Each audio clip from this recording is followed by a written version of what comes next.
Star Wars and so many other properties in the sci-fi genre. It stars Timothy Chalamet, Oscar Isaac, Rebecca Ferguson, Jason Momoa. Timothy Chalamet is also in The French Dispatch. I joke about The French Dispatch as saying it's like ordering a Wes Anderson movie with extra Wes Anderson. It is about a fictional outpost of an American newspaper in France. We also have one for the kids with Ron's Gone Wrong. It has a lot of humor for the kids, but it also has a lot of great humor for adults. Plus, there's the ensemble Western, The Harder They Fall. An outlaw that's played by Jonathan Majors, who is a huge rising star right now. He learns that his enemy, Rufus Black Buck, is getting out of prison, and he wants to go exact revenge. Ashley Dvorkin, Fox News. The Point is KUSG, Hagåtña, Guam, 93.3 FM and 104.3 HD3. The president's push continues. Lisa Brady, Fox News. His latest pitch in New Jersey for the agenda that's still in a tug of war between moderate and progressive Democrats, largely over the price tag. You hear these numbers, 3.5 trillion or 1.75 trillion? We pay for it all. It doesn't increase the deficit 1 single cent. So let's get to work. Let's put people to work. The president has said the plan will be lower than that original proposal. Progressives have mentioned around $2 trillion recently, but West Virginia Democratic Senator Joe Manchin, who met with the president again yesterday, said 1.5 is still his number, and he is still concerned about some of the climate-related provisions. This country has to remain energy independent, but we have to do it better and cleaner than anybody else. And once we get the technology, we're going to be able then at that time to say, listen, if you're not using the technology that we perfected in America, then you're going to pay to come back in. Republicans remain opposed to the spending levels and proposed tax hikes. A record day for Tesla after one of the largest purchases of electric vehicles in history. Hertz, which just emerged from bankruptcy in June, will buy 100,000 Tesla Model 3s. That helps send Tesla stock to a record high, pushing the automaker's market value over $1 trillion for the first time. Overall, a green day on Wall Street, the Dow with another record high. Search warrants show the movie set gun that Alec Baldwin accidentally killed cinematographer Halyna Hutchins with went off during rehearsal. Baldwin was told it was a cold gun, meaning it did not have any live rounds in the chamber. Baldwin then pointed the gun towards the camera lens. Director Joel Souza told police that he recalls standing over the shoulder of Hutchins while Baldwin was sitting on a wooden church pew and practiced cross-drawing the weapon, then heard a sound like a whip, then a loud pop. Fox's Michelle Polino. Production of that movie is now suspended, at least until the investigation is complete. America is listening to Fox News. Contact Express Financial for all your financial needs. Express Financial is consumer lending at its very best. They also have a host of dealer service programs with quick approvals. There are 3 ways to apply. Over the phone at 637-9834. You may visit their office in person at 600 Harmon Loop Road across the street from Costules. Or you can also visit their webpage and apply at myexpressfinancial.com. In most cases, you'll get your money the same day. JV International Safety Equipment has it all for you. Fall protection, rain gear, traffic signs, speed bumps, custom signs and banners, PPEs, fire extinguishers, plus more. Check them out on Facebook at JV International Safety Equipment Company or visit their website, www.jvisec.com. JV International Safety Equipment, Guam's leader in occupational and environmental safety equipment. Call 688-9524. JV International Safety Equipment, located in Harmon Industrial Park.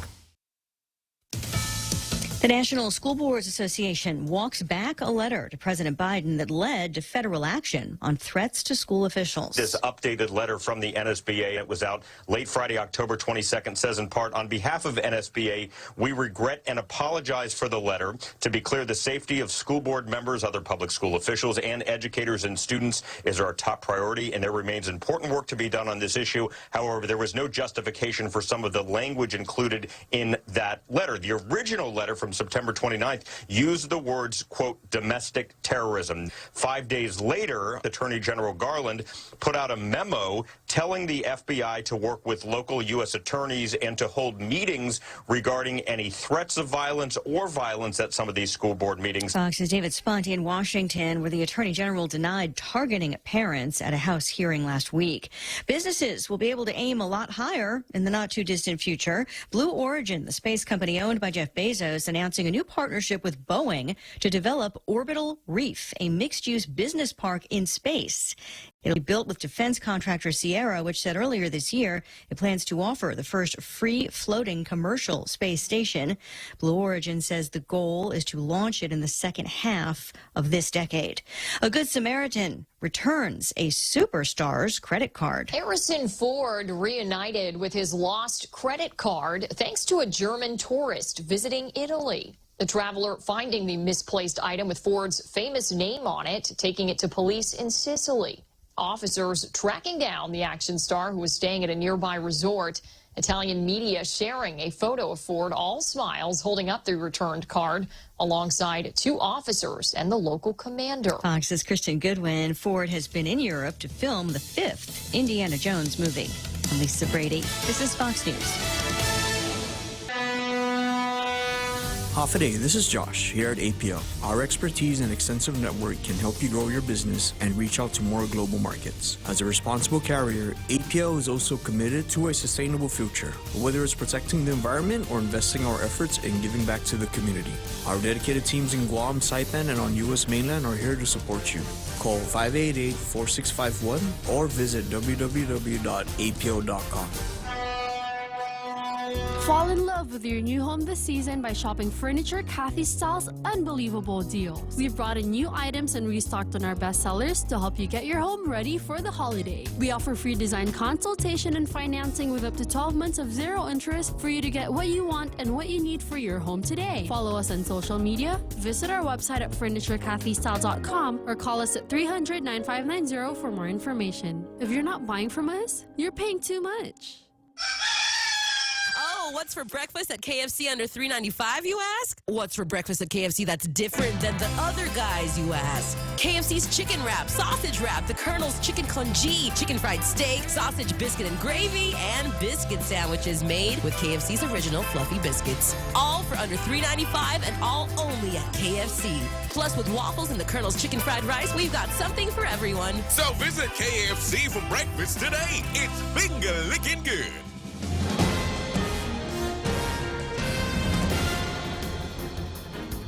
Off a day at 6:06, I'm Mana Silva Tyron with a look at your local news on the point. Well, there might be a resolution to that stalemate at the legislature, with the Speaker of the legislature offering a fix to the new law that could end up costing the government of Guam $150 million. The legislature mistakenly passed a bill that included a provision that expanded the eligibility for the war reparations. The bill was later signed into law by the governor. And while some senators want to fix the bread maker, as they call it, the Speaker of the legislature hoped to work to correct the error. Session had been stalled for after about 5 senators walked out in protest over the error. But all came back yesterday after a bill was introduced to correct the action. Bill 217 by Speaker Therese Terlahi is an identical bill to 130, sans the amendment that was never meant to be in there. The public hearing on the bill was waived and is expected to be placed on the agenda when session resumes. That's expected to happen next week, Monday. 23 new cases of COVID reported in this morning's Joint Information Center report. Out of 288 people who were tested the day before yesterday, 13 of those cases were identified through contact tracing. Also, an additional 105 cases were reported. That's from tests that were conducted over the weekend. To date, there have now been a total of 17,671 officially reported cases of COVID-19. The CAR score this morning is at 17.6. Now, public health is looking to expand its contact tracing and outreach efforts, and they need more people to help them to do that. This weekend, they'll be working with the Department of Labor and holding a job fair, and that's scheduled to take place on Saturday from 9 until 4 in the afternoon at the American Job Center. Public Health is recruiting about 70 people to fill positions for its COVID-19 response efforts, and they're looking for people to help with community outreach, processing laboratory specimens, case investigation, health disparities, administrative duties, nursing, and other functions. Again, this event will be on Saturday from 9 until 4 at the American Job Center in Antigua. Well, more news right after this. Come try Guam's original Chamorro restaurant with Pica's Best 5 years running. Mezcla Chamorro Fusion Bistro. Experience Chef Peter's candied salmon over scallion coconut rice, octopus to naktak, Chamorro platter, and their award-winning gourmet hamburgers. Or if you're looking for something healthy, try their keto-friendly menu. Come and enjoy Mezcla's half-a-day service at their Hagåtña and Grand Plaza Tuman location. Call their Hagåtña location at 479-2652 for reservations. Teachers took to Marine Drive in protest yesterday over the now required COVID testing or vaccination at the schools. It was just yesterday that DOE began its weekly COVID testing for about 350 DOE workers who are not fully vaccinated. DOE had said that those employees who do not get vaccinated and who also refuse to get tested won't be allowed to return to work. And according to DOE's guidance, employees will be charged annual leave. The annual leave is if exhausted. Employees will have to be placed on leave without pay status. And there's a new head named for the Guam Homeland Security Office. Samantha Brennan, appointed by the governor as the new HSA advisor. Brennan comes highly qualified for her new role. After having spent decades in law enforcement and public safety, her appointment takes effect today. Those are your top stories here on The Point. Here's Ray with your weather. Hold on. What day was it when I was encouraging all the wives to go through their husbands' phones? Oh, no. Do you remember what morning that was? No, not. Was it the 23rd? Because have you seen the magistrate report? There's a story about it doesn't say what they argued about, but the husband Jacob said his wife Shane got into an argument and attacked him with a cup. I'm just wondering whether that was our fault. Yeah, it could be your fault. Might have been Thursday, Friday, whatever, the 23rd. Check on that, would you? Mostly sunny today with southeast winds, 10 to 15 miles an hour. Daytime highs near 86 degrees. No, really, ladies, ask for your husband, your boyfriend for their phone. And if they say no, just ask what they're hiding. Go ahead and get started with that. Single life is fun. Mostly sunny. Southeast winds 10 to 15 miles an hour. Highs today about 86 degrees. Did you hear me say mostly sunny, you guys? Hold on a second. Let me get this up on the screen so you can see why I'm so excited about all of this. What we got here. Wait a second. Not that one. This one here. That's the one.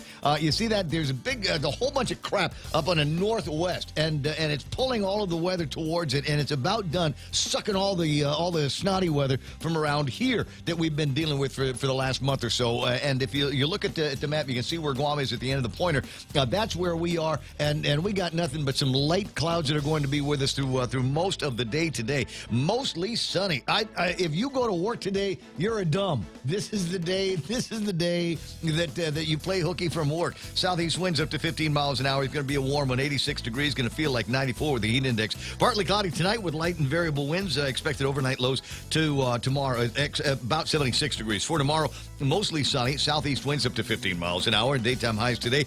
Tomorrow going to be about 86 degrees. So we got 2 days with mostly sunny.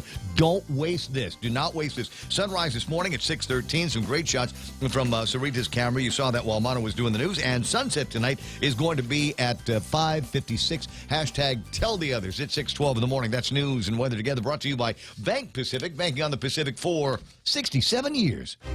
If you're a veteran and have upper extremity and hand problems that's interfering with daily function, have Dr. Jerome Landstrom, board-certified hand surgeon and combat veteran experienced in combat and civilian traumatic injuries, treat your injuries and hand impairments to improve the use of your hands in your activities of daily living. Call 671-646-HAND or visit its website at www.pacifichandsurgery.com.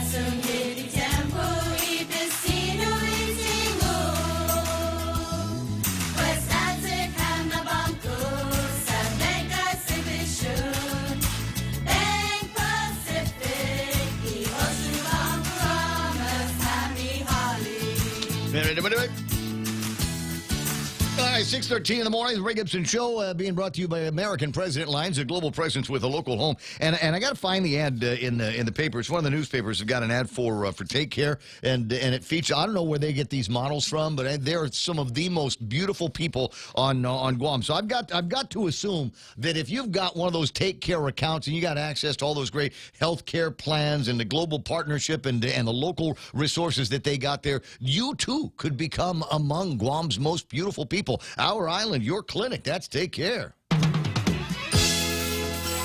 The Ray Gibson Show. Morning talk that matters. Where's your phone? Call now. 888-TALK. That's 888-8255. Who keeps liking your posts on Facebook? Lana, they're using every emoji.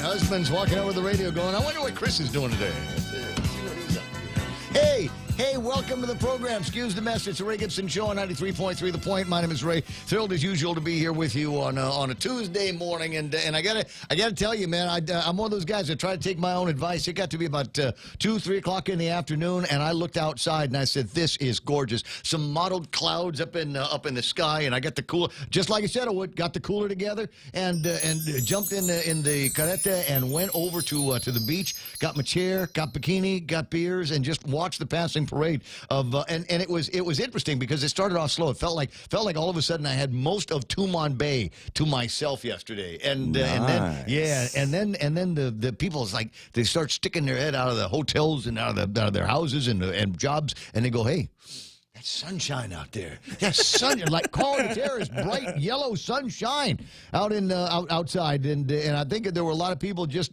duffed off whatever clothes that they had on, reached in the car. Everybody's got a pair of beach clothes in the car for emergencies, right? Yes. Is it a pair of shorts, And trunks, the first aid kit. bikinis, onesies, twosies, or whatever. You just jump out there and find a towel and start enjoying it. That's why we have so many ABC stores. So even if you don't. I'll give you an example. This is yesterday. This is a real live example. I lost my slippers somewhere.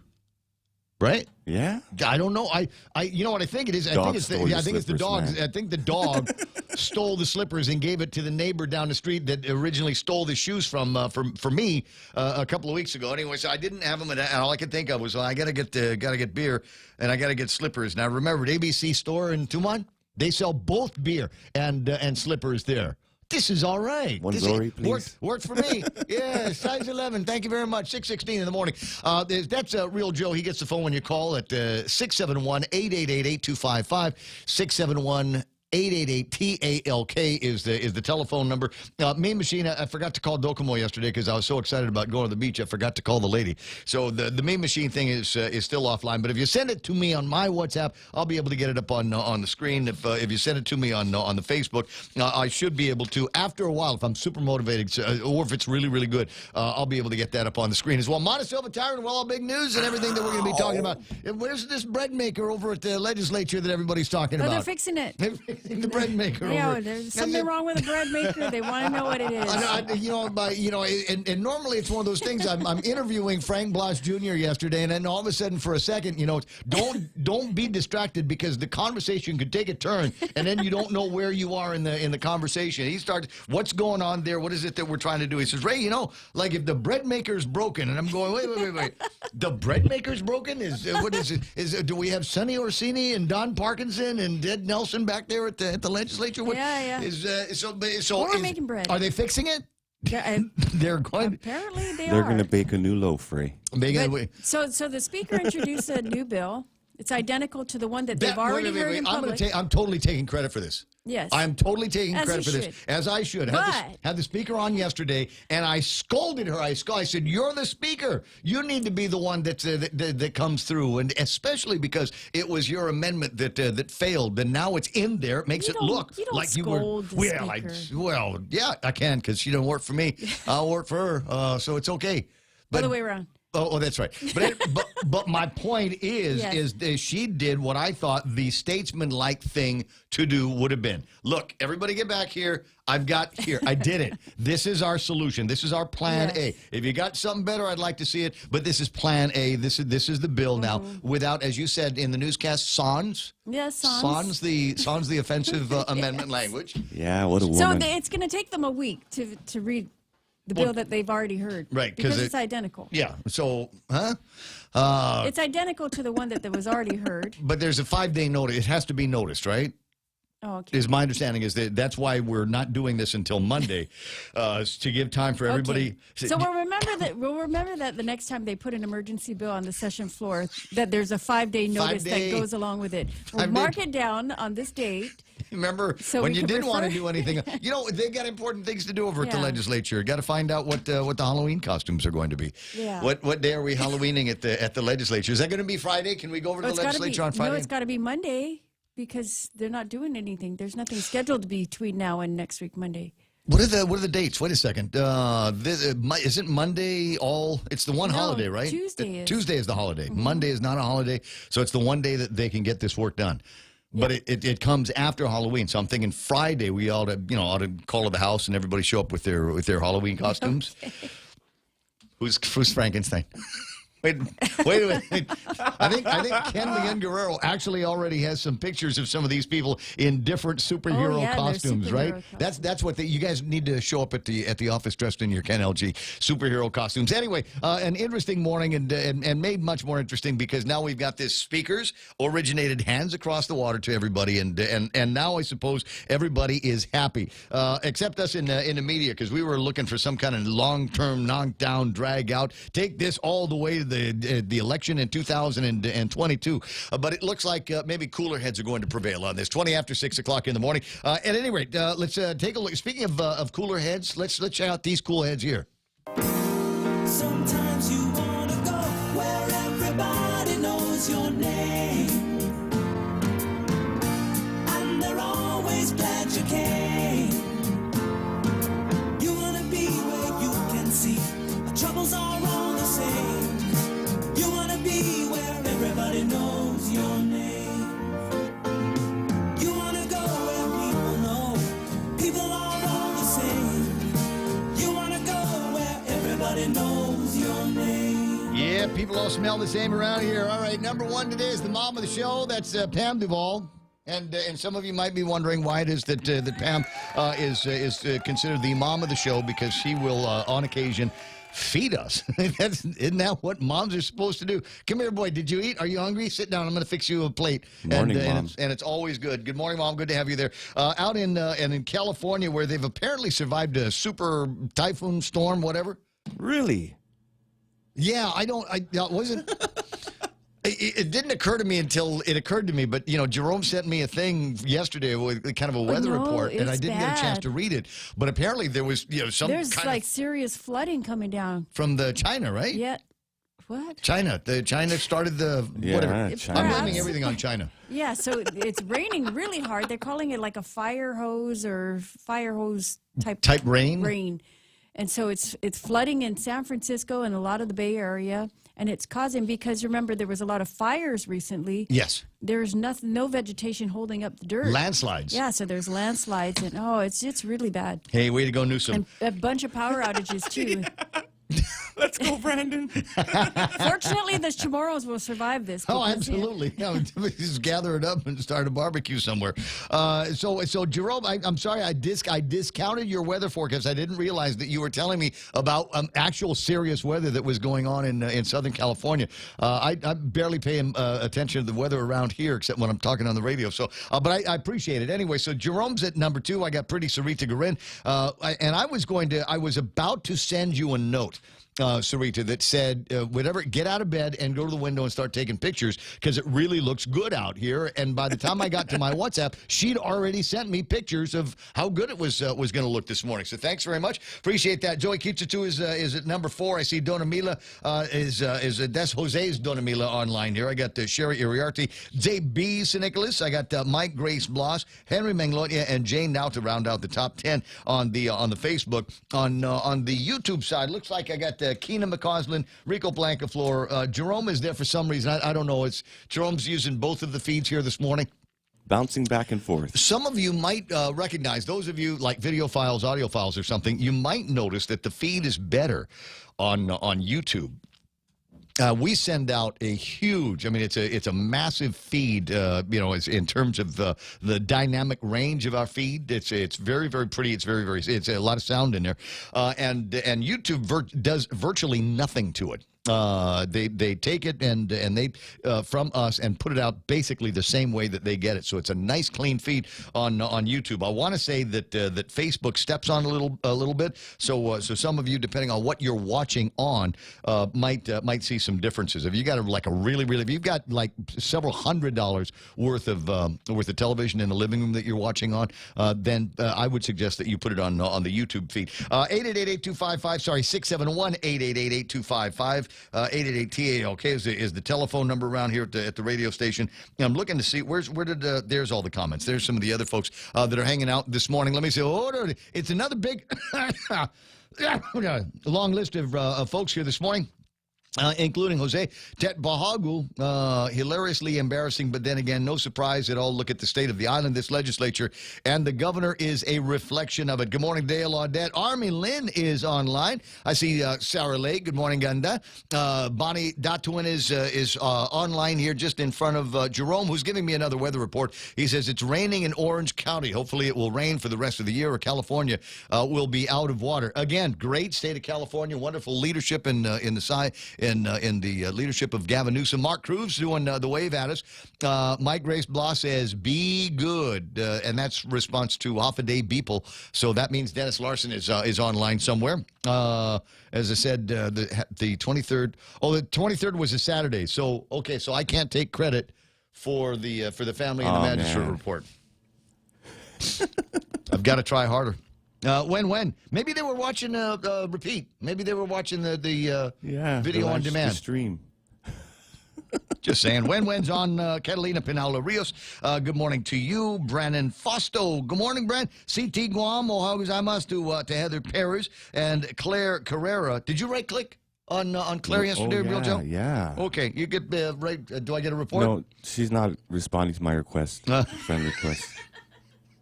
Jose Martinez, he's only mostly dead. Jerome says sometimes men don't mind getting beaten up by their girlfriend or wife. Well, apparently in this case he had an issue with it because the police were called. There's Chris Cave, Colin Clark, Rudy Rodolfo is online. Ton Duk Duk. Now for that woman that beat her husband is what I call a woman she can handle herself and don't take any blank from the men. Jennifer Calvo Guzman is watching. There's Keith Dixon online. Olivia Marie Ekfazi Palacios, Joyce Finotnia. Right click. What happened with our lazy later yesterday, Pam? They basically gave you a write-up on that. They started off, and there was a real sparse. Hardly anybody showed up, but I guess the Republican minority was there, right? Yeah. They were there and said no, but they weren't in session. Well, how did they get the word that the speaker? I guess they got a call, right? On the WhatsApp? But there were a couple of senators that did not forsake us. Mm-hmm. They showed up and they sat, and I actually watched to see what they would do. Right. And then my phone died. But Jimmy and Mary stuck around. Mm-hmm. Pito Talahi was there, and I saw. Well, they are the minority in the minority. Yeah, those two. And I saw Amanda Shelton walking around. So those were the ones that were kind of. But there is a plan moving forward. And it doesn't look like there was any fireworks or bread making apparently yesterday, but they're working on it. Jude Idy, hey dude, nice to see you online. Julene Helgenberger, Colin Clark, Kuhulu, Bonnie Suba, good morning, Bonnie. Drew Tenorio, I like that. I like saying that name there. Benny and Tricia is working online. Joe Jerry Aris Olivares, Senator Jess Lujan, Senator Jesse Lujan is going to be Mr. California. Did he already get his paperwork from the GEC? Is it time to start It surveilling is that on a time. daily basis and getting reports? Lady D is online. WTG, Ray Gibson, thank you very much. I gotta, there's a thing I gotta put up on the screen a little bit later on. Efren Garcia, Renee Benny, I got Dave Dinsman is there, Gary Hare Jr., Dorothy Jesus is watching the program. Let me see. What's that? Jose Martinez, I still call the debacle as intentional. Those responsible for the deception are being protected. Mm-hmm. It's all hype, says Judd Idy. Says it's all hype, Ray. Doom and gloom.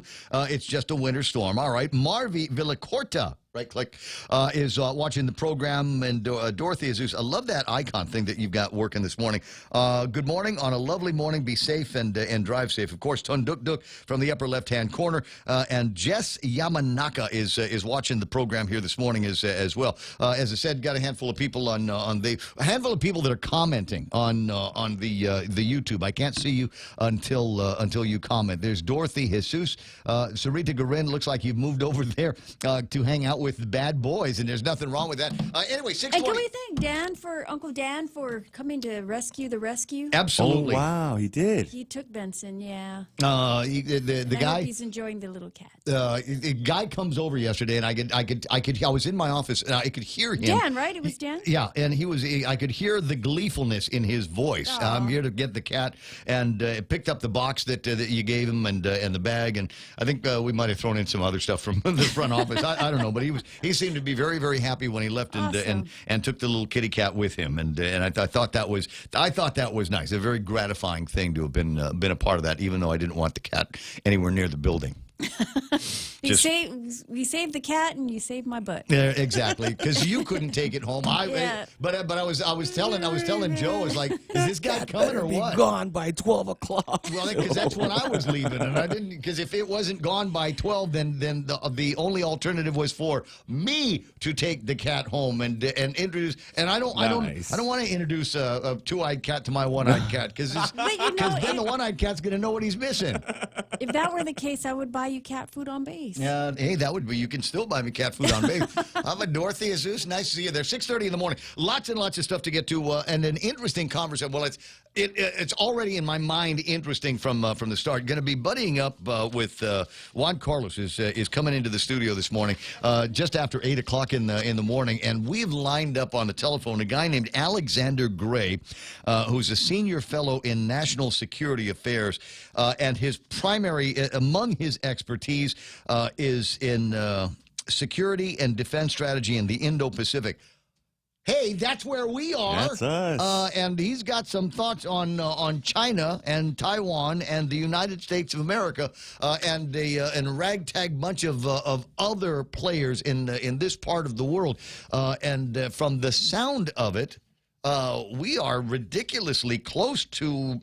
I'm not going to say World War #3. I'm not going to say that. Let me see if I can find the quote that he's got here in the deal, and then take the conversation from there a little bit later on. But basically talking about some people are making calculations that they probably ought to be doing right about now with the state of affairs.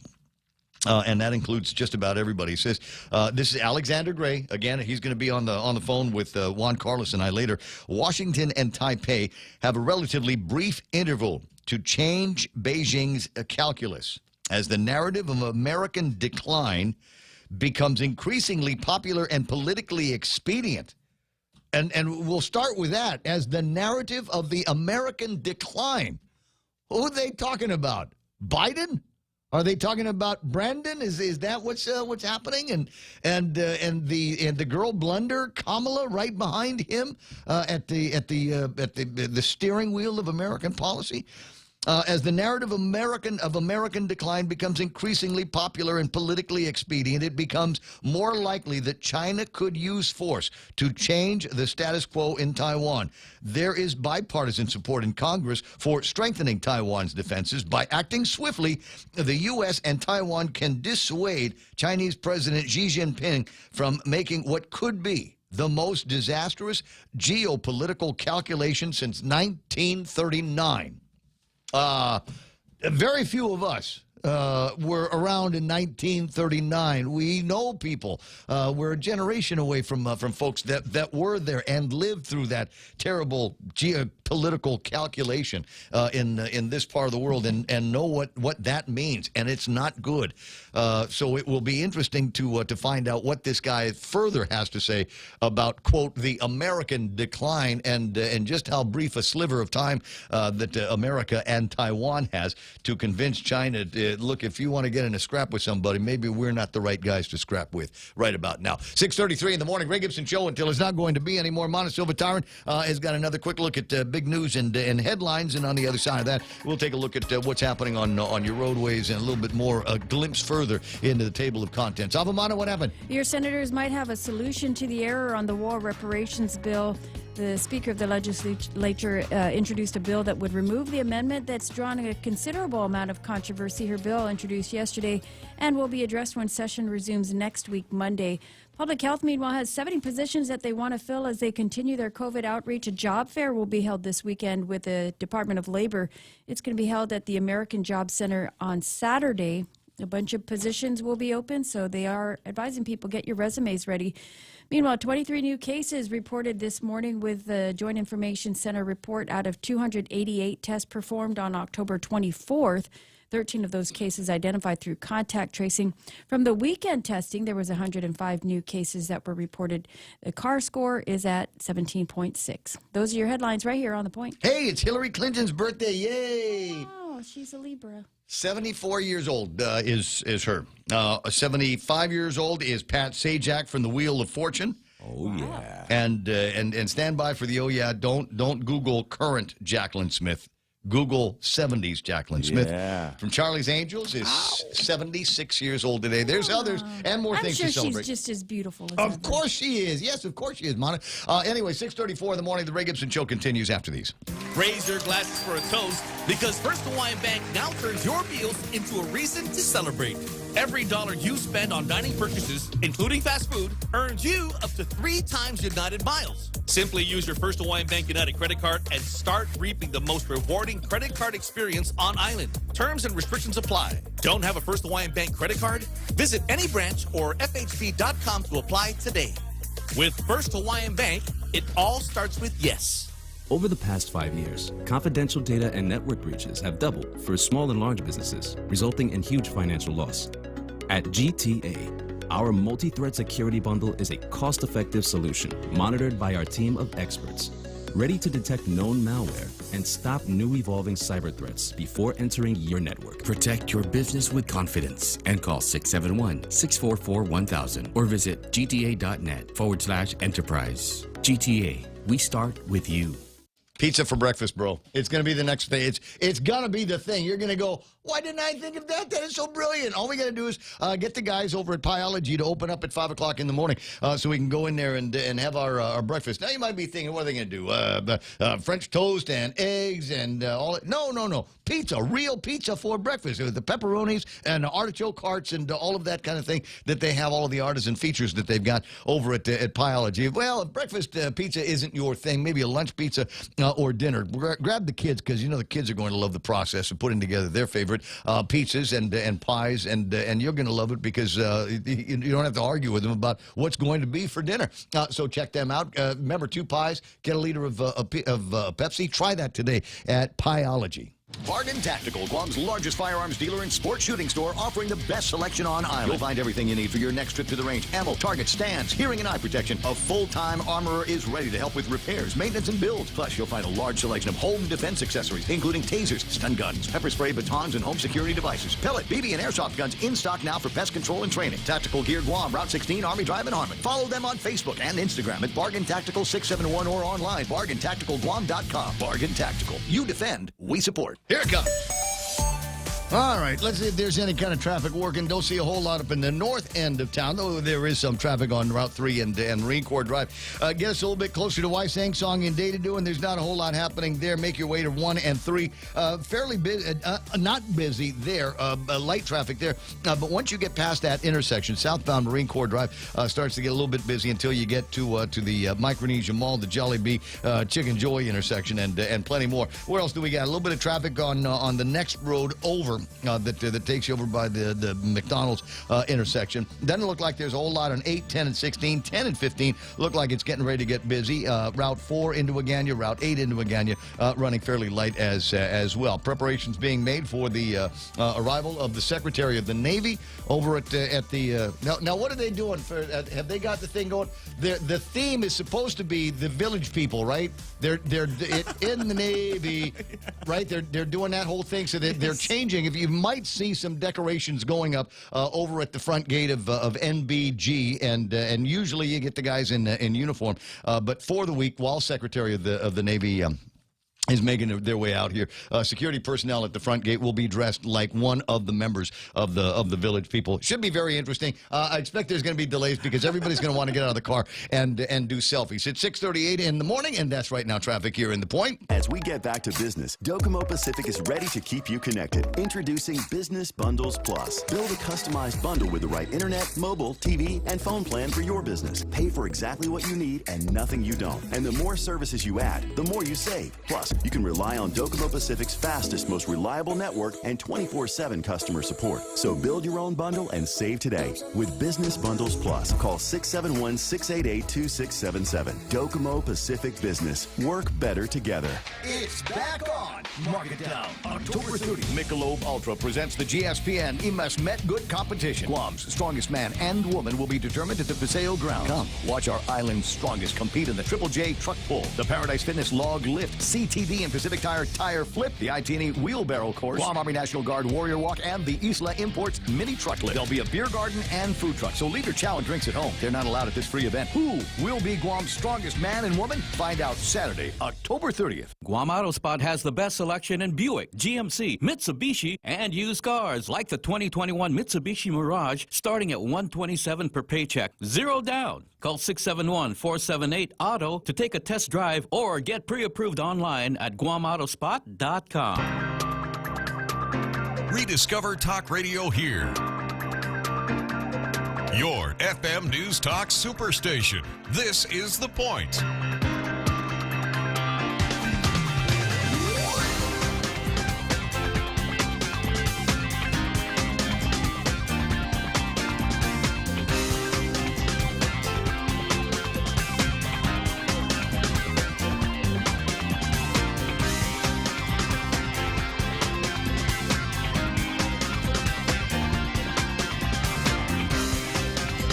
Indian Trail, North Carolina.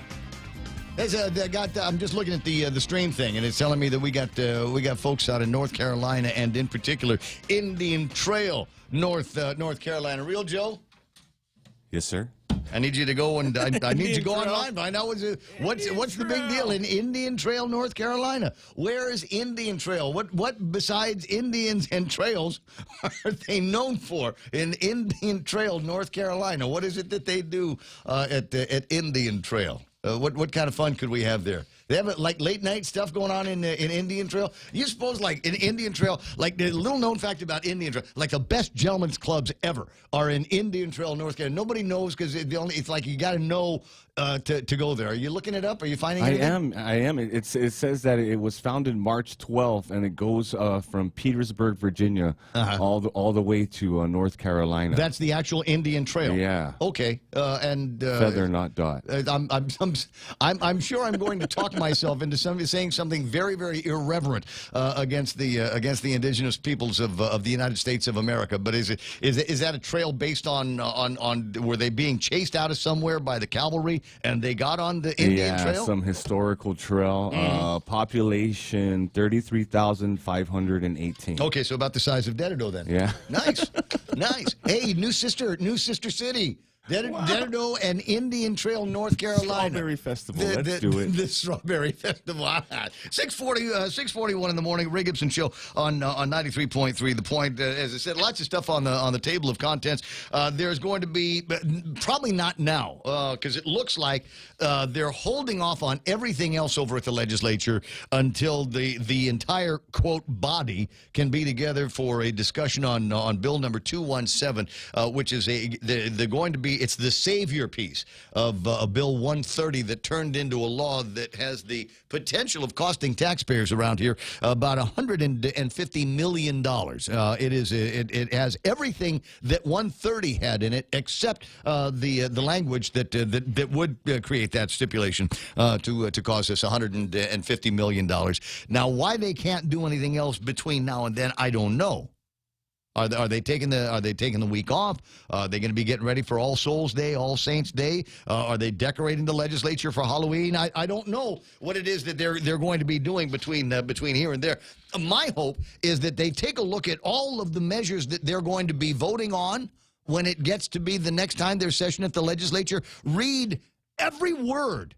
Every word in the bill. I want you guys to take a look at every word in the bill before you vote on it. And I know some of them are hard. Some of them have 3 or 4 or 5 syllables, and you're going to have somebody, you know, the smart person you hired as chief of staff to come in here and explain it to you so that you can understand what it is that you're voting on, so we don't run into this mess again. And I think the Guam Daily Post has an interesting take on it, which is basically comes down to, how do we know there aren't other laws out there that have got these critical flaws in them and nobody has noticed? Are there other Guam laws in the books created by mistake?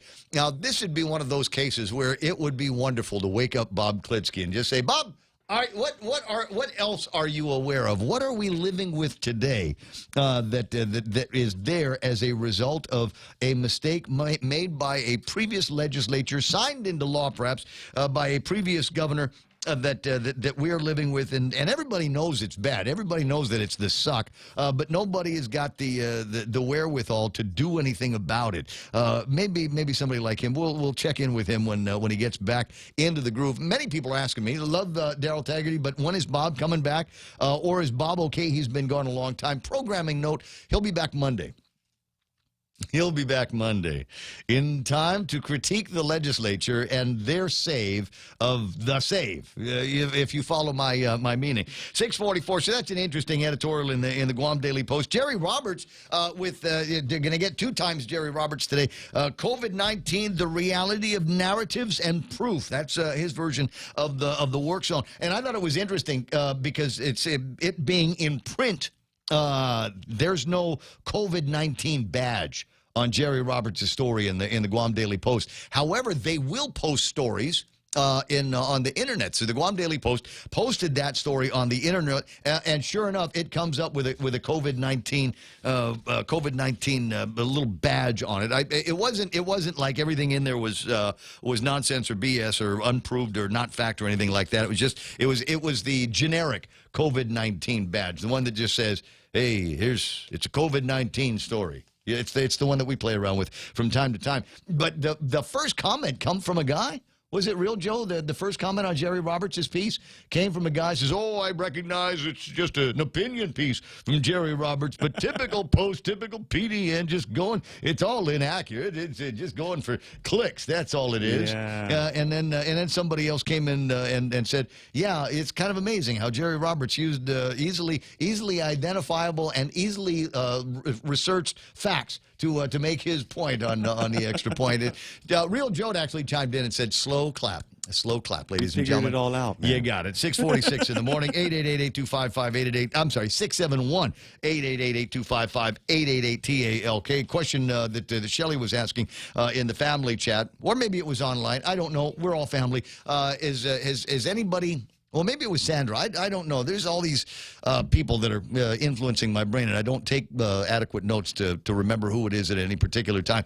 But did anybody run into a hard time with phone dialing yesterday?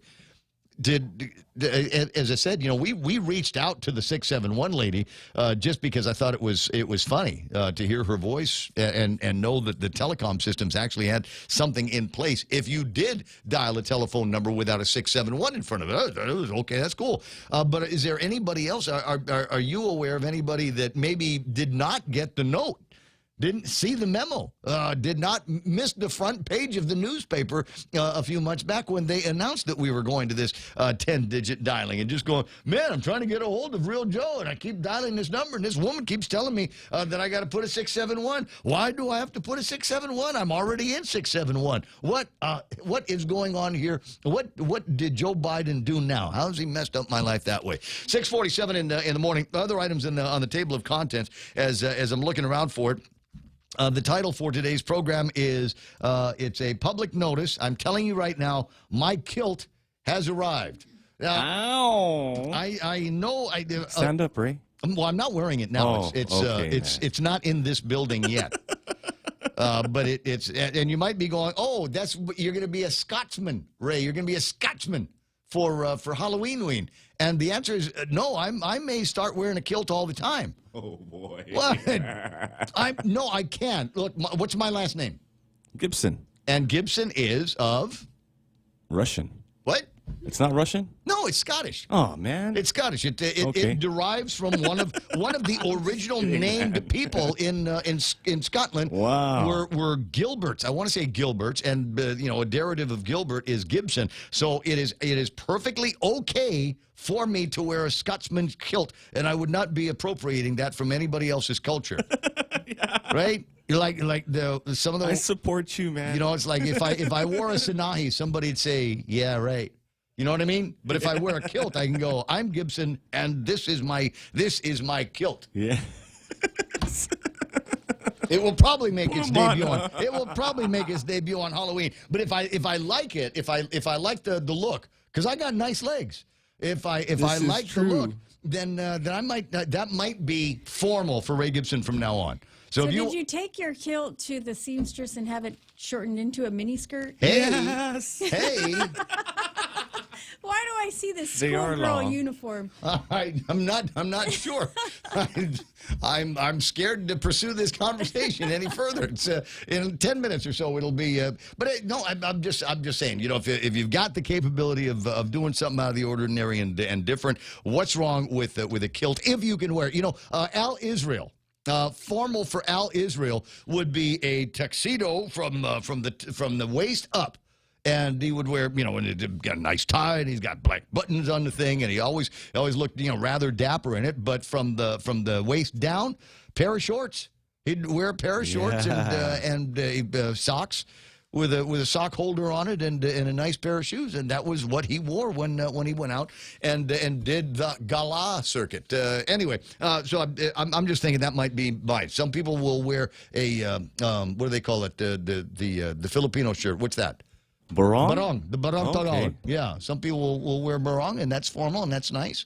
So I'm just getting with my roots. I'm with you. Now man. I could go in the complete other direction. I am also a son of the Confederacy.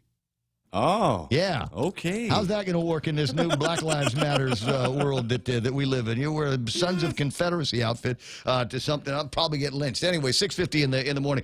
A couple of interesting stories that we'll start with what's on the front page of the news here. Guam Daily Post reporting that GPA says 80% of outages are unscheduled. And I'm wondering why this is news here. I mean, not to second guess any of my editorial friends over at, but I'm just going, yeah, it's interesting. Snakes, untrimmed trees, and equipment failure are among the reasons. Look, the most important thing in this story, I appreciate that they highlight. The fact that number one, we are keeping track of why we have so many of these unscheduled outages, what causes the unscheduled outage. But the most important thing is what's not listed as a reason for an unscheduled outage. And you know what that is? We ran out of gas. That would be, in my mind, that would be a monumental and kind of a fundamental screw-up for somebody. Why was there no electricity yesterday? Oops, we forgot to top off the generator. I don't know. I told Real Joe, I'm going home. I'm not going to be able to do it today. Will you take care of it? And Real Joe said, yes, I'll be happy. And then he forgot, and we ran out of gas. The thing went dry. And we had to send John Beneventi and Tracy Limtiaco out in the middle of the night to go put gas in a generator so we could make electricity. We are not there yet, guys, and I appreciate that not being one of the reasons why we don't have any electricity. A couple of other things that are interesting. $14.4 million in advanced child tax credits are processed, and I suppose that's a good thing for people that are getting those things. The community garden gets a scarecrow.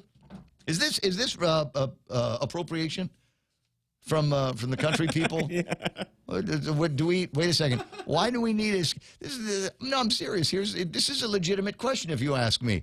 Do we have crows? No. Then why do we need scarecrows? Who are we trying to scare to Chichirica, Ray? Who are we trying to scare away from the thing? All right. Well, maybe it's a Halloween thing. But the most interesting thing in the newspaper today is not what's on the front page. What is the most interesting thing in the newspaper today is what you will find on page 3. It's an ad. It is an ad that has been taken out by the Guam Memorial Health Plans, or no, I can't make it out because the registration on the logo isn't all that good. Ada's Mortuary and Our Lady of Peace Memorial Park have taken out an ad that reads, "We'll see you sooner or later, but we prefer much later." Is that real? Yes, it's real. God. We'll see you sooner or later, but we prefer much later. And I appreciate the sentiment here. Now, they could go into, if they wanted to, they could get all, PC and tell everybody, get vaccinated, and if you're already vaccinated, get a booster shot. But they didn't. And I appreciate this because it is, in my mind, among the first non-radio guy acknowledgments that this is not the pandemic of the unvaccinated. This is the pandemic of the unhealthy. And to see the funeral homes, mortuary, and the places where we bury folks get together and come out in favor of good health. In favor of good health, I think says something. And I'm delighted that these people are among my dearest friends and peers. We'll see you sooner or later, but we prefer much later. A healthy life is a happy life. And they don't get into one of these things where they're browbeating you into getting healthy, because that just makes you want to eat more. Says a healthy life's a happy life, and gives you a bunch of things that you can do. Exercise to keep your body strong against illness, aging, and natural diseases. Surround yourself with people who care about you and make you feel appreciated. Mona, don't you think Real Joe is doing a good job? Every time. Every time. And Real Joe, don't you think Mona, it is just a little mutual appreciation She's here. the best around. She found a cat, saved the cat's life. Yes. There's no one better. No one better than Mona. Visit your doctor regularly to make sure your mind and body are in tip-top shape. Choose healthier foods and reduce or remove junk food from your daily diet. Spend more time outdoors with family and friends. Enjoy our great weather together, and quit or reduce smoking and alcohol to improve your overall health and wellness. Now, if you did just one of these things, arguably it could lead to a longer and healthier life. And then we maybe don't have to worry so much about COVID-19 and vaccinations. And all of that. Now, there's going to be people going to die, all kinds of stuff here. But I think if you just follow these 6 things, valuable pieces of advice, it'll keep you away from Our Lady of Peace, unless you're going to visit somebody that didn't take the advice, right? You just go stand over their grave and see. I told you. Did I not tell you? So quit smoking, no more alcohol, and go get some exercise, for heaven's sakes. But there is that. I think this might be, there needs to be, and I don't know if there's an awards ceremony that, at the end of COVID-19 for the best message that has been articulated. But I think this is far better than anything that I've seen that's come out of the Department of Public Health and Social Services, or the little cows with masks on them from the government of Guam. Like, after a year and a half, we don't know about wearing masks. Speaking of wearing masks, I'm in a bunch of different WhatsApp groups because, I'm a celebrity and people like to add me. One of the groups that I'm in, and apparently there's a bunch of people that are testing this theory. Will go to Home Depot not wearing a mask. And apparently there's no mask police Nice. At Home Depot. Now, I'm probably ruining it for everybody, but I'm wondering if number one, is it Home Depot policy that we're not going to be masked police, or is it look, we're just too busy looking for the key guy. Where's the guy? I don't know where the key guy is. Have you seen the key? No, I told him to put more gas in the GPA, and I haven't seen him in a day. But see, that's retrieval. You getting it? Yes. All right. So they apparently are not forcing mask wearing on anybody over at Home Depot. Are you going to go and test that theory? Somebody, you're awake right now. You're going to go there anyway, and pick up a Framus. So when you go, don't put your mask on, and see how long it takes for somebody to, I don't know what they do. Yeah. The guy with the orange thing. Another patron might coming up to copula you. Excuse me, sir. Your zipper's down. We'll see. Well, I don't know. I mean, if you were somewhere wearing a mask, I dare not ask Mana. But if you were somewhere and somebody was not wearing a mask, would you go Karen on them? Oh no. Right, Mana? I'd would you go applaud him, Karen man. if you were someplace and they were, it was everybody else was wearing a mask except this guy? Would you go, excuse me, hello, you're not wearing a mask. Why aren't you wearing a mask? Would you? Or would you just kind of let it go? No, because sometimes I'm that person and not on purpose. Right, okay. Not on purpose at all. like the time I went to the post office and I stood in line for a few minutes and realized, why is everyone looking at me? Yeah, there's not places, a single person mentioned it, and had they mentioned it, there could have been trouble. I would have gone to get my mask. But I did actually go get my mask. After you realized what was going on. Anyway, so I wanted to finish the story that I started with here this morning, and apparently it's not because I was suggesting that Shane take a look inside Jacob's phone, but a fight did ensue for whatever reason. Jacob said that during an argument that morning, she punched him and scratched him. Then she splashed him with water from a glass cup, then threw the cup at him. It shattered, caused him to have cuts in his ankle area, and she thought that was pretty cool, so she threw another glass, this time at him, but apparently missed. Police observed that Jacob did have scratches on his back, arms, and chest, also had cuts about 3 inches in length on his ankle area, and a bite mark on his right arm. Wait a second, hold on. A bite mark? It gets good here. Shane admitted to throwing the glass cup. She also said, yes, the scratches on his arm and back are from her, but the bite mark was not. Oh, do we now have a better idea of what may have caused this particular altercation between self-inflicted, right? Husband and wife? Where the question that we all have to ask ourselves here, Stephen Hatterley with the Attorney General's office, is where did that bite mark come from? Was it the shape of a woman's mouth?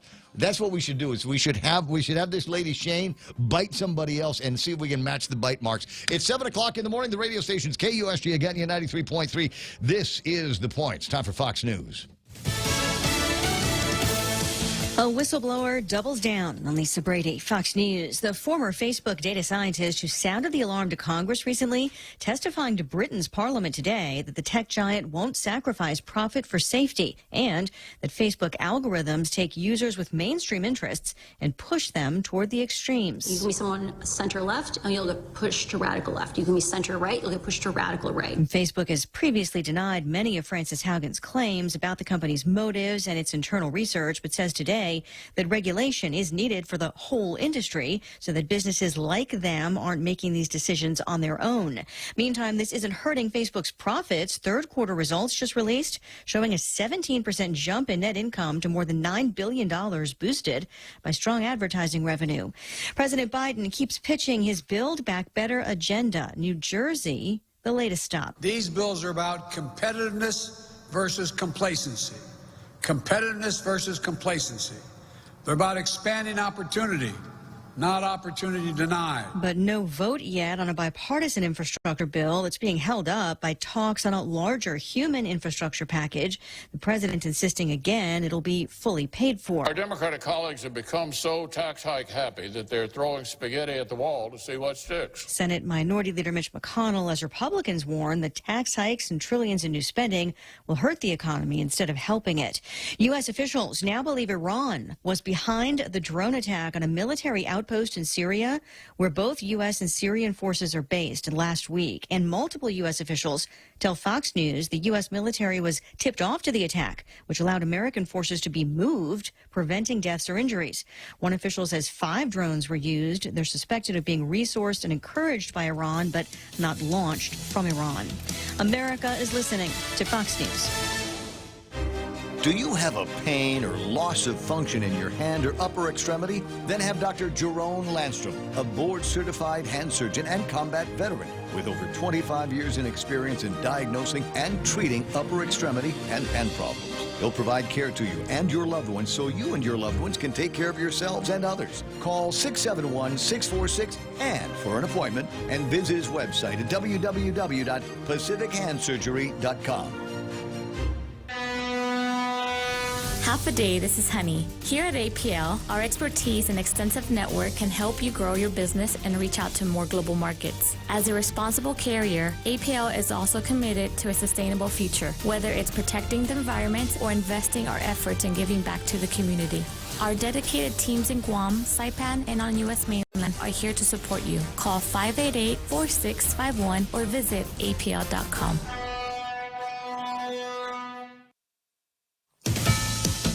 The largest union backing New York City police officers follows through on a threat to sue over the city's vaccine mandate. The lawsuit filed by the Police Benevolent Association names Mayor Bill de Blasio, Police Commissioner Dermot Shea, the NYPD, and the city's health department as defendants. The action seeks to overturn the mayor's requirement that by this Friday, all city workers should have gotten at least their first dose of an approved vaccine against COVID. The suit claims the city has given no explanation for invoking the mandate, arguing that the police department's so-called vax or test policy that allows unvaccinated cops to opt for weekly testing is sufficient.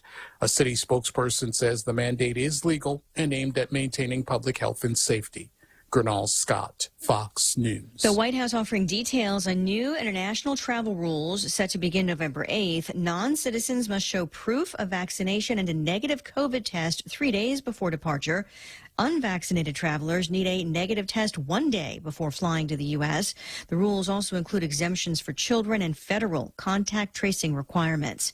A man faces fraud charges over the way he used some pandemic aid. A Georgia man has been arrested and charged with wire fraud after spending nearly $60,000 of his COVID-19 business relief loan on a Pokemon card. Vinith Unumsign allegedly falsely applied for the loan and eventually received $85,000 from the Small Business Association. Prosecutors say that he used most of the money to then purchase a single Pokemon card. He now could face up to 20 years in prison. Fox's Mike Gunzelman. Just getting reports of a shooting at the largest shopping mall in Boise, Idaho. There are reports of multiple injuries as well.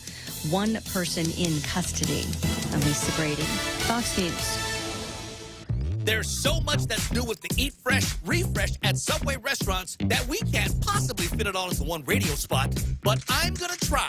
There are amazing new toppings like hickory smoked bacon, bacon, and smashed avocado. Try your favorite sub on the new breads like the hearty multigrain wheat or the artisan Italian white bread. Not to mention Subway's thicker, juicier steak. That's all I have time for. You gotta refresh to be fresh. Only at Subway. Need to finish the job or start one the right way? Get the right stuff at East West Rental Center. You can switch to easy mode using industrial strength equipment. With years of experience helping builders, East West Rental gives you exactly what you need. Tools for landscaping, concrete, lifts, trucks, tables, tents, chairs, water blasters, excavators, forklifts, air compressors, and more. Call East West Rental Center at 646-1463 or visit them in Upper Tumont. Open Monday to Saturday from 7 to 5, Sundays 8 to 5. There's a steak with your name on it at the new Longhorn Steakhouse. Flo's Filet is an exceptionally tender center cut. The New York Strip is a steakhouse classic, and Longhorn's famous outlaw ribeye is well marbled and fire grilled. Longhorn is ready and waiting to pour you a margarita and make you a steak. Longhorn Steakhouse is open daily from 11 to 10 p.m.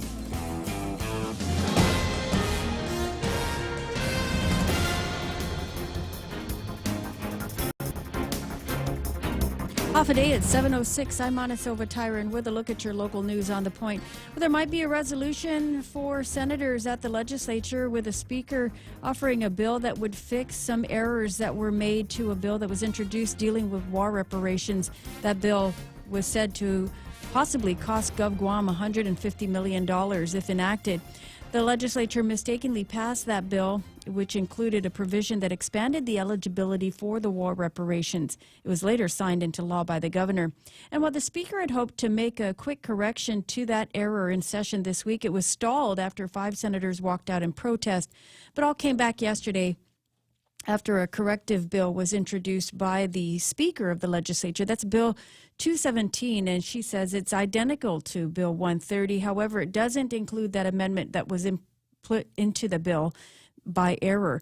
A public hearing on that measure was waived, and it will be placed on the agenda when senators go back into session, and that's scheduled to take place next week, Monday. Meanwhile, from the Joint Information Center, there were 23 new cases of COVID-19 that were reported out of 288 people who were tested on October 24th. 13 of those cases were identified through contact tracing. The report also says that there were another 105 cases that were included this weekend out of tests that were completed by clinics. To date, there have been a total of 17,671 officially reported cases. Meanwhile, Public Health looking to expand its contact tracing and other outreach efforts, but they need more people to help them to do that. This weekend, they'll be working with the Department of Labor in holding a job fair. They've got 70 positions that they're looking to fill. That job fair will be on Saturday from 9 a.m. until 4 p.m. at the American Job Center at the Bell Tower in Anigua. Meanwhile, teachers took to Marine Drive yesterday in protest over a now required COVID testing at the local schools or vaccination requirement. It was just yesterday that DOE began its weekly testing for COVID-19. They say about 350 employees are not fully vaccinated and will now have to go through weekly testing. DOE had said that those employees who do not get vaccinated and also refuse to get tested will not be allowed to return to work. And according to DOE guidance, they'll have to be charged annual leave. Well, more news right after this. Ring in the season with Coca-Cola and Burger King's Holiday Giveaway.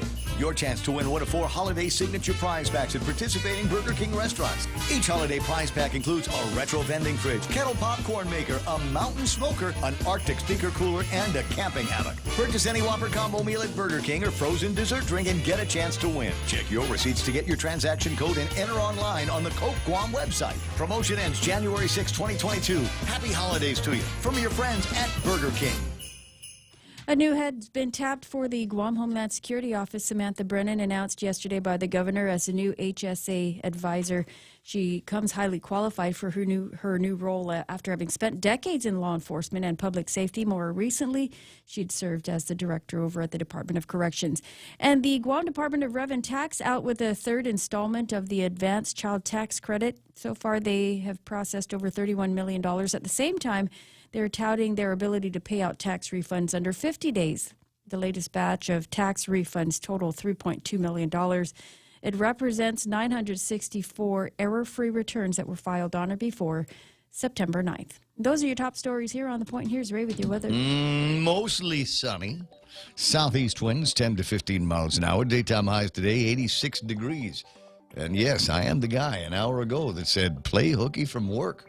Right? I'm not going to name names, but we're reaching out to people here this morning to join us on the radio for, one topic or another. Just a quick conversation, just a quick call, and they're saying, can't do it. And I'm like, why? Are you hungover from hanging out with the vendors last night? But apparently the answer is no, it's a sunny day, so I'm going to the beach. I didn't have much of a beach weekend, so I'm taking it today. Tonight, there's partly cloudy skies, light and variable winds, and overnight low should be about 76 degrees. And tomorrow, mostly sunny in the forecast with southeast winds 10 to 15 miles an hour. I tell you what, yesterday afternoon, that's what Guam's supposed to be like every day. Highs near 86 degrees. Sunrise this morning was at 6:13. We'll watch the sun together tonight at 5:56. Hashtag tell the others. That's news and weather together. This is The Point. Go green, go solar, and save big with Nambo Insurance. When you power up your home with solar panels, Nambo Insurance will pay up to $350 toward your power bill. With Nambo, you can enjoy great savings while going green and helping to save Guam's environment. At Nambo, it pays to go green. Terms and conditions apply. Visit Nambo.com or call 477-9754 for details. Nambo Insurance, proudly serving Guam for over 50 years. Leah Dunca from Security Title here with a little information about trusts. A trust is a legal entity capable of owning property. It can protect property from issues such as lawsuits or divorce and can be used to distribute property and avoid probate. Many trusts start as revocable but become irrevocable when the initial trustees die. Work with your estate planning attorney to see if a trust is a good fit for your family property. Call the professionals at Security Title. We are here to help. I see it's 7:12 in the morning, and you know the guy that picked up the cat yesterday. I'm a big fan of 11s, is right behind us at the radio station. It used to be Rosie Rouge, and you could get a haircut in there, but they changed it. Now it's a place called 11s, and I don't think you can get a haircut, but I know they got great beverages, lots and lots of different ways to enjoy a cup of coffee or a tea, and they got the cold stuff. So when it's like later on today, this is what's going to happen. Everybody's, never mind the lousy weather we've had. Everybody's going to go, "It's so hot again. It's so hot. Why is Guam hot?" Just deal with the sunshine. Go to 11's, get something cool to drink, maybe some pastries and some sandwiches over there. And one other note here is I have been added to a Facebook group. Because I'm a celebrity. But the Facebook group is for preppers. Oh, yeah. Yeah. The people. Are you going to dig a bunker in your back? Know how to poo outside? Oh, you said preppers, and I was automatically thinking like. No, not that kind of preppers. Hey. No. Yeah. When the peanut butter hits the fan. You did too, right? Yes. Those guys. Anyway, so they're talking about bug out kits and things like that. And I was thinking, you know what I need? I don't need a bug out kit. I need a bug out car. Nissan has got the Frontiers. They're in town. You go take a look at them, and this is going to be perfect. We get into some kind of nastiness here. You're going to want to get out of someplace and out of trouble real quick. So don't try to put everything in a bug out bag. What you want to do is you want to put it in like a trailer and put it at the back of one of these Nissan Frontiers and haul your new life around with you. You can do it that way. Lots of places in the back seat where you can store all of your survival needs, et cetera, et cetera. And you were going to, one of the great things is you're going to survive the ownership of this vehicle. Super low prices with your approved credit, zero down, maybe APO or ours as low as 1.99%. And maybe a truck's not your thing. Maybe you're thinking, in this new apocalyptic world that I live in, I want a Nissan Kicks or a Sentra or a Versa. They have them on the lot as well. So find your next bug out ride at Nissan today. The Coconut Wireless is back. The Ray Gibson Show. Yeah. Call now. 888-TALK. That's 888-8255. This is sweet. 7:14 in the morning. Ray Gibson Show. Jerry Roberts in the Extra Point in just a little bit. Big numbers here. West Texas crude hair lower, about 20 cents lower from yesterday, 83.56. And no new numbers on Tapas. Tapas still trading at 86.64. Now, I was telling you earlier before it got to be time for Fox News last hour about an ad on page 3 in today's Guam Daily Post. The ad is Mortuary, Our Lady of Peace, and is Guam Memorial. What is the name of what's the rest of the name of that place? This is where they take dead people, Real Joe, do you know? Guam Memorial Park. Peace Park. Okay. Is that, Phil, is that one of yours? The Peace Park.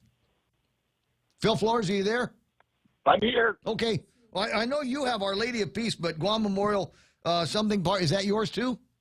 No. That belongs to the Simpson sisters. That was started by their dad back in the 70s. So they're the one in Lejong, and they have their funeral home there too. Our parks out there in Windward Hills and our funeral homes across the street from Reverend Tax, because only thing sure like are death and taxes. And it's amazing how you put them so close together.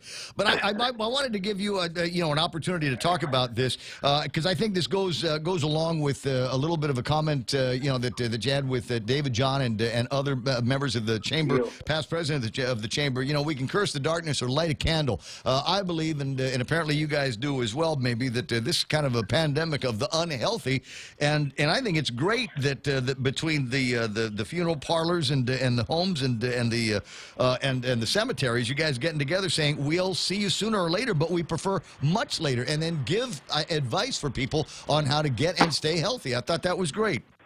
Thanks. That's exactly what we plan to do. I was talking with Tony Atta about 4 weeks ago, on the way home, and we were just talking about stuff and how fatalities are up right now. We're all so busy, and it's fun to make money, but we can wait. And so I said, hey, Tony, let's do an ad like that and invite Guam Memorial. And he said he liked it. So then our office contacted Guam Memorial, and they liked it too. And Cause put it together.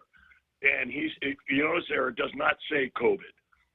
Right. It's just be healthy.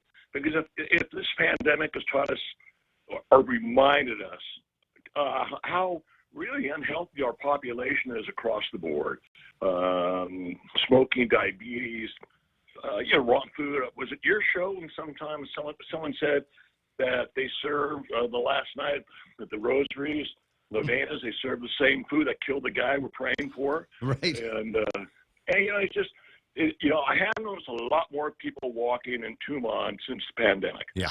So it's more people getting exercise. But yeah, we could be a much healthier society because, as we both know, somebody died with comorbidities and made it worse because of COVID. Well, if you get rid of the comorbidities, the COVID's not going to hit you that hard because we all know people who've had it and they came out fine. It's those who are,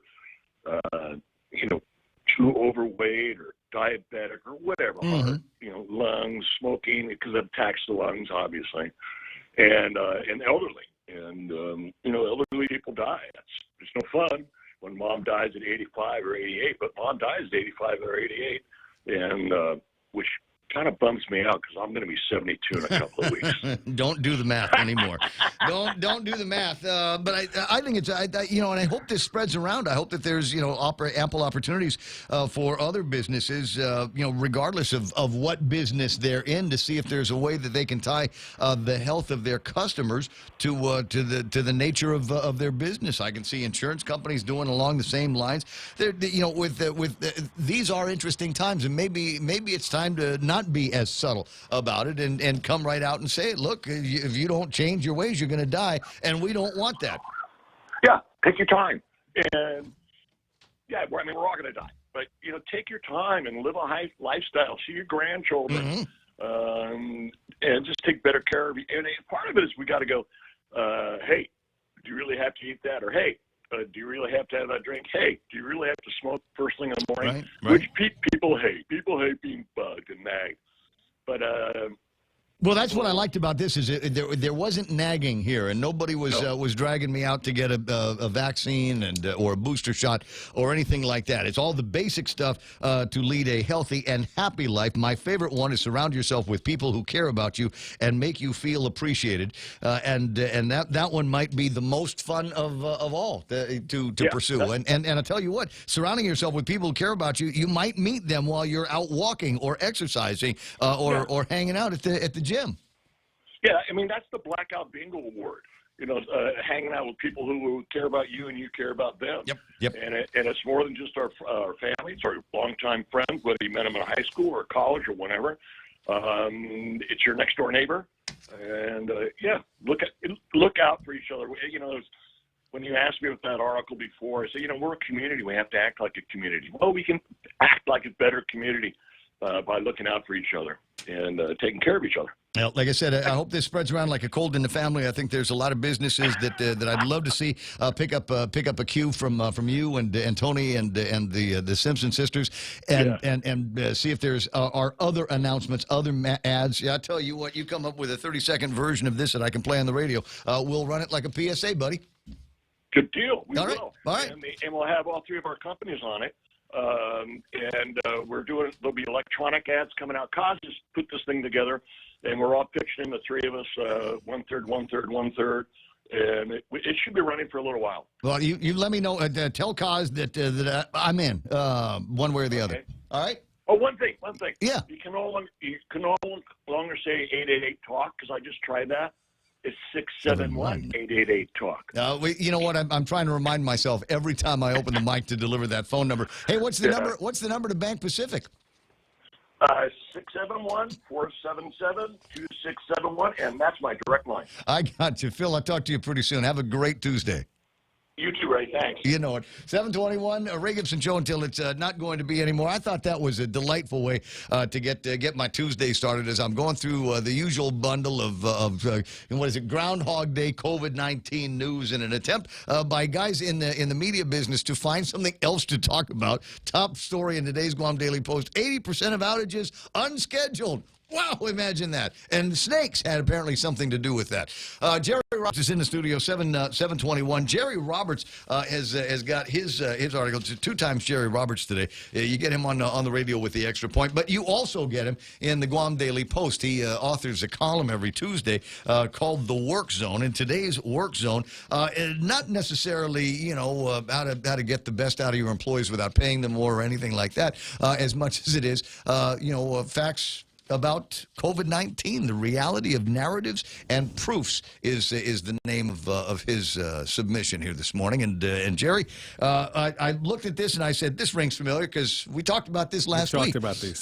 The other and you mentioned my name on this, the Ray Gibson Show on the Point FM. But there's that, and I was joking to myself. And the great thing about print is it doesn't come with a little COVID-19 warning label like it would if it was in social media. Yeah. And then just before the program, I'm going through my social media, and the Post has put this story out there. The Post posted it in social media where it did get a COVID-19 badge. And a note from a guy that chided you for coming up and posting reckless misinformation in your deal. Oh, really? To which 2 or 3 other people came up and said, "I don't know what you mean by misinformation. All of this is easy to verify. It's all based on facts, and it's all based on facts. You want the proof? You want proof?" That will underscore that word again. And by way of proving it, they actually gave a link to one of the facts in the actual article. So take a look at it. I think it's an interesting read, regardless of which side you are. Maybe it will convince you that we need way more science. Well, you need science, but the other thing is you need to be honest in your narratives. And the Biden administration was not honest by calling it the pandemic of the unvaccinated. I agree. Locally, and it's not just locally and the governor, but, I mean, every place you have Democrats in power, they picked up on this thing. And they called it the pandemic of the unvaccinated. There was a reason for it. It was an agenda item for them. And basically, some things have to be said. And businesses, unfortunately, have kind of gone with it and said, okay, we'll just make these mandates without kind of thinking about, where is the science? What do we have to do? What's the reality about having people who are unvaccinated in our workplace or customers or whatever? Hey, I mean, you got to, at some point, you've got to break down the BS, and you've got to get into reality. But the people whose job that is, though, don't want to go in that direction because there, I think, are other forces that are driving them one way or the other. Dave Del Sola, just before we get into the extra point, wanted to chime in on something from the Department of Labor. Their director, Dave Del Sola. Buenas. Zan Hafade? Hey, how you doing, Ray? You know what? I'm groovy. I'm filled with peace and love and joy for my fellow man and woman. Good. Hey, I just wanted to kind of throw out, we batched today, and the numbers are significantly going down. But today's total batch was $791,000. PUA was $398,000. FPUC was $385,000. For a total of $791,000, and taxes were $65,000. All right, so obviously we're getting to the very, very short rows of this particular job, and there is a deadline looming now by the end of the week. What is it that your higher Guam people need to know? Well, claimants, the 27th of this month, which is just a couple days from now, will be the last date that you can file your weekly claims. The last date that you can file your weekly claims. So if you have any outstanding issues or problems, file all your weekly claims up to date, and we can always come back and fix them. We can't go back and file them for you. after the 27th of October. That as all three of us have pointed out, that is tomorrow, Dave. Now, is is Higher Guam still available online, or has that gone into a full manual mode now? Nope. Higher Guam will be always up and running, and the PUA online will still be on. You'll be able to go in, check your status, and of course, eventually, come next year, you'll be able to get your 1099s and get an update on everything, and upload any documents if we find any outstanding issues. So it'll be up and running after the 27th. You just won't be able to file any weeks. Right. And in line, I have another announcement, if I could. Retiring? No. Oh. Almost, not yet. I'll do it when you retire. But, this coming weekend, this is kind of goes hand in hand. PUA is slowly fading out. We are partnering with Public Health. This Saturday, we'll be having a job fair for the jobs available at Public Health. They're getting a lot of grants. They're shifting from COVID response to COVID recovery. And they're going to start also shifting some of their activities to the community. And in line with that, with all the grant monies, they're going to be hiring about 70-some positions, which are going to be LTA positions, and they are going to be in various skill levels. And some of these positions will be community health center workers. They will be for community outreach. There'll be bus drivers. There'll be CDC investigators, administrative workers, clerks, researchers. So they're going to expand their recovery efforts in the COVID, and this is a great opportunity for those like maybe in the hotel industry. You can come, you can work for a couple of years, you get your foot in the door, you possibly could get a permanent job, or you can wait until your real job. I was going to say, LTA it sounds like might be the perfect match for a couple of people. We'll talk about this another time. Let me get into Jerry Roberts, but I do want to ask just real quick on these job openings that you're having the job fair for. Will you require that the potential applicants be, number one, vaccinated? Number two, do they have to pass a drug test? If they're selected, they will have to pass a drug test, and they will have to be vaccinated. But that's after they're selected, not beforehand. I got you. So this Saturday at the AJC from 9 to 4, you'll be filling out a DOA application. So Department of Administration, a regular GovGuam application, you can get that online. Please be prepared with your all your information and your credentials as far as high school degrees or college degrees or anything like that, work history, so that you can fill it out, and our people will be there to help you fill out those forms and provide you assistance. And those not selected, we can also provide job search assistance too afterwards. So please come see us. Announcements will be going out from Public Health this today, tomorrow. You know what? Chanel does an outstanding job, and I want to say it was in my email box this morning. Oh, great. So it's and in fact, Mon has already done a news story on it. That's how good we are. So fast. You guys are so fast. 8 o'clock last night, Janella sent this out. She should be working for you. I'd love to have it. I'll work it out. 7:30 in the morning. Hey, listen, I got to let you run because you already used up all of Jerry Roberts' time. Oh, thank you very much, Jerry. I appreciate it. My pleasure. Thanks a lot, Ray. Right on.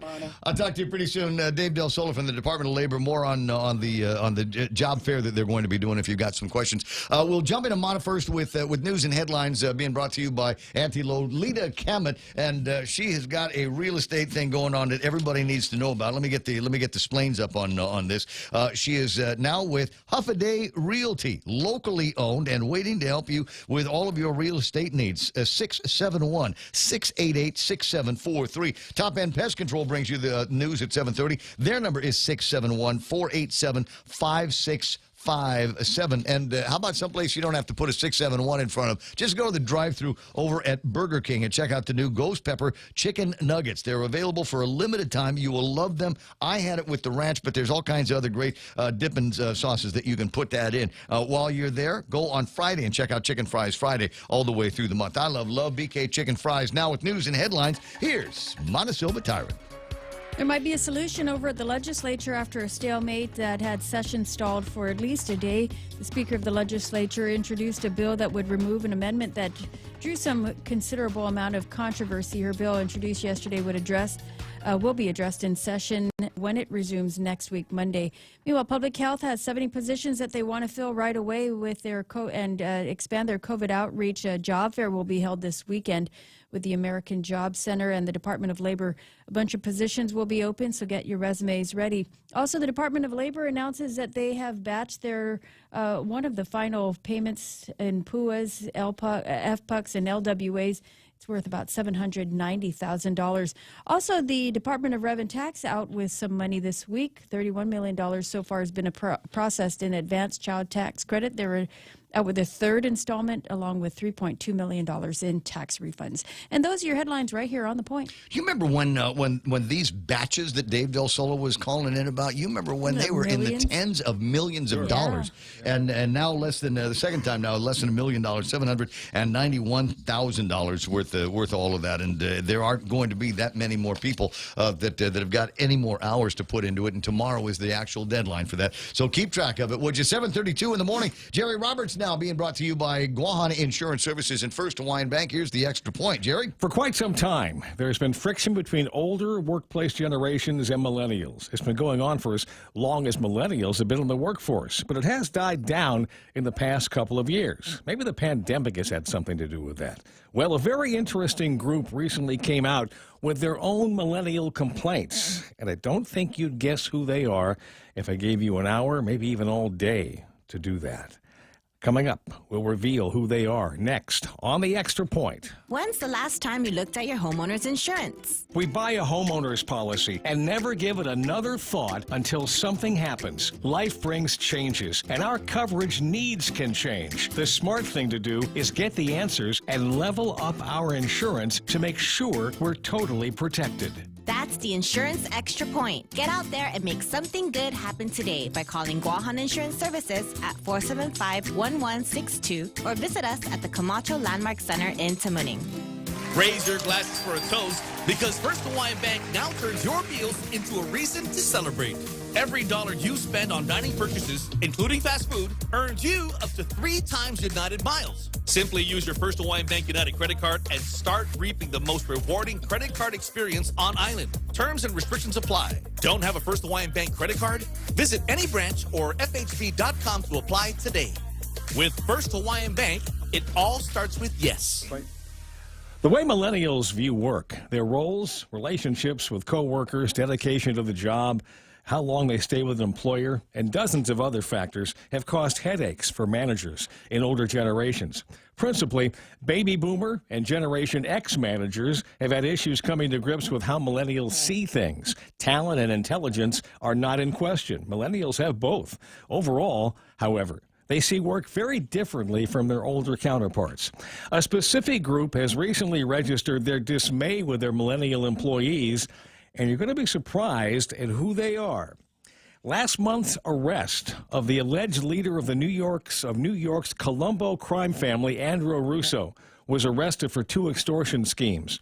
Russo is 87 years old, and former FBI agent Scott Curtis told the Wall Street Journal that the mob boss apparently blamed his trouble on the fact that he had stayed in his role for too long and had problems with younger associates, those millennials we spoke of. If you're an older manager and you thought it was only you who didn't get along with millennials, you can rejoice. Even the mafia can't handle them. Russo said they complained about his micromanaging them, which he indicated was necessary because of his distrust in their abilities. Several former government investigators added that millennial mobsters aren't doing business the way that their elders always have. Older members complain that the millennials who grew up in the suburbs instead of the mean city streets are, quoting now, softer, dumber, and not as loyal as mobsters of the past. Plus, they're always texting. Quote, case in point, the Colombo family associate who was accused of participation in an extortion scheme by sending threatening text messages to the intended victim. The millennial mobster never considered that those texts could be used as evidence in trial. As a member of the Colombo family put it, everything is on the phones with them. We're having some fun with our millennial friends. However, they want certain things from their job and employer, and that's okay. An example, number one, millennials want to make a positive difference in society. Millennials want flexible working hours. They don't want the 9-to-5 grind. Millennials want variety. They don't want to do the same things every day. Millennials want to be trained continuously. Millennials want special projects. Millennials want a workplace where they can freely give their opinions and are not limited by rules or authoritarian bosses. Millennials want transparency from their leaders and feedback. They want regular performance reviews and mentoring. Those are the 7 things that always are mentioned when millennials are the topic. When you look up and down that list, there's a lot you can agree with, I'm sure. That said, when the mafia employer makes job applicants an offer they can't refuse, will they end up refusing it? If you do happen to interview with the mob on your next job, here's a suggestion. Leave your phone on Do Not Disturb. That's the extra point.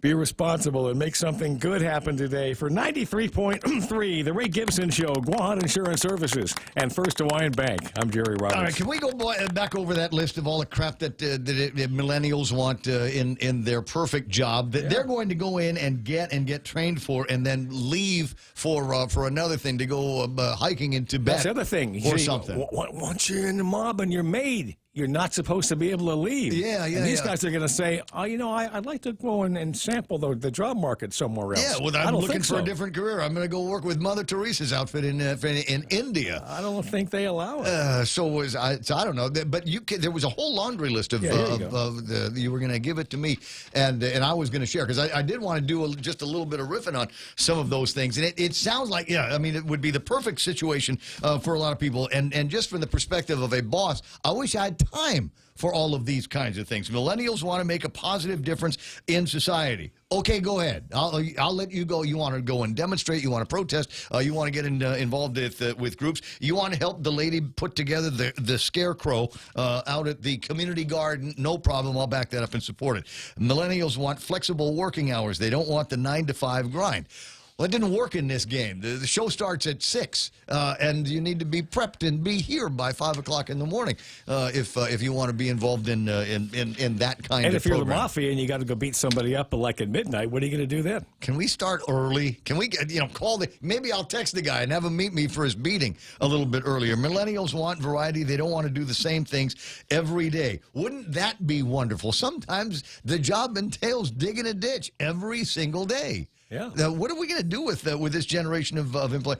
They want to be trained continuously. And like I said, the biggest problem, and I think a lot of people are going to have, when you look at this generation, is fine. Okay, I'll train you how to work the equipment, and then 6 months from now, you're going to say, wow, I really enjoyed this. This was very fulfilling. I'm going to look for another fulfilling position for myself. That's right. Special projects, a workplace where they can freely give their opinions and are not limited by rules or authoritarian bosses. This is a problem not with just millennials, but it's the entire social media generation. Is people are used to saying what's on their mind, but not used to feeling the repercussions for that. They're not used to getting a smack in the face when they lip off to the wrong guy or get yelled at by their boss for the guy would say, hey, are you talking to me? Are you busting my you-know-whats? Millennials want transparency from their leaders and feedback. They want regular performance reviews and mentoring, and to which I say, wonderful. I hope you can find that somewhere. The rest of us are trying to are busy trying to make a profit around here. I will. 7:39, Jerry Roberts and the Extra Point. And as I said, a very interesting article, today's Guam Daily Post, not too far off from the Extra Point that we did last week, and a little bit of a conversation we had with Dr. Nathaniel Berg. And you think there might be some blowback on this? I think so. You think there might be some people writing in and on the Guam Daily Post's post of your story and talking about what is it? The storm of misinformation? Well, I'm sure there will be, because there are people who are invested in that particular narrative, and those folks will find it difficult to give it up. Have you had to unfriend anybody in social media since this whole COVID-19 deal started? Oh, I've done it. Okay. Maybe after the wars we can be friends again, but I don't know. There's some people that have made calculated remarks about me and my brain power based on some of the posts that I've put in there. And frankly, rather than get into a disagreement or debate with them, I just decided their friendship wasn't as valuable to me as maybe they thought. You can do all day long. You can challenge facts, and I'll answer it. But when you start getting dirty and you start calling people names, and not just me, other people in the thread and the rest of it, there's no more use for it. I'll just unfriend people and get rid of them. Yeah, much easier to do it that way. 7:41 in the morning. That makes more room for other people that I do want to have debates with or walk across the beach or something like that. Jerry Robertson, The Extra Point. Thanks, Mona, for news and headlines. We'll take a quick look at what's happening on the roadways. And what do we got? Do we have wait a second. Current Senator. I like that, Ray. Well, technically, he was a former senator. Have you seen that candidate post? They were asking about people that should be the lieutenant I saw your face, man. For Mike St. Nicholas. I saw your face. We have to talk about that after these.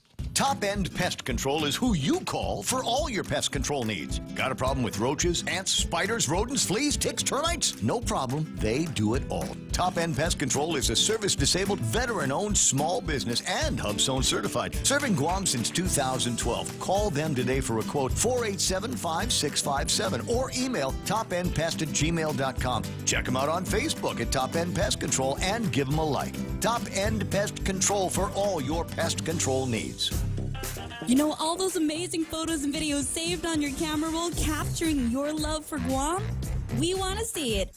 Log on to visitguam.com/Instaguam to submit your best moments for a chance to win weekly prizes. The Guam Visitors Bureau will choose a weekly winner, so share your love for our island paradise now and win. Brought to you by GVB. Thank you for making Guam a better place to live, work, and visit. Wait, what am I supposed to do here? 7:42. What? I can't hear you. I can't see it. Docomo. Yeah, let's use the microphone right, thing. yeah. I built that, gave you a nice mic in that studio. Good Big job, long man. arm and the thing.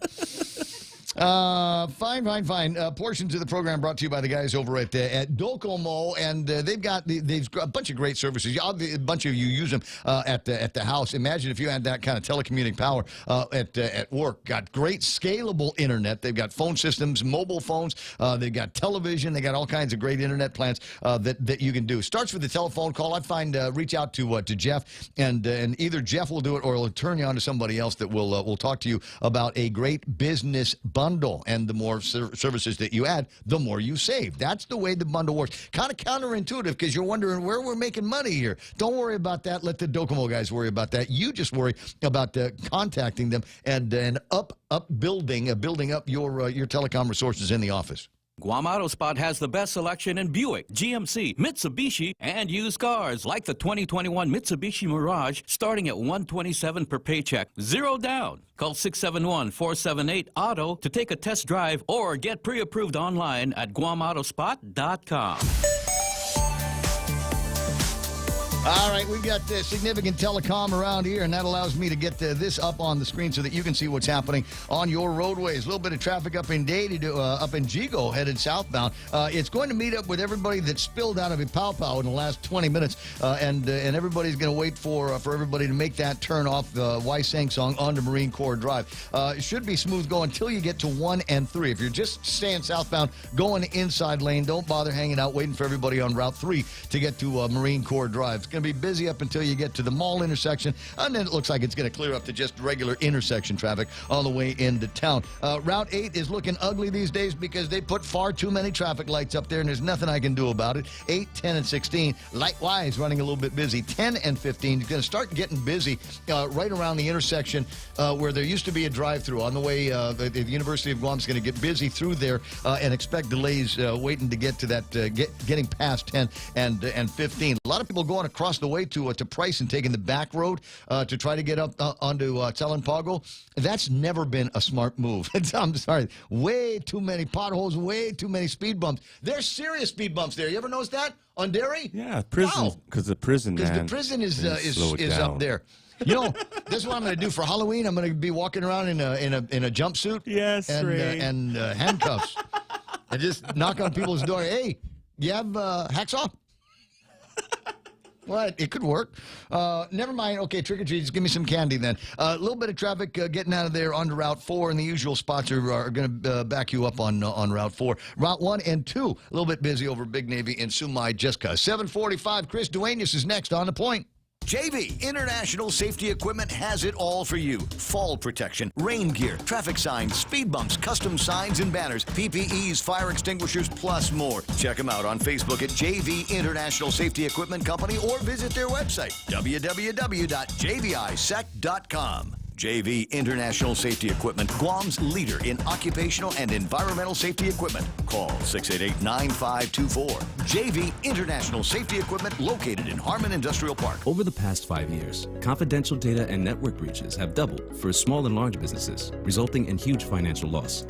At GTA, our multi-threat security bundle is a cost-effective solution monitored by our team of experts, ready to detect known malware and stop new evolving cyber threats before entering your network. Protect your business with confidence and call 671-644-1000 or visit gta.net/enterprise. GTA, we start with you. Way too many doctors in this list.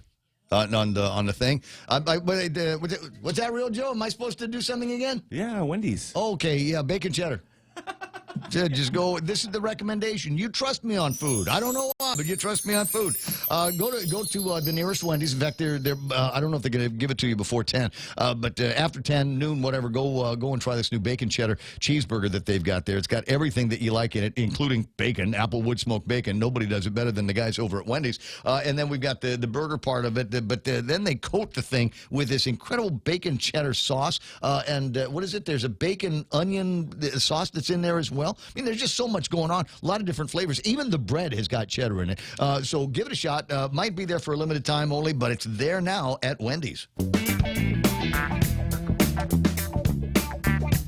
7:47, and we'll go into a little bit more depth on this a little bit later on in the program. I've got Senator Chris Duenas on the line with me now, but down the road, cousin Troy may chime in and help me through what I think is one of the more interesting things that I've seen so far.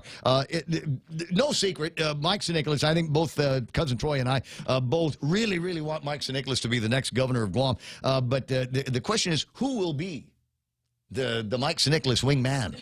And there are a bunch of people apparently that have already been brought into the conversation. There's Dr. Annette.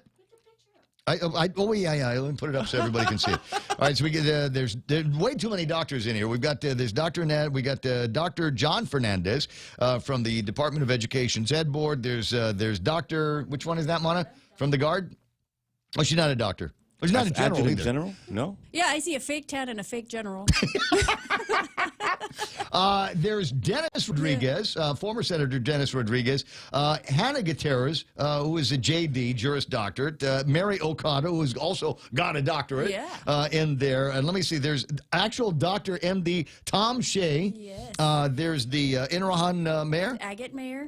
Agate? Is that Agate? Okay, Agate Mayor. And then there's an old picture of me. I know it's old because I don't have a beard in this picture. And I'm going to tell you, because Mikey and I are great friends, and I would never, ever torpedo any shot that this guy has got for Adelup by suggesting that I need to be his lieutenant governor. Yeah. Yeah, because Mike and everybody that nominated me, I would hurt it. What? Kevin Siswico is a Republican mayor. And? It's okay. But look, Mike technically is a Republican that runs as a Democrat. I think, if it's an interesting conversation about Mike being the next governor of Guam, or potentially the next governor of Guam, primarily because I think he appeals to the same kind of people, Republican or Democrat. It doesn't make any difference. So that would... What the heck? Is that? It sounded like a clown going. I don't know. Maybe something is beeping that's not supposed to be, or maybe it's just my reminder. Get back to the conversation. Senator Chris Duenas online. Good morning, Senator Chris. How you doing? Happy day, Ray Gibson. Happy day, Senator Mana, and happy day, Real Joe. You know, me morning, and Real Joe Senator. got something going on. Who does? Uh-oh. Me and Are you Joe guys got something related? going on. You're cousins. You and Joe got something going on? Yeah, we figured that now everybody from every walk of life can be a sports fan for any sport on the face of this earth. just by chanting, "Let's go, Brandon." Let's go, Brandon. You could be a NASCAR, fan. You could be an NFL fan, a fan of the World Series. All you got to do is say, "Let's go, Brandon." Unbelievable. I wonder, and I haven't seen anything coming out of the White House, certainly not the Biden White House, that's making any attempt to neutralize that. You'd think that no, you can't. But what a great sign about what's going on in this country. Next hour in the program, I've got an interview with a guy named Alexander Gray. He's coming in with Juan Carlos Benitez via telephone, and I'm telling you, there's some really hairy conversations that are taking place. The guy says, as the narrative of American decline becomes increasingly popular and politically expedient, there's a conversation, and we're not the only ones having it. It's not just people that are from the United States of America and out here in the fringes of democracy and the supply chain that recognize what a buffoon we have in the White House. The cost of gasoline, the cost of groceries. We've got supply chain issues that they're not going to even begin to figure out how to solve until it gets to be 2022.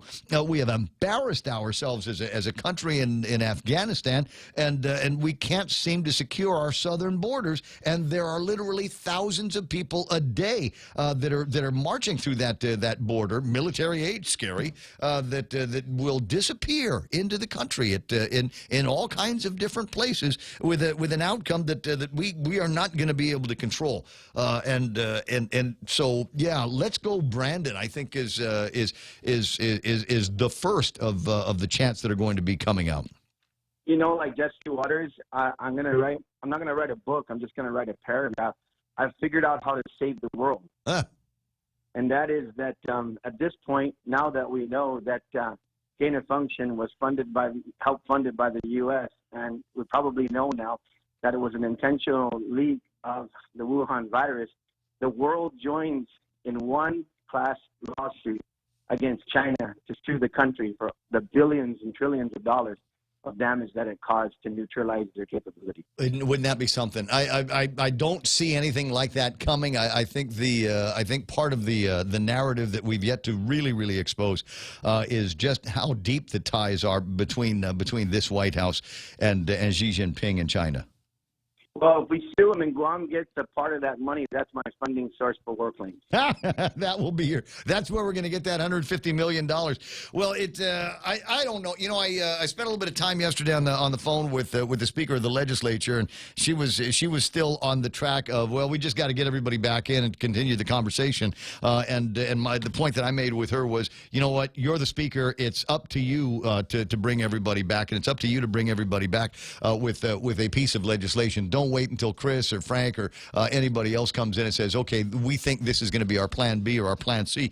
You're the Speaker. You need to come up with a plan A. To the degree that she did with a new Bill 217, Chris, do you think that she has tapped into that leadership resource, and do you think that might be the save? I fully support her, and I thank her for her leadership. Ray, I think you have said this, and you've said it well. There's no victory lap for anyone on this issue. This is a huge bungle. And the fact is that the reason why the five of us stayed out, I know it's being dubbed as the walkout, but let me give you the chronological order of how things happened. The Speaker went into session. She gavelled down a recess for the purposes of addressing the bungle on Bill 130, now Public Law 36-something. When we went into that meeting, sir, the five of us stood up and said, Madam Speaker, we would like this discussion on the record. Now, there was an issue of the legal issue, legal advice. You don't air legal advice from your lawyer on the air. We, to use a legislative term, bifurcated that issue and said, we will not ask legal questions. We will only put the chronological order and how this bungle happened in terms of the process in the legislature, meaning through the clerk's office, yes, with legal, but we won't ask legal questions in terms of what is our way forward. That was still rejected.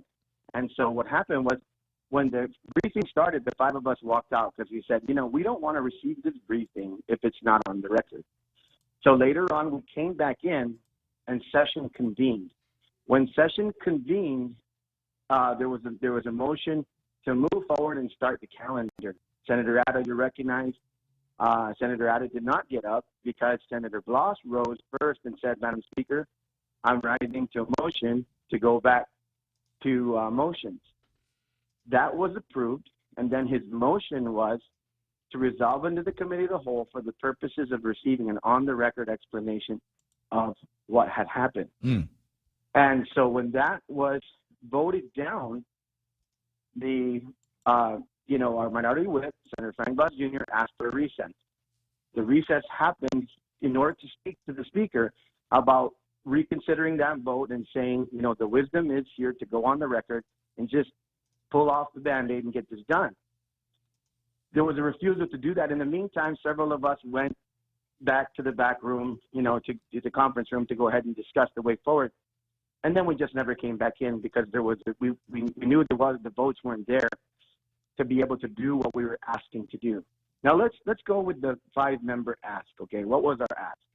Our ask was that the full accounting on the record take place, that we then go off the record, discuss with our legal option, and then we go back in and declare that the only business of the legislature that will take place will be solving this problem because there's a lack of confidence going forward and debating any other bills for possible voting on, given the fact that we have this problem in front of us. I think that's a responsible, mature way of addressing this.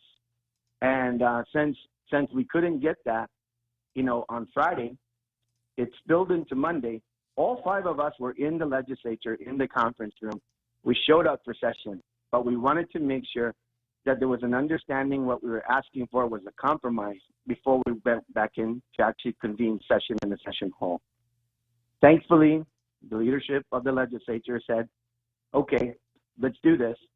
And so we went back in, we put nominations for the possibility of voting on Monday. We put Bill 217, which is identical to Bill 130 as introduced and publicly heard with no amendments intact. Right. On the session agenda, because it has had a public hearing. It's an identical bill. It's one of the only circumstances other than an emergency whereby a public hearing can be waived for a bill. And we put it on the session agenda. Then we played by our own rules again. We are waiting the 5-period notice so that the people of Guam understand this will be debated, and 5 days for everybody, the newscast, everybody else to say, this is what these guys are doing. Right. And we'll go in on Monday and we'll debate that. Now, some have said, well, you didn't get your public, counting. In the committee of the whole, as my good friend Senator Munda knows, any question can be asked. It will be up to whether or not the chair rules it out of order or whether or not those who are being compelled to answer questions answer. So it can come up again. I'm not going to refer to it as a witch hunt. Others will, but you can still ask those questions of the responsible parties while you're in committee on a whole. I totally understand that. I don't have a problem where anything is headed at this point, and it looks like we've figured out what the resolution is. While there's a chunk of the body that walked out that was very, very concerned about the steps that have been taken, I think it's important that we resolve what the issue was that led to this bungle, but you still have to undo the bungle, and that's usually where things get stopped up over at the legislature, as you know. I mean, we talked about this, in the last couple of days about how Chris Duenas once upon a time went in there to do a thing or two dealing with gaming on Guam, and then all of a sudden an entire generation is now stuck again with game places in the villages and legalized gambling. Well, if I have to say... And we never fixed that. We never went in and fixed what the problem was. So at least in this case, I'm delighted because it looks like an attempt is being made to ensure the issue never comes up again, and B, to resolve this to the satisfaction of taxpayers that don't necessarily want to pay $150 million for war claims. And so, as I would say, the white, hot light of sun shining in... I think is going to disinfect this issue. I think there's way too many people who are aware of this and who, even if they want and desire a full-blown war claims program, do not want it done this way. There's probably only a handful of people, I think, that want it done this way. And so I challenge all of my colleagues to exercise their true intent pass a clean bill, send it to the governor, and I ask the governor to please sign it so we can do what at least the lieutenant governor so far has taken the leadership in doing and said, you know what, we're moving forward. We're fashioning a program as per the legislative request for us to send it down. It has intact a requirement to mirror the federal program, and we are doing it, at least from the lieutenant governor's report that I saw in the media yesterday. We are doing it in a fashion in consideration of the budget that was allocated, or the number at least close to that was allocated. Right. So $10 million, not 150. Exactly. Yep. And I see where it is.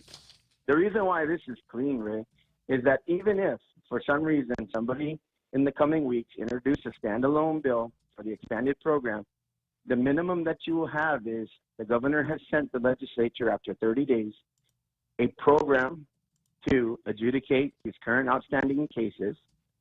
And then at least you have the legislature to go in 30 days to either amend, pass as is, or discard the governor's plan and start over. And if we end up with a plan at the end of that process, it at least can be a template if the people of Guam, through a public hearing and the desire of the entire island being able to testify on a program and where the money's going to come from, like I said, China, then we at least have something to work with. We're not doing this ad hoc and under the hot iron of, I want to get paid. Oh, the pressure, I can see the pressure of some activists coming through here. A couple of minutes after 8 o'clock in the morning, already late for Fox News. I'm going to let you run. I do appreciate the time, and we'll look forward to, what are you guys going to do for the next week? You got until Monday. What's going to take place over at the legislature? I suggested that all the senators and their staff get together and read every word of every bill that you guys need to look at next week. Great start, Ray. I think that's exactly what we should spend our time doing this week. But, Ray, we also have a lot of issues on Halloween. our plate. Got to find a costume for Halloween, et cetera, et cetera.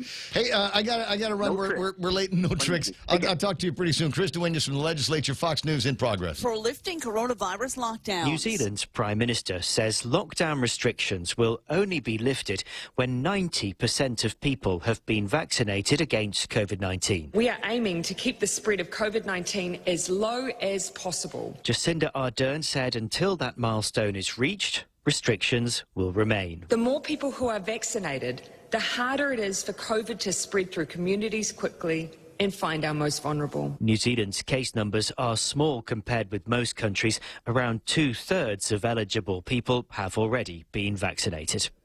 In London, Simon Owen, Fox News. Authorities in Illinois have identified the remains of another one of the victims of serial killer John Wayne Gacy, who was convicted of killing 33 men and boys in the Chicago area in the 1970s. Authorities say Francis Wayne Alexander of North Carolina is the latest of Gacy's victims to be identified. Gacy was executed in 1994. More Americans have left the job market in the past year and a half. More than 3 million Americans retired early because of COVID. A Federal Reserve analysis says of the 5.25 million people who left the labor force since the beginning of the pandemic, slightly more than 3 million are considered excess retirements. Fed senior economist Miguel Fario at Castro speculates it's because of two factors. Older people are especially vulnerable to infection and death. The other, the stock market and high housing prices made it more affordable to retire. The Fed wasn't able to answer the question of whether the excess retirees will re-enter the workforce at some later time. Ginny Coselda, Fox News. Hertz has announced it'll buy 100,000 electric vehicles from Tesla, one of the largest purchases of battery-operated cars in history. I'm Lisa Lacera. This is Fox News. Now open on Guam, 511 Tactical Gear Guam, offering superior tactical apparel and duty gear for law enforcement, first responders, tactical operators, and recreational enthusiasts. You'll find Guam's largest selection of 511 pants, shirts, jackets, hats, boots, watches, knives, lights, patches, and gear bags. Shop inventories online at tacticalgearguam.com. Located in Harmon, Route 16 Army Drive between Little Wangs and the Dungeon, right next to Bargain Tactical. 511 Tactical Gear Guam. Always be ready. When making the new Kentucky Fried Chicken sandwich, people asked how I felt about burger places selling fried chicken. I'd say that's none of my business. Just like making fried chicken is none of theirs. The new Kentucky Fried Chicken Sandwich with mayo, pickles, and a quarter-pound filet as far as the eye can see. Get comfy. It's gonna be a while.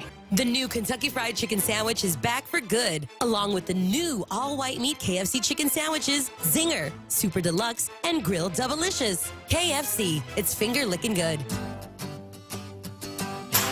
Always here to help you.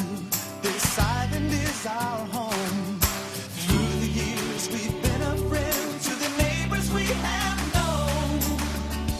Now we're banking on the future. Services to choose. Bank Pacific, where others put branches, we place roots. Your local news is brought to you by Nambo Insurance. Skip the line, pay online. It's fast, it's easy, and it's secure. Visit nambo.com for more information.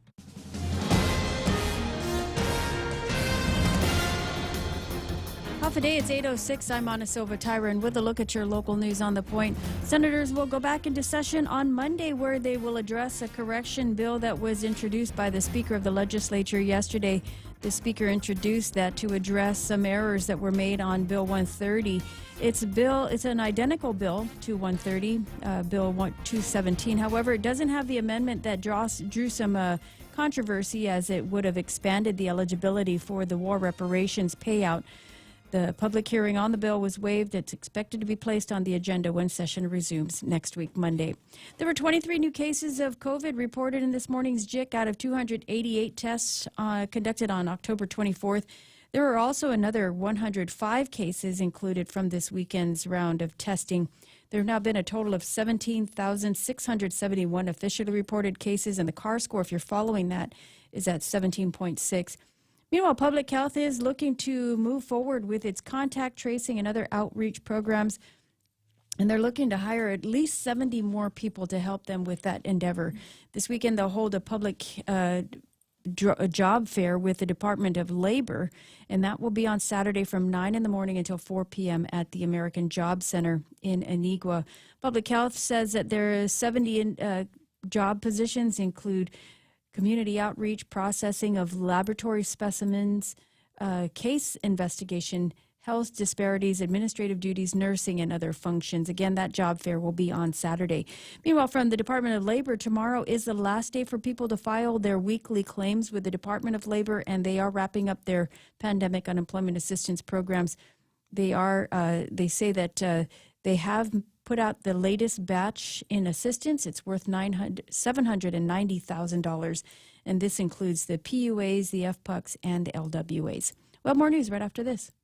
Go green, go solar, and save big with Nambo Insurance. When you power up your home with solar panels, Nambo Insurance will pay up to $350 toward your power bill. With Nambo, you can enjoy great savings while going green and helping to save Guam's environment. At Nambo, it pays to go green. Terms and conditions apply. Visit Nambo.com or call 477-9754 for details. Nambo Insurance, proudly serving Guam for over 50 years. The Department of Revenue and Taxation is out with the third installment of the Advanced Child Tax Credit. So far, they've processed over $31 million. This week, they're also putting out $3.2 million. It's the latest in their refunds released for tax returns for this fiscal year. They are touting their ability to pay out the tax refunds under 50 days. This latest batch will be about 964 returns filed on or before September 9th. Meanwhile, the Department of Homeland Security has a new advisor after the governor and lieutenant governor tapped Samantha Brennan for the new position. Brennan comes highly qualified for her new role after having spent a decade in law enforcement and public safety. That's several decades.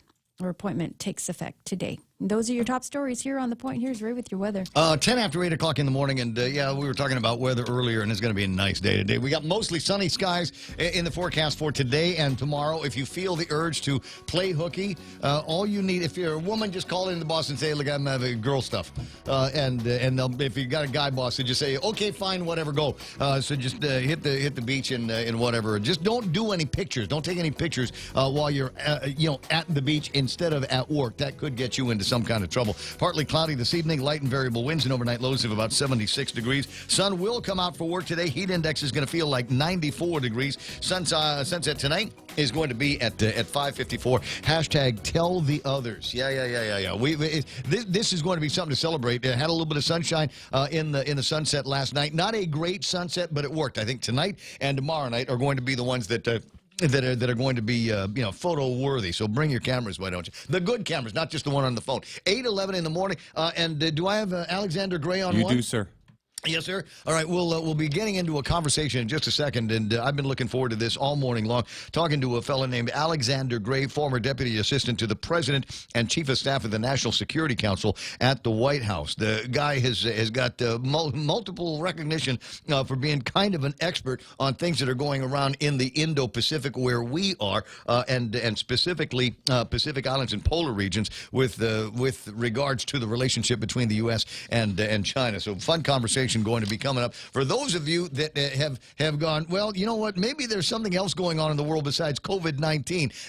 Yeah, it's a resurgent China, and they're not alone. They got friends from all over the place. We'll talk about those relationships and the surge in capacity in China, what that may mean for us in the future, and what steps need to be taken today in a narrow sliver of time for the United States allies and partners to be able to put China on notice. More on that in a couple of minutes. It's 8:12. Be right back. Choosing health insurance for my family is difficult. I need to know our health insurance will protect us now and in the future. Take Care members have access to the island's largest offering of free fitness classes and health education programs, and a high-quality credentialed network of on- and off-island healthcare providers, including the convenient one-stop FHP Health Center and urgent care. My family choose Take Care. Your family should also consider choosing Take Care. Call 671-647-3526 for more information. Take Care, our island, your health plan.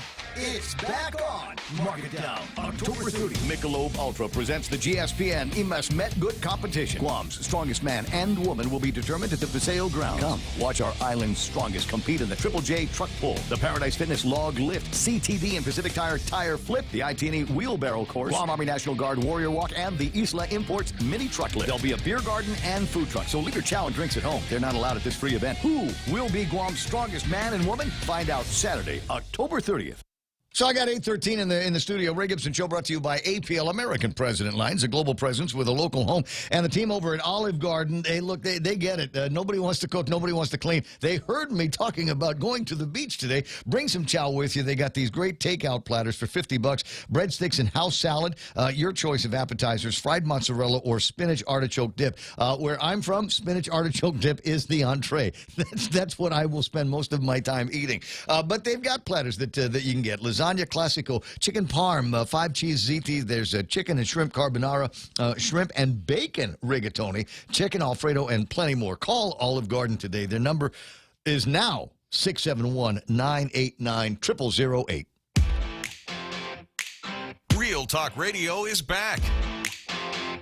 Welcome to The Point, Guam's FM News Talk Superstation.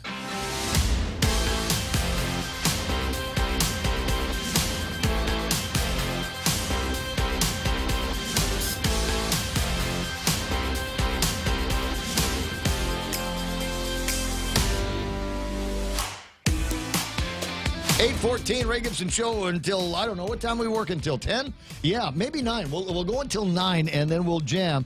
And I'm thinking there's this, I was at the beach yesterday, and, you know, normally I like to hang out in one particular spot. I'm looking down further at the beach, and I saw a lot more by way of bikini and volleyball ball throwing things going on over towards the outrigger and the Westin. Are you aware of any activities that are taking place in that area, Real Joe? That I need to be it could be a military exercise. I may pursue some kind of investigation on that before too much longer. And an interesting conversation that we're going to get into, and I want to thank Juan Carlos Benitez for making the arrangements. Good morning and welcome to the program. Good morning.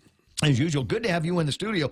And on the phone now is a fellow named Alexander Gray, senior fellow in National Security Affairs over at the AFPC. And I wrote down somewhere what AFPC was supposed to mean, and I can't find it. So I'm just I'm well prepared for the interview, Mr. Gray. Where it is exactly that you work? What is the AFPC? Well, thanks for having me. It's the American Foreign Policy Council, a group up in Washington, nonpartisan, focused on national security challenges. Would you say that we are in the midst of a national security challenge at this time, or is this just kind of a regional thing that between me and my sister we've been trying to pay a lot of attention to? We've got resurgent China and North Korea around here, and they're sending missiles up in the sky, and they're going hypersonic around the planet, and just kind of don't know what to make of it. What are you observing there at the AFPC? Well, look, the challenge with China is the greatest national security challenge the United States has faced since the end of the Cold War. It's going to define the 21st century, at least for the next several decades. It's really what is animating most of the policies that are coming out of certainly the Trump administration and now the Biden administration as it relates to the Indo-Pacific. China is our #1 national security competitor and potential adversary, and I think that everything you're seeing from both Republicans and Democrats, which is oddly relatively consistent, reflects that reality. In the Trump administration, you know, this is one of those things where it's in my frame of reference, but every once in a while it will move around depending on what the headlines I've got now. But my thoughts in the Trump administration were all about containment of a militaristic China. Has that survived into the new Biden administration? Well, the interesting part about it is the Biden administration has adopted a great deal of the Trump administration's approach to China, the Quad with India, Australia, and Japan, support for Taiwan, increased focus on freedom of navigation operations in the South China Sea, the AUKUS deal with Australia and the United Kingdom. Mm-hmm. The one area where I think we are seeing, and I have real concerns, where we are seeing a divergence is military spending, and obviously something very important on Guam, and the lack of a really, I think, serious defense budget coming out of the Biden administration is notable, and especially in light of the hypersonic missile test that's been reported by the Chinese. We really can't afford to let our guard down on those type of long-term investments that we need to stay competitive. So it's that's really the military spending is the one area where I've seen a divergence between the two administrations. Otherwise, there's a lot of continuity. Well, there I think are other issues, and maybe they're a little bit but way too far above the surface to warrant a whole lot of deep review. But you know, in my mind, I think the military might be distracted right now. I think we're spending way too much time on things like gender equity studies, gender equity programs, and critical race theory. I think we need to concentrate on the day job, which is the projection of power of the United States in all of the places where we may feel threatened. Well, you can certainly get into some of the more social issues that there obviously are going to be some divergences and you know, understandably so. And I certainly have my concerns about some of the approach that the Pentagon has taken on those types of issues.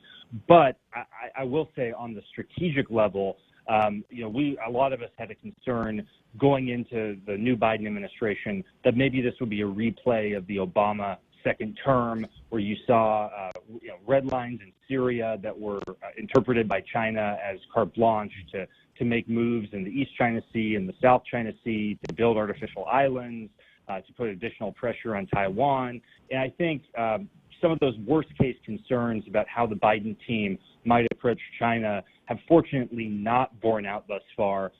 But as I said, what we do need to be very concerned about is that if, you know, with the rate China's modernizing, as you know, they commissioned 3 ships in the Chinese Navy in a single day. And we're going to commission about 7 ships in the entire calendar year of 2021.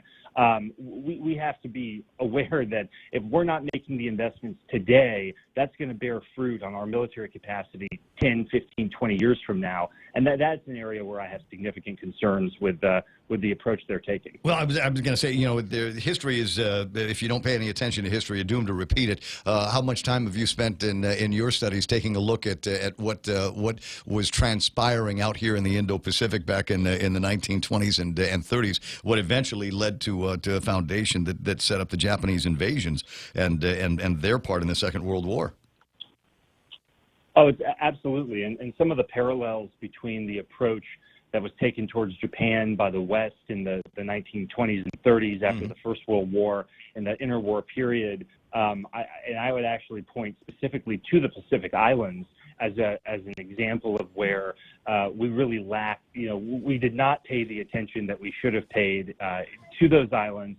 And ultimately, we ended up with Japan dominating and fortifying those island chains, and the cost in American blood to be able to take those back was enormous and extraordinary, not to mention the cost to the local populations.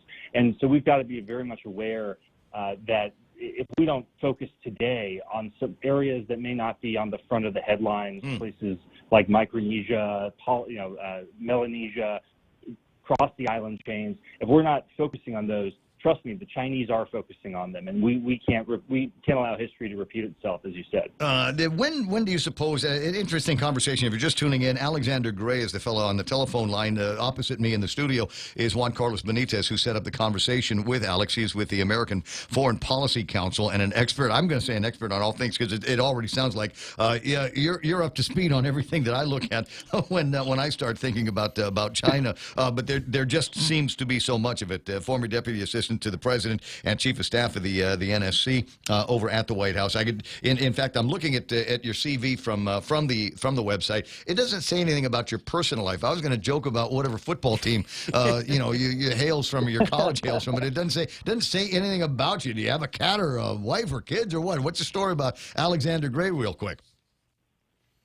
I've been in Washington for about 15 years, originally from the great state of Oklahoma. Have a wonderful wife, and fortunately have had a great career in government. And the last year or so since leaving the White House, have been able to get back to kind of my what I really am interested in and focused on, which is writing and thinking about kind of what's the future of the U.S. as it relates to the Indo-Pacific. And had a great run, as I said, in government, but now kind of back to the think tank academic approach to things. Hey, Alex, thank you so much for making this call for us. And as former director for the National Security Council for Indo-Pacific region and Oceania, I did want to bring an issue. We just had a submarine had an accident around in here, and it's humbling its way to Guam. How do you see the loss of the dry dock here in Guam and that capacity? What are the other options now for the military? And do you think that this is something that we need? It's a great question, Juan Carlos. Actually, my first job at the White House was running the Defense Industrial Base Office at the National Economic Council, and in that capacity, ran the first ever comprehensive study done of the entire U.S. defense and manufacturing industrial base. Nothing like it had ever been done. And we found about 300 gaps in the U.S. defense industrial base. This is the type of capabilities that would allow us to sustain a conflict against a major competitor if ever there was one. We like to think about tanks and aircraft and ships, but there's a lot more below the surface, obviously, than that. And it's things like shipyards, ship repair capacity, dry docks, the things that make it possible for us to maintain the military superiority that we enjoy. So when I think about what are the challenges towards fulfilling a longer-term U.S. capability to maintain presence in the Indo-Pacific, to project power, and to deter Chinese aggression, Guam is obviously a central part of any of that strategy. But without the infrastructure in Guam that sadly we dismantled during the 1995 BRAC round, we took so much of the capacity that had been resident in Guam to do ship repair. We eliminated it, and the post-Cold War euphoria, the end of history. We don't have to worry about great power competition anymore. And now we're in a position, as the Connecticut example shows, where if we're going to be focused on and surging additional capacity to the region, if we're going to be pre-positioning more forces in the Western Pacific, and we don't have the ability to sustain ship repair capacity, we're going to be in real trouble. And so I think the Connecticut example, Congress in the next National Defense Authorization Act, and hopefully the Biden administration should be clamoring to make some strategic investments to ensure that we have the capacity in Guam to do the type of long-term maintenance and repair operations that the Navy is going to need if we're going to have a larger presence in the region. I'd like to see that kind of commitment around here, because it would show a strong commitment, not just to the capabilities that you're referring to, but as a citizen of the island of Guam, and coming from a family that had endured the occupation of the Second World War and heard the stories, I'd like to know that if it came to bullets, we would be able to defend ourselves and defend the assets that are already here, and to fix them if we need to. I'd hate to hear after it's all said and done, yeah, we'll go ahead and do a dry dock. Tell you what, maybe not Guam, but Hawaii or some other place a little further behind, ahead of the further afield from where the action is. Well, it doesn't make logistical and strategic sense if you're trying to move your assets from the Pacific Fleet in Honolulu and potentially in San Diego, and you're trying to move them farther into the Western Pacific to defend Taiwan, to deter against Chinese aggression in the South or the East China Sea, for any of the purposes that we all are familiar with, it doesn't make logistical sense to have to send those forces farther back across the Western Pacific, particularly in a potential conflict scenario where they're going to be potentially under fire. It makes sense to have that capability resident in American territory, in a place that has a strong history of doing that type of work prior to the mid-90s. It makes sense. And so I'd love to see a bipartisan effort by members of Congress who are not focused on, who are not, obviously the Guam delegate can play an important role and the governor can play an important role, but this is something that should be bipartisan, and it should be from members who don't have a personal connection with Guam. They should be focused, who have an interest in the Indo-Pacific and an interest in the China competition, that we really should have a broad coalition of folks who are passionate about building up that capacity on the island. Alex, Navy Secretary Del Toro is going to be in the neighborhood. If he's not on his way to Guam now, it would surprise me. I know that he's going to be in the neighborhood over the next couple of days. Is there anything specifically that he, besides the dry dock, I think it's an interesting part of the conversation, what else should the Secretary of the Navy be looking for with regards to the capabilities of forces here on Guam? Well, I think there needs to be a larger conversation about what is the force posture going to be on the island over the next 10 years. And obviously with the Okinawa relocation is something that's very much on everyone's mind. But I think there needs to be just a larger discussion and thinking through what are the types of capabilities that need to be on the island if we're going to have the deterrence effect that's necessary. And obviously ballistic missile defense is a piece of it. I think there's certainly a role for additional advanced fighter aircraft. There's an additional role for more. I would love to see a greater capacity across Joint Region Marianas for just a larger permanent naval presence, that just increasing the number of ships permanently or even temporarily stationed on Guam and increasing the infrastructure to support them, because it's such a critical strategic location. You really just can't, from a geographic and geopolitical standpoint, it doesn't get much better than Guam for projecting American power into the region. So I'd really like to see the Secretary Austin, Secretary Blinken give some more kind of big picture thought to how Guam can play a part in their framework for the Indo-Pacific. So we talk about what I refer to as synchronous capabilities, but it seems to me that I'm reading more and more about the capabilities of China in an asynchronous battle scenario, supercomputing, AI, that kind of thing, that they are apparently, according to some people, are leaps and bounds ahead of where we are in the United States. I mean, could they press a button on a computer somewhere and virtually shut down parts of operations, our defensive and offensive capabilities here on Guam? Well, they're certainly doing their best to win the technology race in things like AI and hypersonics and supercomputing and quantum computing. They're doing their best. I think, the one thing I always tell people is don't, it's important to be vigilant. It's important to understand the threat. We have enormous capability. And one of the things when I became chief of staff of the NSC and had access to most of the intelligence that affects this type of thing, I was blown away by the quality and the quantity of the technological capability the United States possesses still. The Chinese are catching up. The Chinese are doing some impressive things we should be worried about, but I would never bet against the United States.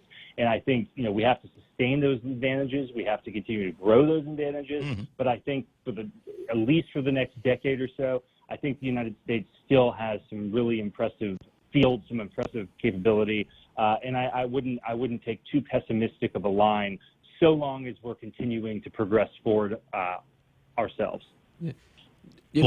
Ray, one of the reasons that I'm very excited about setting up this conversation is during Alex's tenure at the White House, we had a number of interesting conversations, and it was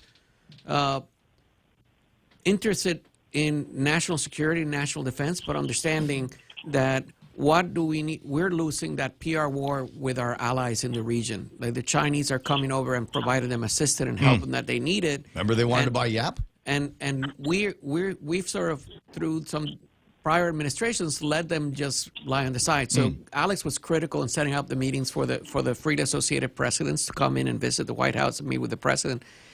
But expand this just not defense only, but to needs and supporting other agencies. That's why you saw some of the packages for the relief that for the first time provided funding for the FSM and the Marshals and Palau. Can you talk about a little bit about how that needs to be integrated into Americans' presence and their relationship with their allies? Well, I appreciate it, Juan Carlos. The Compacts of Free Association are some of the most critical documents, critical national security tools that the United States has, not just for the strategic value, but because of what the ability to integrate with Palau, the Marshals, and FSM, what that does for the United States. Obviously, they serve in the U.S. military in extraordinarily high percentages relative to the population. We've got a wonderful kind of cultural history with those islands going back to World War II and sometimes before. And really, I think at this point in time, with the advantages that we get from being able to use unrestricted access to their waters and their airspace for military purposes, but also to deny that access to competitors like China, it's an extraordinary advantage that we've been bequeathed from previous generations, and we have to ratify the new compacts. We have to get them done. I hosted President Whips from Palau for a dinner when he was in Washington a couple of weeks ago, and he was very eloquent on the point that China is not standing still. China is doing everything it can to turn those islands, the Free Associated States, away from the United States and toward Beijing through corrupt means, through legal but questionable means, through economic coercion. And we can't allow that to happen for any number of reasons. So I would really hope that the Biden administration and members of Congress get moving on this. We started the process almost 3 years ago under President Trump to try and get the compacts renewed. This would be a huge win for President Biden and for Congress, bipartisan win if they could get it done. And it would be a major blow to the Chinese to lock in these agreements for another several decades. Yeah. You refer in the invite document that Juan sent me earlier in the paperwork here. It says, by acting swiftly, the U.S. and Taiwan can dissuade Xi Jinping from making what could be the most disastrous geopolitical calculation since 1939. And in this narration here, you talk about a narrow window of opportunity, a brief interval to change Beijing's calculus. When we return, I'd like to explore a little bit of that conversation with you, and if we fail in this relatively brief interval to change Xi Jinping's mind about their calculus, what the nature of a shooting war is going to look like, what your predictions are as we move closer to it. 8:34 in the morning. Alex Gray with me in the studio. Juan Carlos Benitez, Montecillo Tyron, and her last look at news and headlines right after these messages. Over the past 5 years, confidential data and network breaches have doubled for small and large businesses, resulting in huge financial loss.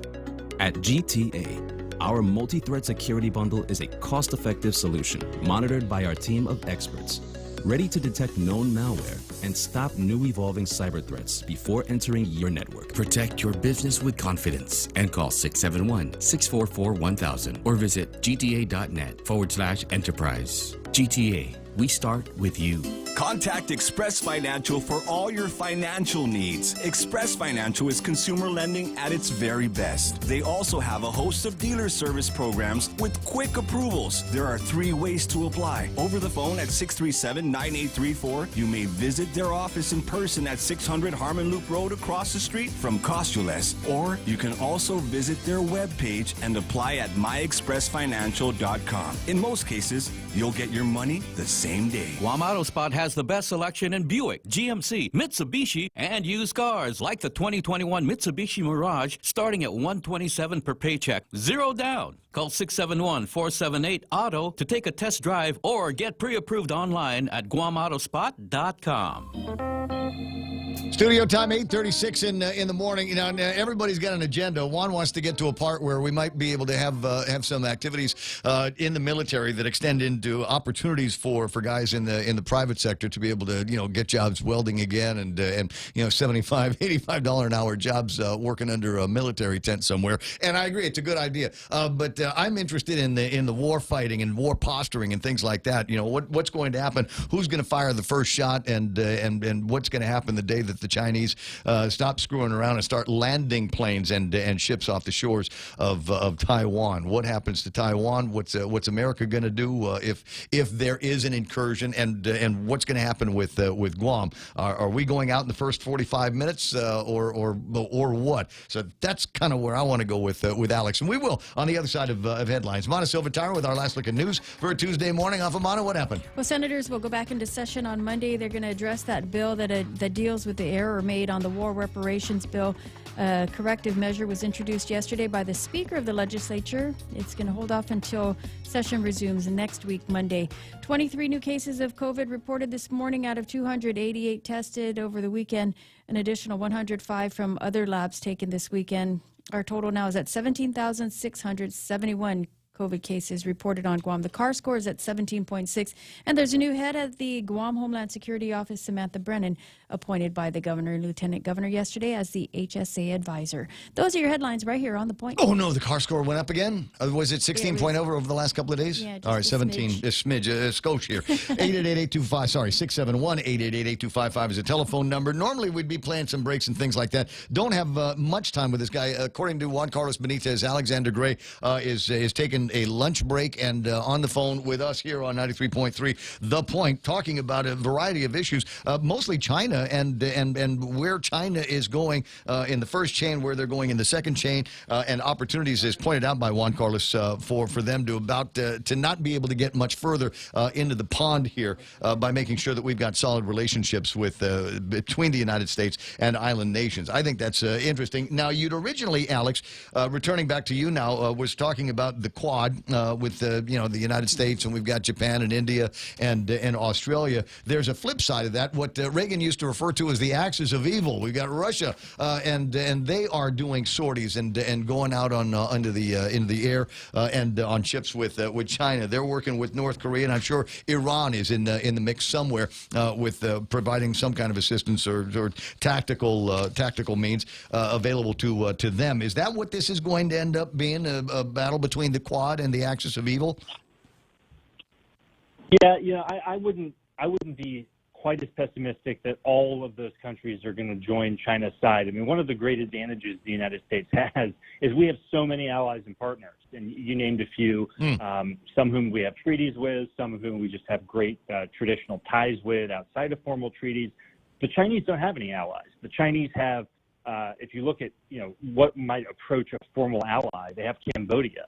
If you look at the rest of the world, they have countries that they've coerced or frightened, or they have Russia, which I can tell you from personal experience, the Russians are as scared of the Chinese as anyone. If you look, having dealt with the Russians when I was at the White House, during a couple of negotiations. The Russians are terrified that one day they're going to wake up and Siberia is going to be predominantly populated by Chinese. And so I think a lot of what you're seeing is one, let's try and be eaten last. Let's stay on the Chinese good side and avoid ultimately being devoured. And two, it's an alliance of convenience against the United States. So I don't think that there, in many places, the interests of the Chinese and the Russians diverge, places like the Arctic, places like the Black Sea and the Mediterranean. I think ultimately what you'll see is a world where China is going to be increasingly isolated. It's isolated because of its behavior. It's isolated because the value system that the Chinese Communist Party has attempted to foist on the world is a value system that most people resoundingly reject. So I think that, in the final analysis, you're going to see the United States continuing to grow the number of countries that affiliate with us, whether openly or behind the scenes, and China is going to become increasingly isolated. Is Taiwan the win for the Chinese, or is that what they want us to think? Well, I think what ultimately is going to happen is the Chinese, Xi Jinping is under extraordinary internal pressure to consolidate all of the areas in which China has historic claims. So you look at what he's done in Xinjiang with the Uyghurs and the horrible, what has now been labeled a genocide that's been perpetrated against the Uyghurs, a traditional area in which China has asserted sovereignty and for many years did not feel that they had fully claimed that area in practice. Now they certainly have. Tibet, similar situation. Hong Kong, in violation of the treaty they struck with the British, they've turned Hong Kong into a subjugated, a subjugated authoritarian component of the Chinese regime. So you look at the attempt, and Taiwan is really the last remaining piece of the puzzle that Xi Jinping has to take over to consolidate, to really elevate himself to the level of Chairman Mao in terms of great Chinese communist historical leaders. So I think there's a window where after the Beijing Olympics next year and over the next probably 2 to 3 years after that, because of some economic trends, some demographic trends, because of some positive things that are happening in the West, things like the beginning of moving more of our economic capacity out of China, which is happening quietly and not just by American companies, but by companies all over the world, and positive things the Taiwanese are doing to build their own defenses. The Taiwanese just announced a major multi-billion-dollar defense program that is going to really harden them against invasion and I think be a serious deterrent to China. That's going to start kicking in over the next 3 to 4 years. And so you've got this narrowing window that Xi Jinping has to take some sort of action. And that's why it's so critical that in that period, the United States do some of the things that you may have read. I had an op-ed in the Wall Street Journal with our former National Security Advisor, Robert O'Brien, where we laid out 4 or 5 steps that the U.S. and Taiwan can take together now to help deter the Chinese from taking a really dangerous and foolhardy action against the island over the next several years. Will Taiwan be defended by the United States? I think Biden made a statement in the last few days, and I believe the new ambassador has certainly made the overtures that Taiwan will be defended. Well, we've had a policy called strategic ambiguity for 50 years now, and the United States does everything it can to provide Taiwan the capabilities to defend itself.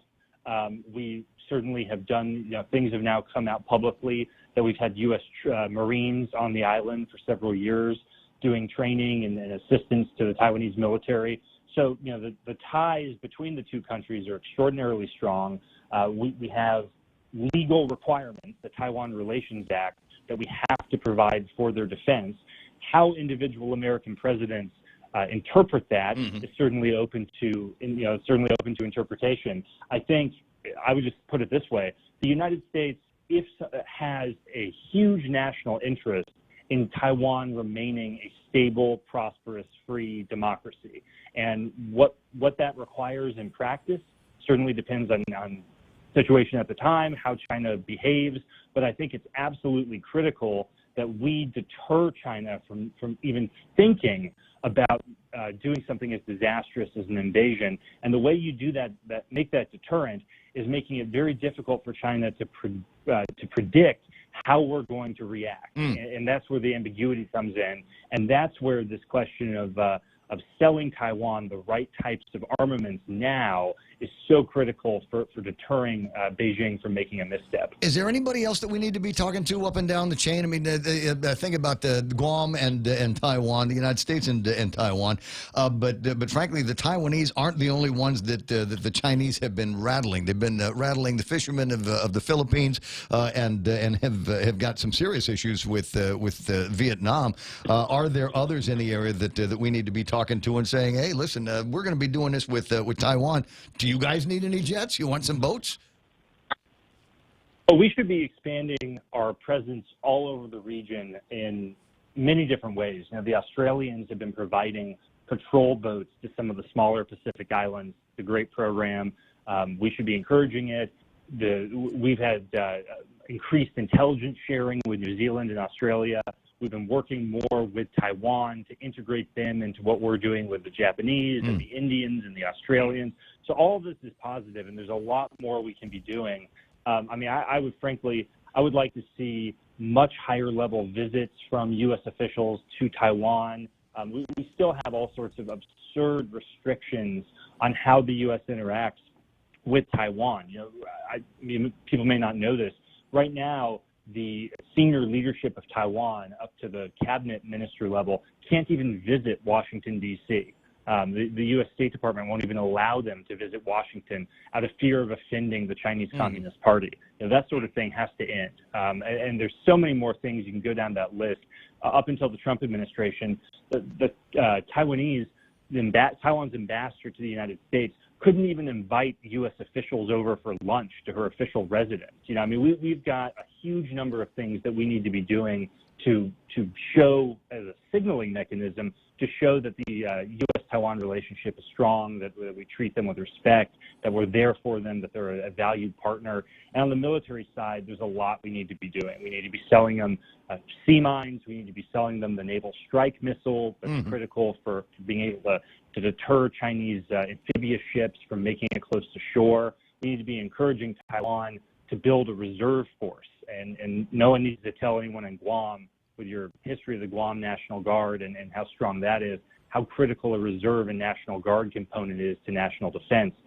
Taiwan needs to have that kind of reserve capacity as a way of, if the Chinese come across the strait, they need to know that there's an armed group of citizens who can very quickly be marshaled to repel an invasion and make it very, very costly for them in a protracted counterinsurgency. So there's a lot we need to be doing, and I hope the Biden administration is beginning to move some of those balls forward. I hope so too. Alexander Gray with me on the line, and fascinating conversation about where we are today in the world. How much of Afghanistan and the mistakes I think that were made in Afghanistan are how much of that is factored in some of the strategic thinking in Taiwan these days?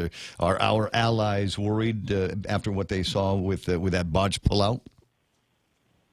Well, they're certainly worried. I actually think the larger strategic implication of Afghanistan is in Beijing, because, and we've seen this now, Moscow, Tehran, Beijing, I think they're all looking at what happened, and they're asking themselves whether this was a temporary setback, whether the United States had their nose bloodied, it was a Vietnam issue, or whether, and ultimately we'll come back, the Americans will reassert global leadership, or is this a signal of terminal decline? The Chinese have been writing about American decline since the 2008 financial crisis. A lot of senior leaders in Beijing, in my opinion, have convinced themselves dangerously that America is in terminal decline. And what Afghanistan did is, I think, it put gas on that fire, and in the worst case scenario, could allow the Chinese Communist Party to make some serious miscalculations. If America's in terminal decline, why not invade Taiwan? Sure. Why not do some really provocative things? So, the Americans won't be able to stop us. They don't have the will to stop us. They couldn't defend the Afghans, so why would they defend the Taiwanese?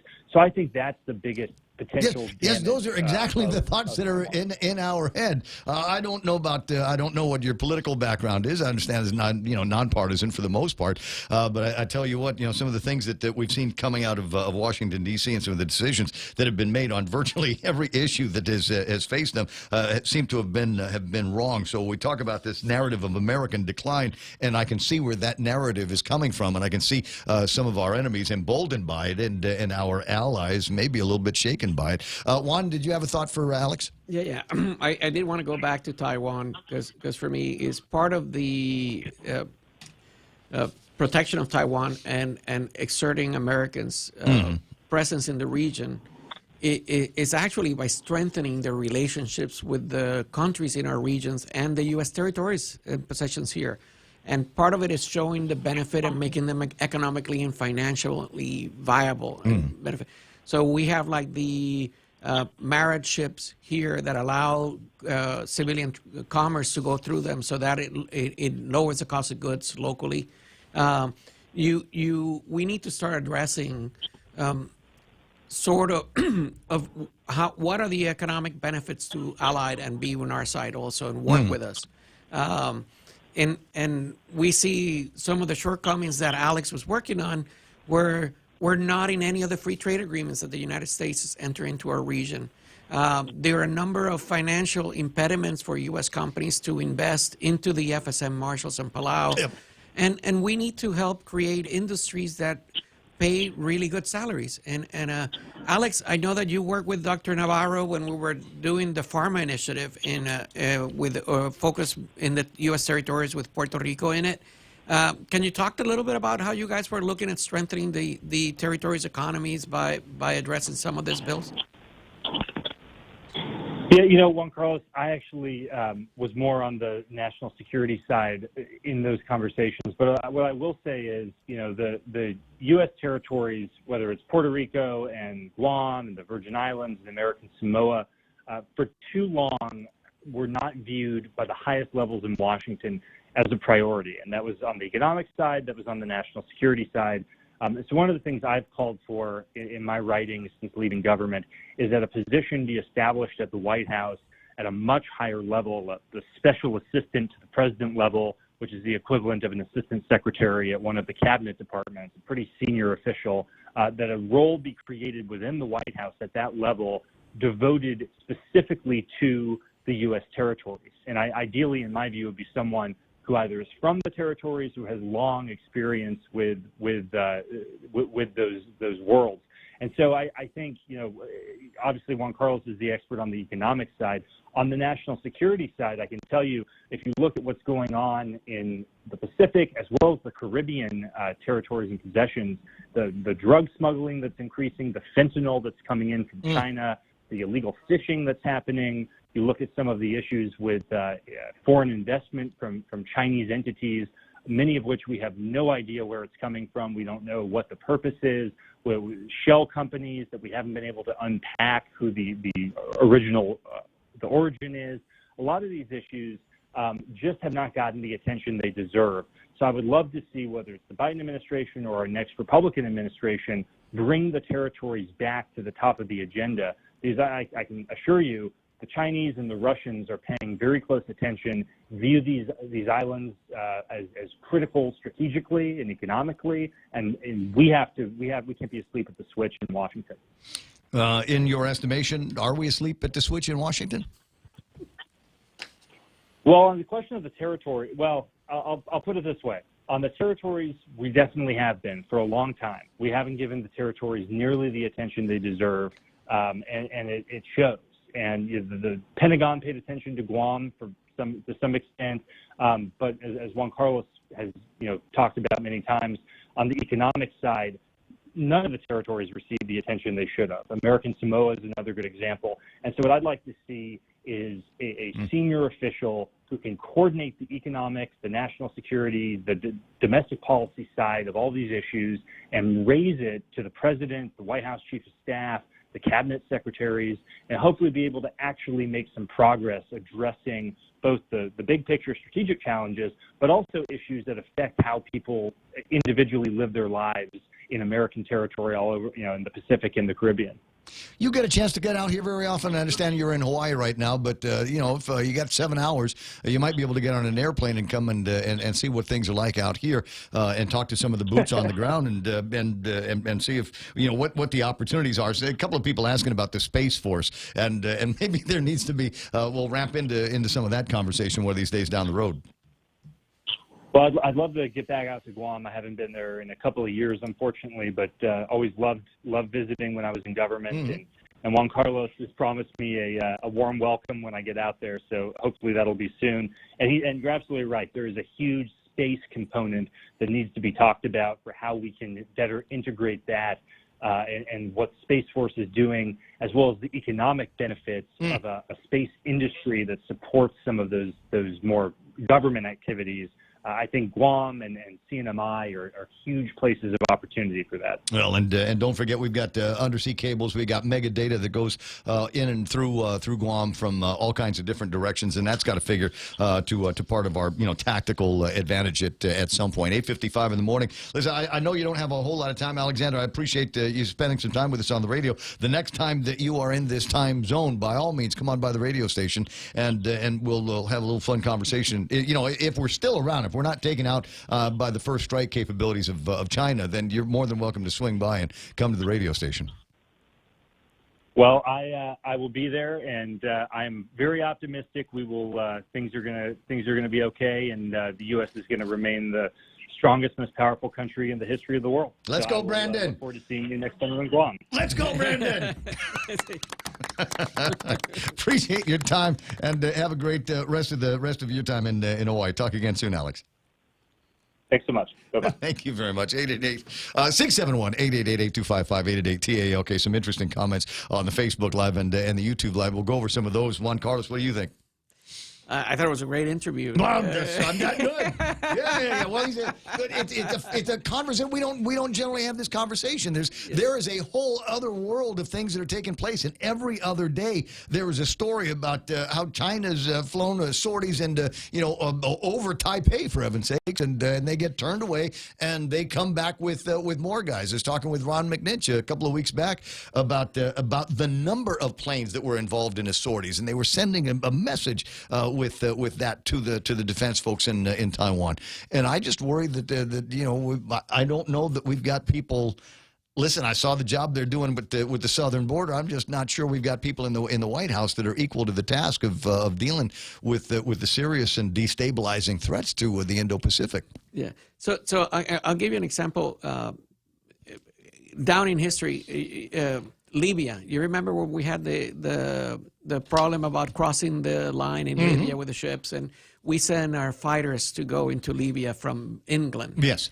It took them 16 hours to go from London to Libya because France and Spain refused to provide airspace to fly over them. Yeah. I said we should bomb them on the way back to England. So that's part of the game that China's playing with the freely associated states, right? They want to try to get them to break the relationship with the U.S.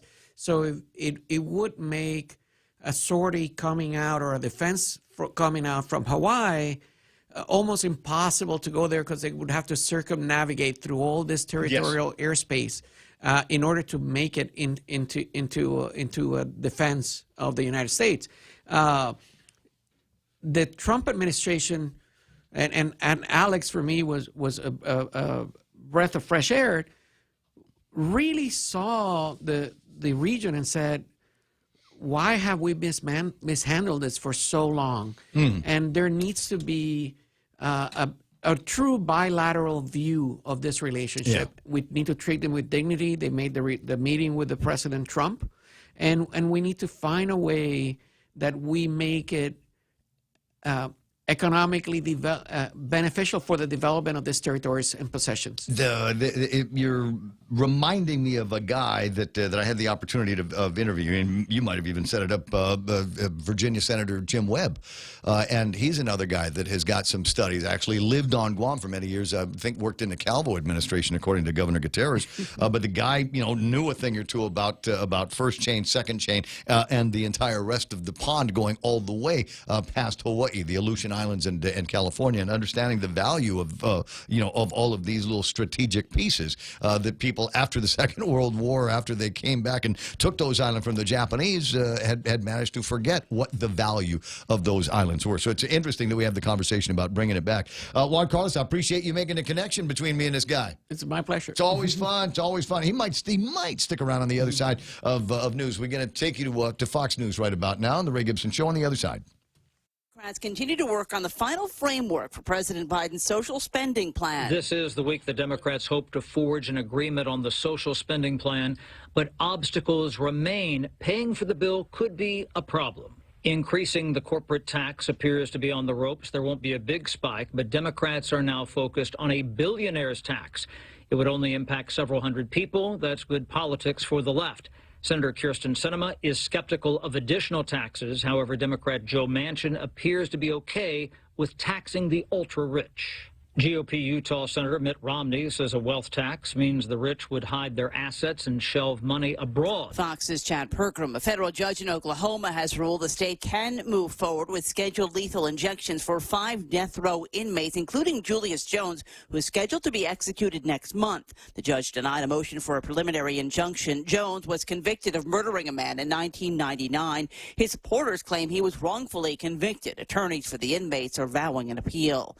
The U.S. military was tipped off before the attack on a small base in Syria last week that housed American forces, and Americans were moved out. Multiple sources have told Fox. Iran and its proxy forces have been blamed for launching 5 drones at the base. No U.S. troops were killed or injured in the attack. Bomb fragments were later discovered where American troops sleep. About 200 U.S. troops were evacuated by C-130 transport planes prior to the attack. About 24 remained. It's not clear what type of intelligence tipped off the military, but officials say it saved lives. Fox's Lucas Tomlinson at the Pentagon. 2 people are dead, 4 are hurt after a shooting at a shopping mall in Boise, Idaho. Police say 1 person's in custody. America is listening to Fox News.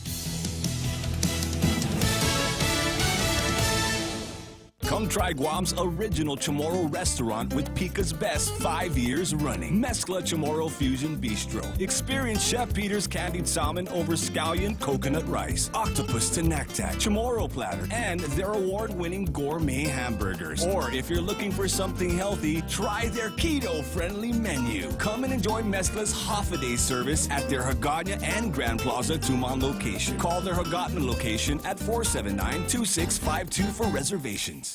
As we get back to business, Docomo Pacific is ready to keep you connected. Introducing Business Bundles Plus. Build a customized bundle with the right internet, mobile, TV, and phone plan for your business. Pay for exactly what you need and nothing you don't. And the more services you add, the more you save. Plus, you can rely on Docomo Pacific's fastest, most reliable network and 24/7 customer support. So build your own bundle and save today with Business Bundles Plus. Call 671-688-2677. Docomo Pacific Business. Work better together.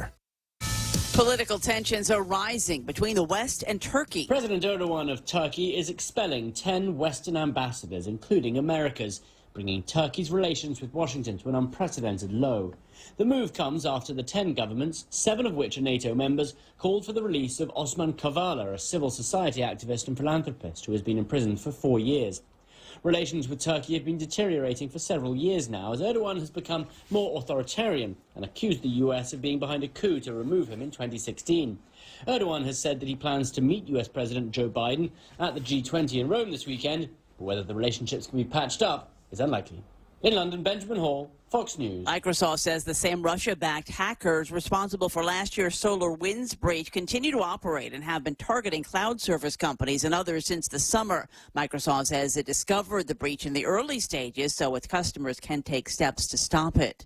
Another major consumer company says it's hiking prices. Kimberly-Clark will be charging you more. It's known for Kleenex, Cottonelle, Viva, Huggies, and many other brands. Though its sales and earnings were stronger than a year ago in the summer quarter, the company says its earnings were negatively impacted by significant inflation and supply chain disruptions, and it was facing higher than expected costs. Now Kimberly-Clark says it's taking further action with prices and other steps to mitigate the headwinds, as it's becoming clear they are not likely to be resolved quickly.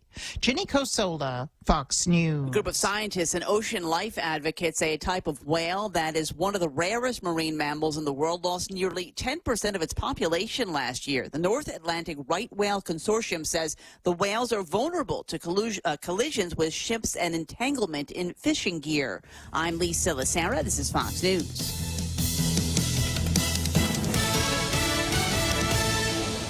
Over the past 5 years, confidential data and network breaches have doubled for small and large businesses, resulting in huge financial loss. At GTA, our multi-threat security bundle is a cost-effective solution monitored by our team of experts, ready to detect known malware and stop new evolving cyber threats before entering your network. Protect your business with confidence and call 671-644-1000 or visit gta.net/enterprise. GTA, we start with you. It's back on. Mark it down. October 30th, Michelob Ultra presents the GSPN Imas Met Good competition. Guam's strongest man and woman will be determined at the Paseo ground. Come, watch our island's strongest compete in the Triple J truck pull, the Paradise Fitness log lift, CTV and Pacific Tire tire flip, the ITNE wheelbarrow course, Guam Army National Guard warrior walk, and the Isla Imports mini truck lift. There'll be a beer garden and food truck, so leave your chow and drinks at home. They're not allowed at this free event. Who will be Guam's strongest man and woman? Find out Saturday, October 30th. Choosing health insurance for my family is difficult. I need to know our health insurance will protect us now and in the future. Take Care members have access to the island's largest offering of free fitness classes and health education programs, and a high-quality credentialed network of on- and off-island healthcare providers, including the convenient one-stop FHP Health Center and urgent care. My family choose Take Care. Your family should also consider choosing Take Care. Call 671-647-3526 for more information. Take Care, our island, your health plan. Hey, on the microphone, 6 after 9 o'clock in the morning, Ray Gibson Show being brought to you by APL, American President Lines, a global presence with a local home and a team over at Chili's, second floor of the Two Sands Plaza, where they are raving still about their incredible 2-for dining special. You and a friend get in there, $35. Start off with a couple of Coca-Cola drinks, appetizers that you get to share, and a couple of mouth-watering entrees. And you can share them if you want to, but... well, I'm not going to tell you what to do, but if I was getting the steak and the Chipotle steak and shrimp, I would be eating the Chipotle steak and shrimp all by myself. They got others, the sizzling personal fajitas. They got fall-off-the-bone baby back ribs. The number is 671-648-7377 to place your to-go orders at Chili's.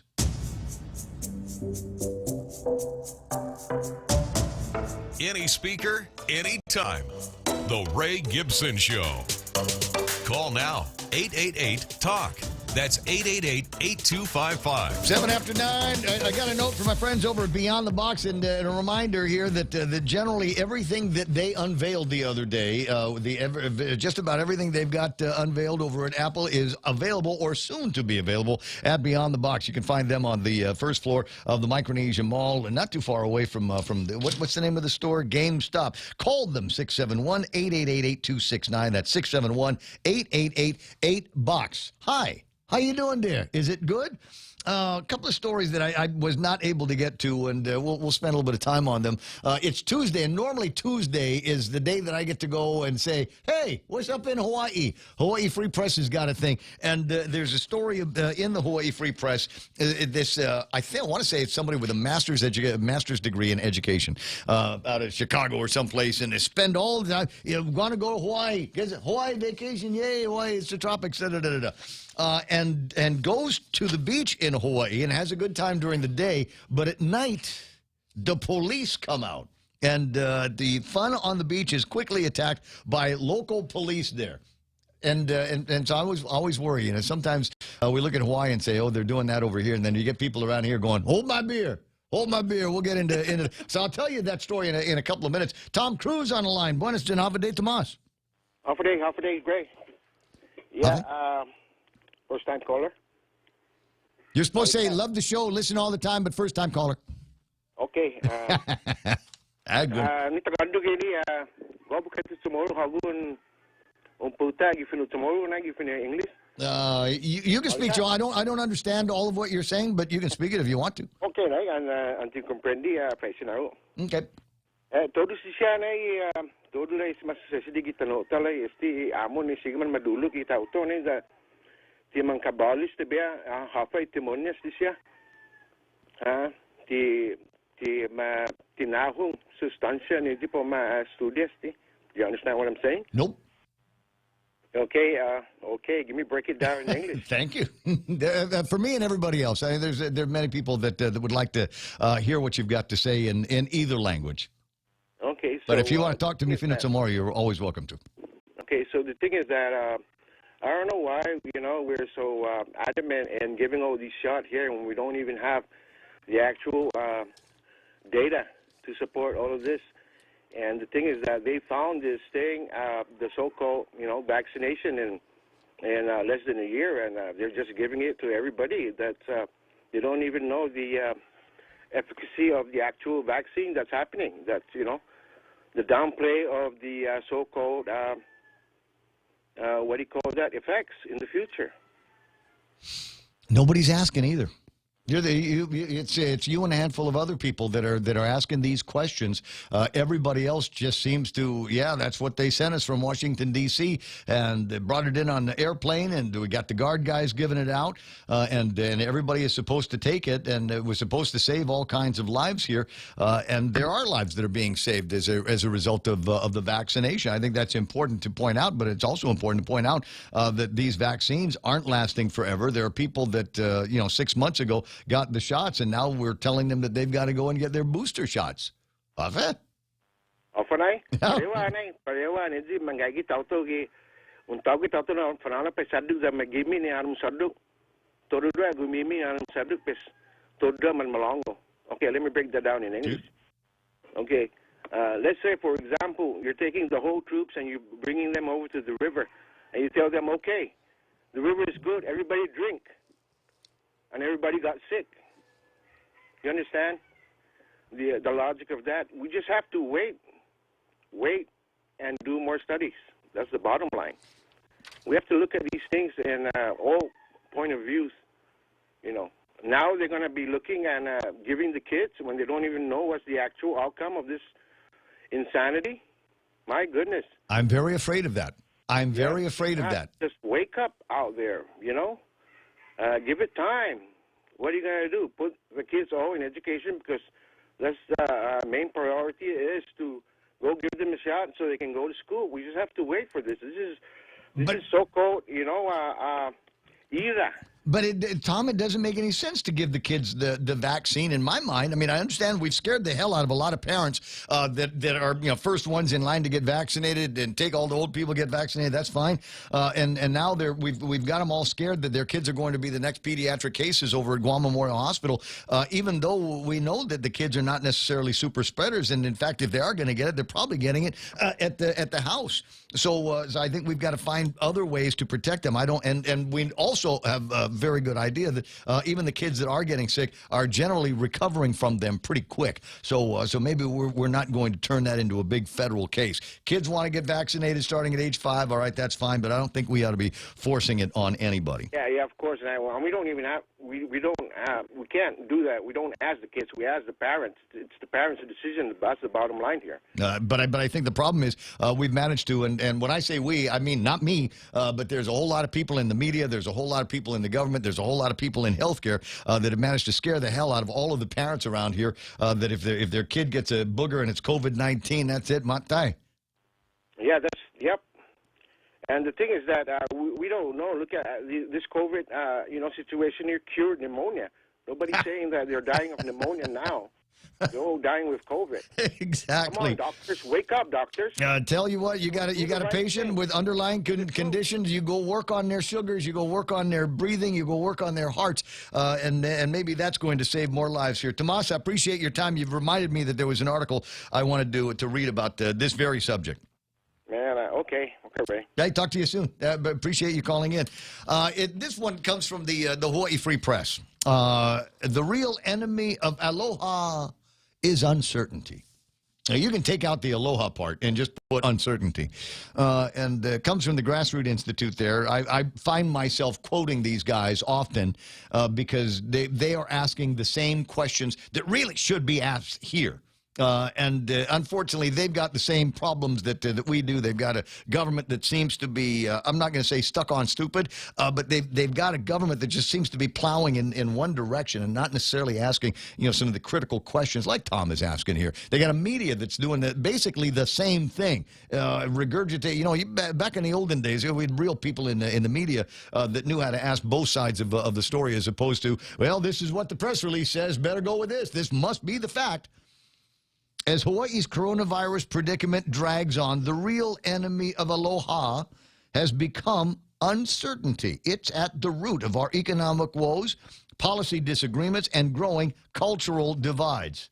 When they start talking about a cultural divide in Hawaii, which in my mind has always been kind of a monolith of a society there, Yida a oya not dakain. Why are some businesses treated differently than others? When will we be able to return to normal? Are any of these restrictions really saving lives? There's one. I can't go to bars and restaurants. How many lives have been saved because Ray Gibson is certain women and their virtues perhaps have been saved? But Countless. how many lives have been saved because neither one of us can go into the bars and the restos, to the gyms, bingo, and even the casino. How long will it take tourism to recover? Will another corona variant spur more restrictions? How long will we be in a state of emergency?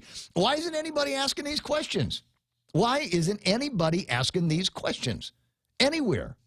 Next time governor has a press conference that me and Troy aren't invited to, maybe somebody else in the state-run media can ask these questions. How long will we be here? Will another coronavirus spur more restrictions? Will any of the restrictions that are on us right now, are they actually saving lives? Or they make you feel better? I don't know. Even the governor cannot give definitive answers to these questions. The continued uncertainty is hurting local businesses and undermining public trust in our government. This week on my Hawaii Together program, I interviewed Kim Napier, editor-in-chief of Pacific Business News. Goes on to say the uncertainty is as much a problem as the restrictions.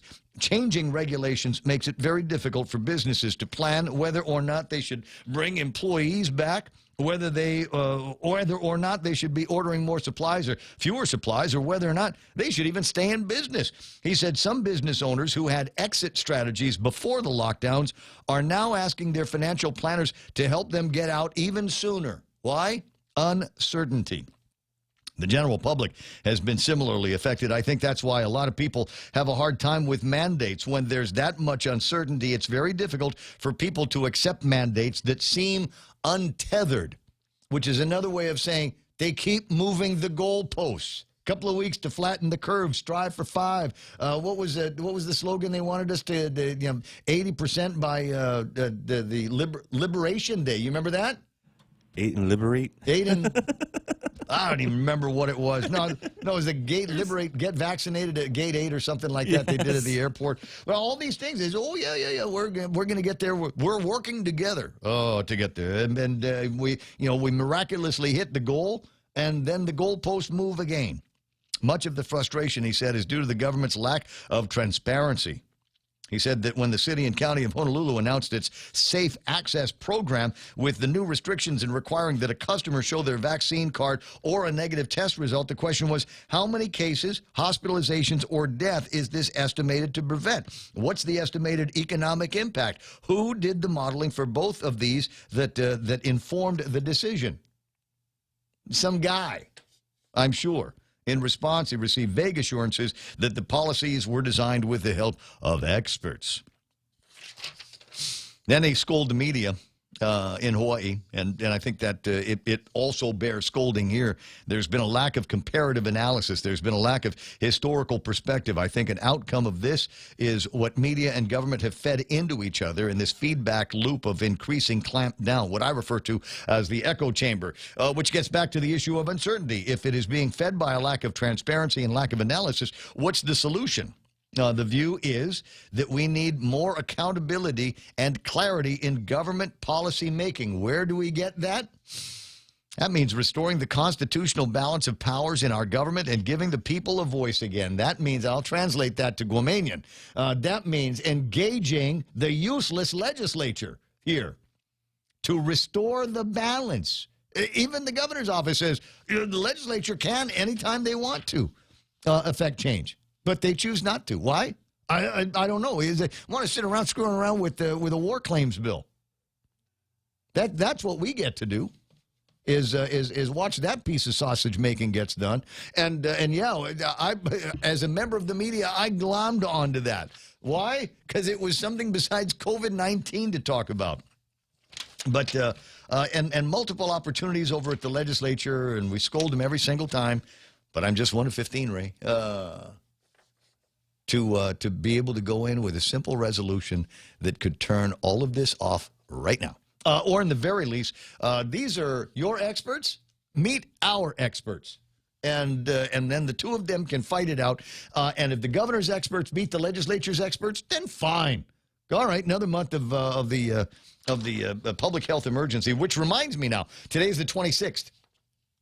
Suppose there'll be a conference, a press conference on Friday. Yeah. At the governor's office. Midnight. Yeah. Why don't you just say that the public health emergency has been extended until December 31st of 2021? Why don't we just do that? You know it's headed in that direction anyway.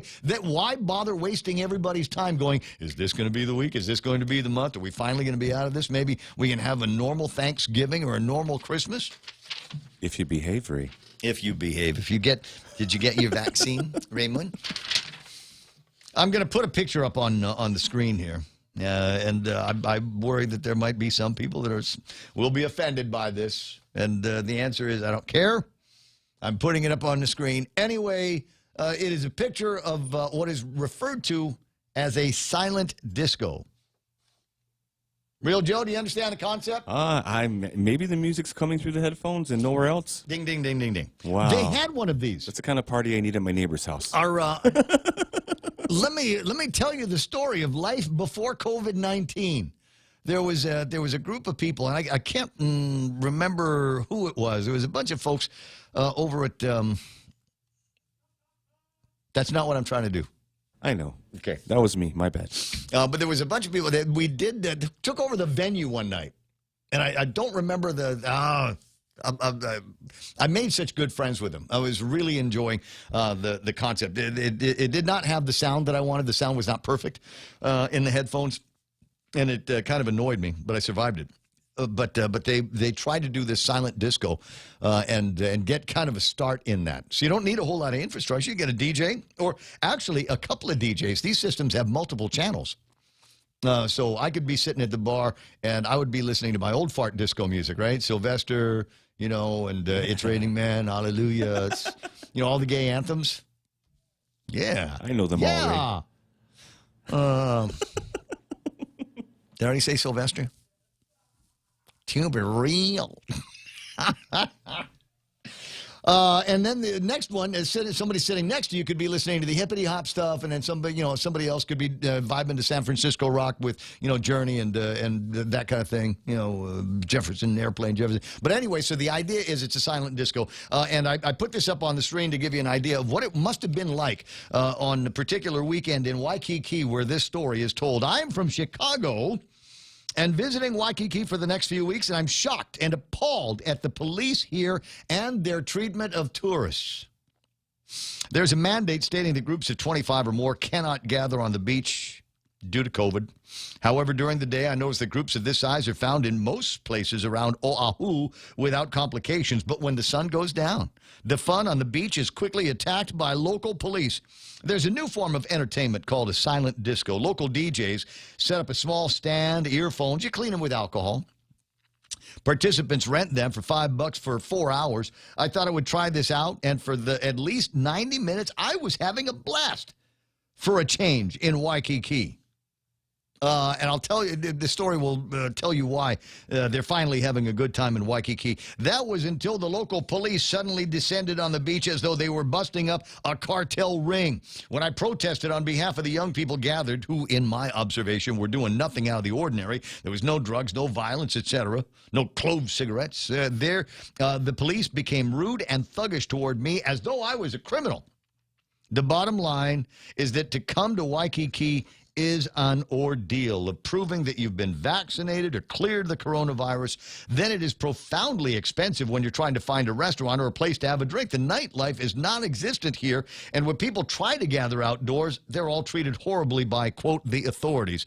My advice to readers is to wait a good 5 to 10 years for Hawaii to come back to normal, because it's far from a 2021 fun travel destination spot. And this is written by Julie. I'll give you the last name. You can look her up on. This is Visitors Bureau there. I think this may be Julie in the center of the shot here on the screen. That might be Julie. Wow. And you can go if you want to. You can go to where's the place? Amazon.com. Plug in silent disco headphones, and you can buy for like $450, $500. You can buy like 40 bunch of headphones. Okay. Is it 10? Or maybe 50. I don't know. Wow. There's enough. They're like $48 a piece. It's an investment, yeah. But they're all kind of Bluetoothy to a central transmitter, and there's no audio being played on speakers. Everything happens in the headphones, and so I can imagine just a whole bunch of people, and this is all you hear. Woo! You can hear the shoe squeaking on the floor. You don't know what burn, baby, burn. You know, to get out, man. No, everything old is new again, buddy. It's at 9:25 in the morning. So that's my fear. That is among my fears, Real Joe, is that we're going to say, you know what, we're ready for tourism. Let's bring it on back. Let's bring everybody back, and we will. And we're going to. There won't be any place fun for them to go. Yeah, there's no more magic show over at the Sand Castle. Bad reviews. Not much of a Sand Castle that you can get to, and it's true. The restaurants are getting more expensive to eat around here. I'm not going to tell you where I went. Don't you love it when I start off the stories? Yeah, frankly, like I shouldn't have been inside there. And my bill quickly went on what normally would have cost me. I figure about $35. When by the time it was all done and I put down a tip, it was like $80. Wow, things are getting expensive out there.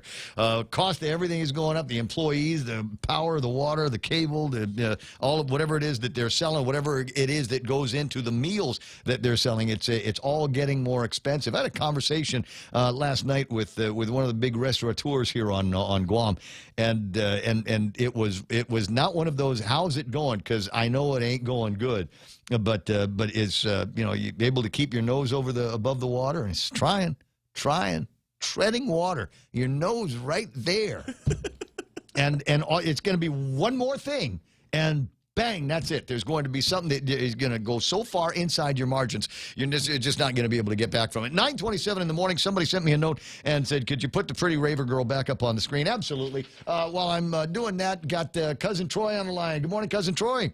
Good morning, Cousin Ray, and good morning, my favorite Chelu, the Real Joe Cruz. Good morning. You know what? Yeah, and what's her name? Mana's gone. Well, that's why I said hi to you guys. No, that's why just us. Anyway, she's out for the day looking for cats to rescue or something like that. But anyway, I really appreciate the. It was one of the first things I woke up to this morning is a note from you that was talking about all kinds of people that may be in line for the position of lieutenant governor here on Guam, and I'm looking at some of the people. I'm going, wow, it's Dennis Rodriguez there, Hannah Gutierrez. Oh my God, Mary Okada. Wouldn't that be great? Tom Shea, among others, John Fernandez, and my sister-in-law Doc. Dr. I'm just what, and then I look down at the bottom. What the hell is my picture doing in there? So the the first three that we did. This is based on our poll, on our weekly poll on CandidNews.com. It ends this Friday, and the question is, who should Michael St. Nicholas choose to be his running mate for Guadalupe? And we put up three options plus a write-in option, and the three options were Dr. Arnett Santos, Dean of the College of Business, John Fernandez, and Major General Esther Agee. Right. I know she's a general. I just guessed that, so please, military people, don't get mad at me. I think the conversation from among the military would be more amused if you referred to her as general. But go on. So there was a write-in option. And the write-in option is by far the most popular.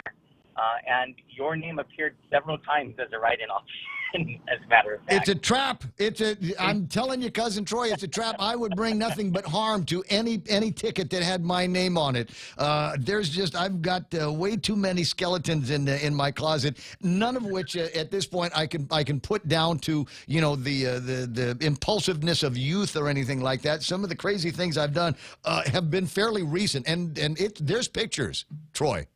Cousin Ray, as a person who spent much of his political life in political public relations, I'll tell you this, because I used to keep dossiers.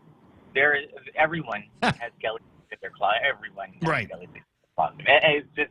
It's how you manage that with the public. It's how truthful you are with the public and how the public views your sincerity about whether you regret those or feel like it was a life lesson. I mean, the people. Oh hell no, no! I've had too many beers and done questionable things, and that's my answer, and I'm not going to lie about it. And the public loves that. The public loves when their officials don't lie. I think that's probably the greatest takeaway from any sort of lesson learned on the exposure of skeletons in the closet of a public official. It's the ability to be honest. So I'm honestly Pikachu, and I'm not going to run and hide from it. And I will be the first one to tell all the police officers within the vicinity, you make sure that gun is locked. We'll have teaching moments. I don't know. I'm flattered. I saw, there was a companion thing on Facebook, and I saw a bunch of people that said, yeah, I'd vote for that. Ray, Mike, and Ray anytime. Yeah, definitely Ray. And so I'm pleased to see some people that came forward with that. But the truth of the matter is, these other people, other non-politicians, I think could do a far and better away job than me. I trust there's at least 1, 2, maybe 3 or 4 people in the Family Feud squares that you've got up there, or the celebrity squares that you've got up there. There's at least three people up there I trust to hold my wallet. And here's the thing about that group of 9. They're not in elected office, and they're not, except for one of them. None of them have been in elected office. I'm sorry, 2 of them. One of them is a current elected official, but not necessarily someone you would think would run for a higher office like that, and that's Mayor Kevin Siswico Agate. And by the way, there's a lot more names.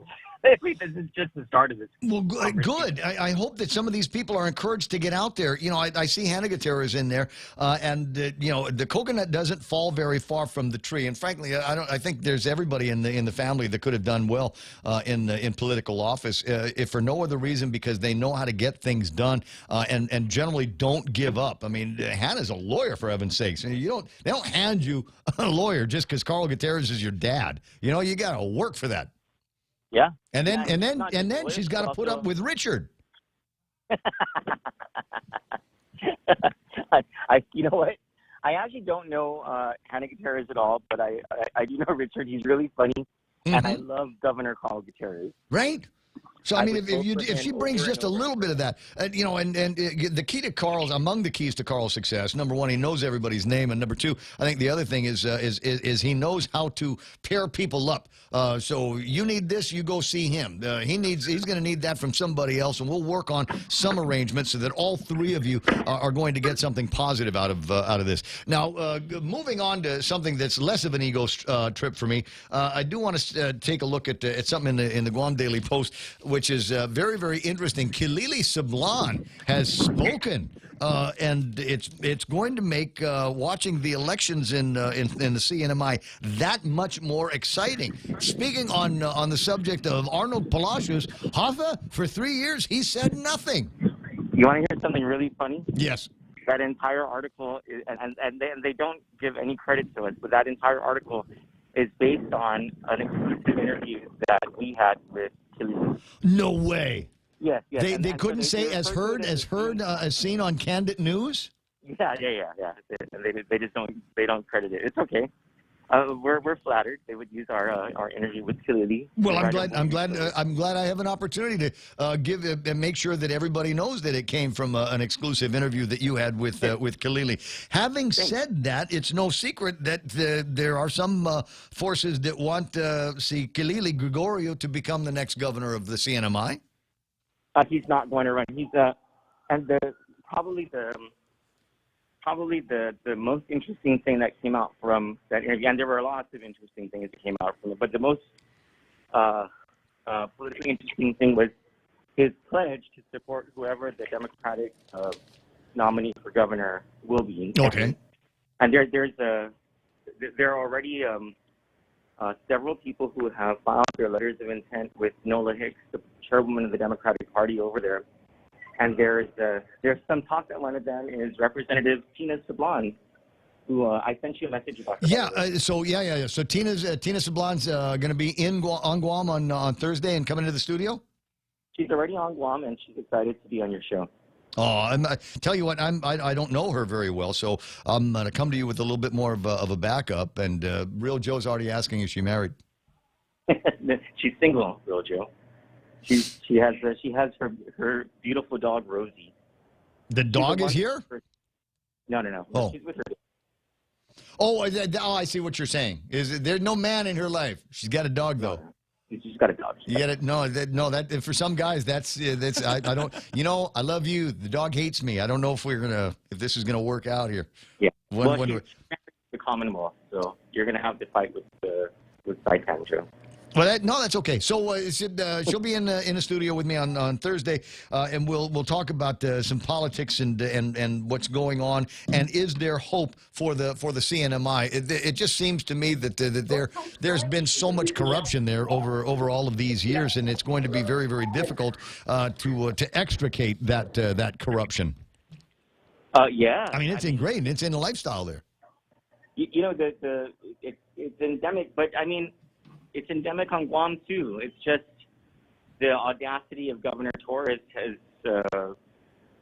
put in everyone's plain view the past few years over in the Commonwealth, but let's not pretend like it doesn't exist here. It exists here on a wider, larger scale, I believe. Well, I don't know. I think there's things that we can learn from these guys, and I think there's a whole other part of corruption that they do there, that there's stuff that we haven't even thought of. I mean, why isn't there pozzolan mining going on up there? And the answer is because somebody wouldn't let it go unless he was able to wet his beak, and they were never able to come up to some kind of a conclusion, so they weren't able to get on with the pozzolan mining. I don't know if it's still as important a mineral to mine now as it was when they had that opportunity in front of them. Anyway, 9:36 in the morning. So who's in trouble today on Candid? I don't know. I'm raving to go to my morning workout class, so I haven't really thought about the news for today. All right. Land. It's a land thing, and it's the governor. The land scam. I've got to watch that. Somebody said that was a great piece of investigative journalism that you guys were doing in there, and how interesting it is. The most benign of intentions. We want to build a hospital for the people, but in order to do that, we've got to step on certain people. There's something very wrong about a mysterious selection of land in the middle of, or next to Paget, in the middle of Fadian, that isn't even owned by the government of Guam.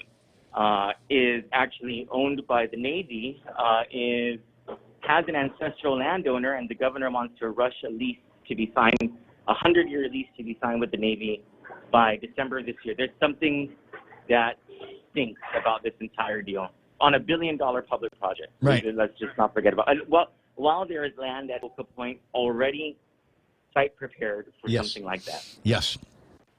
You and I will never set foot in that hospiel. It'll never get built. It'll never get built. 9:38 in the even the money. I mean, how long is with the third month of a conversation about whether or not that rescue money can even be used for that hospital? Yeah. Well, I don't know. I thought the governor said that she got permission to use it. Then, I think there's $300 million. We've got all kinds of other pressing needs around here that need some kind of attention. I think we've got to wait for Governor Michael St. Nicholas to go to that hospital the right way. Wouldn't that be fun? Yeah. And it would be, I'd have a sigh of relief about the use of whatever amount of money it would be to go to that hospital, because right now, at close to $1 billion as principal, not even considering the interest we would pay over the years, there's something wrong with this whole thing. I don't disagree. You and I need to get together and have a couple of drinks and those firecrackers. Remember that lumpia that we had? There's a place and they make this lumpia here, and it's got pepper on the inside of it, and they stick the back end out of it, so it looks like one of those. It looks like literally like a firecracker. And I didn't know how hot this thing was until I ate one of them, and all of a sudden I could feel the back of my head sweating. 9:39 or maybe that was because Johnny was sitting next to me. I'm not sure. Hold on a second. Bob Kelly's on the phone. He wants in on the conversation. Good morning, Bob. You're on with Cousin Troy. Yes. How are you doing? I just wanted to know why Hospital Point is not number one on the list, and why we're looking at out in Dedado, we're looking at the old field, when that particular land was donated to be specifically for a hospital. It's sitting there bare. It doesn't all have to be hospitals. Certainly they could put in a area of medical treatment, long-term medical treatment. They could put in assisted care facilities along with a hospital, a medical arts building, and so on. But that's what that place is dedicated for. Why, if that's what it has to be used for, is that not being done? And what happens to the land dedicated for medical and hospital use if they go somewhere else, which is further out? They've got 3 separate routes to go in there, so it's much easier to get into than almost any other place in Guam, because you can come down San Vitores Drive, you can come through where the old hospital is, as well as straight down San Antonio Drive. What is wrong with that location? It's not being exploited. Cousin Troy, you want to take a stab? I think you're preaching to the choir here. That's the other part of this is, why this land in Padian, and then why not this land that's already ready for it in Tumon? There are just too many questions that remain unanswered here, and intentions and motivations that were by our public officials that we're not aware of. And it just makes me suspicious of the legislature as well. Like, why aren't they asking these questions? Oh, they're useless. Forget them. Never mind. We're on our own. There is no legislature.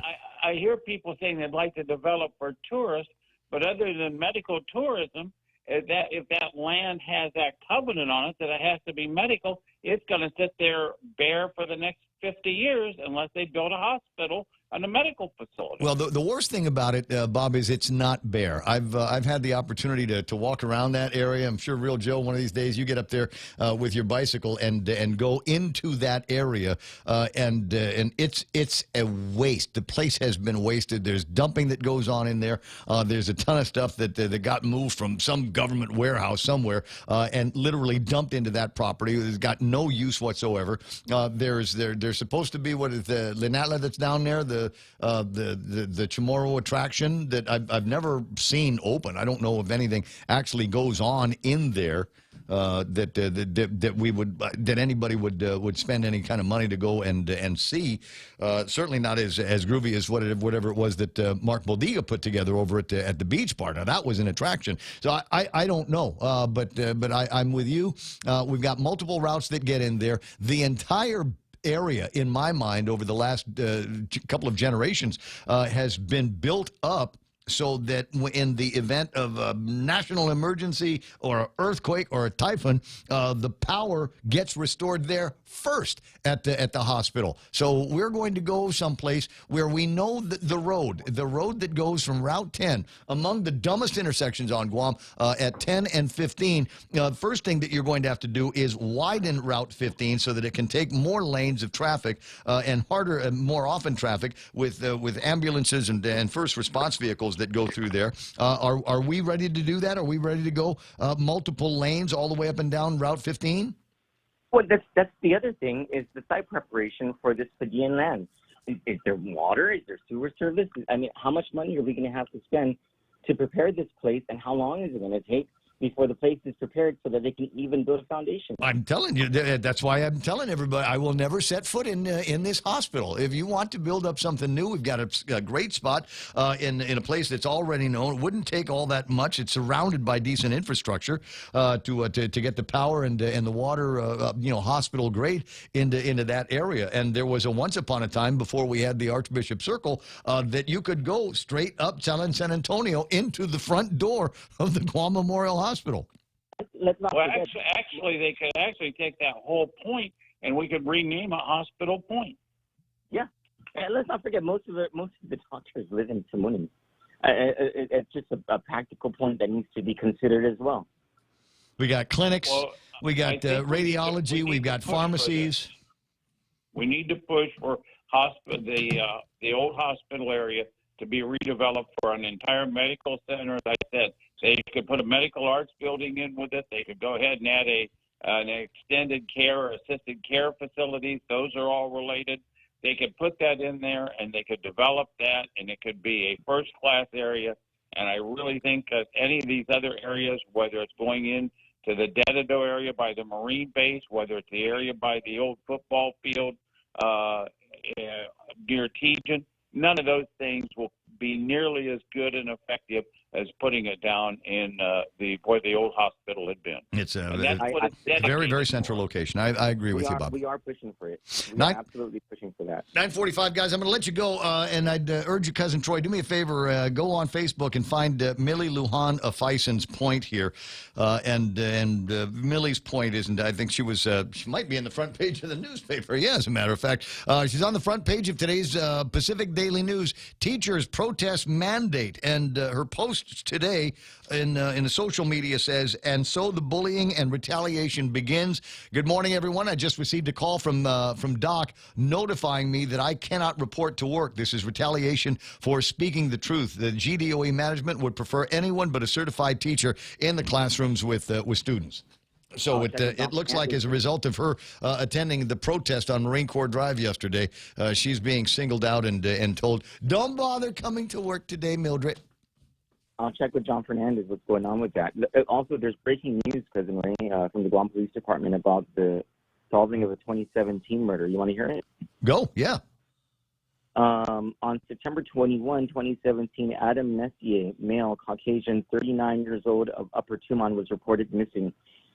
At the time of this complaint being made, the case was forwarded to the Criminal Investigation Section for follow-up investigation. No additional leads were developed, and the case went cold and unsolved.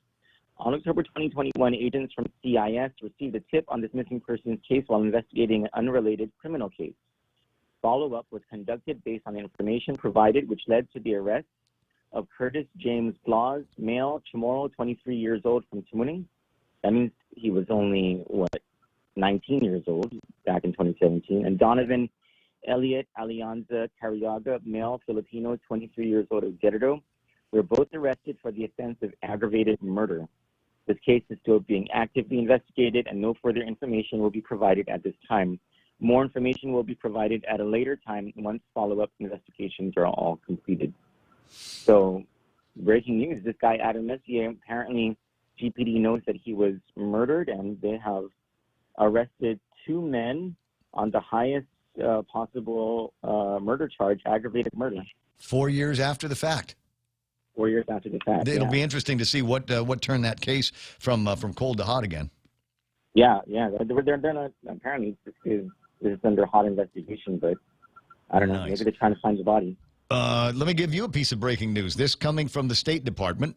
Updates on U.S. travel policy requiring vaccination. Today, the White House and CDC announced details of the new vaccination policy that will go into effect for international travelers on November the 8th. As of that date, foreign national air travelers to the United States will be required to be fully vaccinated and to provide proof of vaccination status prior to boarding an airplane to the United States. This policy prioritizes public health, protecting U.S. citizens and residents, as well as those who come to visit us, blah, blah, blah, blah, blah. Updated travel guidelines also include new protocols around testing to further strengthen protection. Unvaccinated travelers, whether U.S. citizens, lawful permanent residents, or the small number of accepted unvaccinated foreign nationals, will now need to test within 1 day of departure. For those who are vaccinated, testing requirement remains 3 days before their flight. Ensure that you are ready to travel internationally and return by reviewing the information. It's on the COVID-19 traveler information and at the cdc.gov. They have just killed the Airbnb program. Aren't we the ones with the cooties? Isn't the United States the country with all the cooties? Crazy. And there it is. Yeah. So no more. You come to Guam, you've got to already have your vaccine, and you've got to. It looks like they're going to actually require tests to verify that you're not carrying. It's like, yeah, you got vaccinated, but not a breakthrough case. No, I don't know. A lot of things seem back assward, huh? Yeah, or ass backward, whichever one or the other. Cousin Troy, always fun talking with you. I got to break away. I'll talk to you soon. You guys have a great day. You have a good workout. I appreciate that, Bob Kelly. Appreciate you calling. In the meantime, let me get this picture back up of the girl at the silent disco, because that one might have been the most entertaining part of the program, and probably driving clicks all over the place. 671-888-255-888-TALK is my number. Do I have the thing up there? Where did it go? There it is. There's the picture. This ought to keep you entertained while the commercials is playing. JV International Safety Equipment has it all for you. Fall protection, rain gear, traffic signs, speed bumps, custom signs and banners, PPEs, fire extinguishers, plus more. Check them out on Facebook at JV International Safety Equipment Company or visit their website, www.jvisec.com. JV International Safety Equipment, Guam's leader in occupational and environmental safety equipment. Call 688-9524. JV International Safety Equipment, located in Harmon Industrial Park. Half a day, this is Honey. Here at APL, our expertise and extensive network can help you grow your business and reach out to more global markets. As a responsible carrier, APL is also committed to a sustainable future, whether it's protecting the environment or investing our efforts in giving back to the community. Our dedicated teams in Guam, Saipan, and on U.S. mainland are here to support you. Call 588-4651 or visit apl.com. There's so much that's new with the Eat Fresh, Refresh at Subway restaurants that we can't possibly fit it all into one radio spot, but I'm gonna try. There are amazing new toppings like hickory smoked bacon, bacon, and smashed avocado. Try your favorite sub on the new breads like the hearty multigrain wheat or the artisan Italian white bread. Not to mention Subway's thicker, juicier steak. That's all I have time for. You gotta refresh to be fresh. Only at Subway.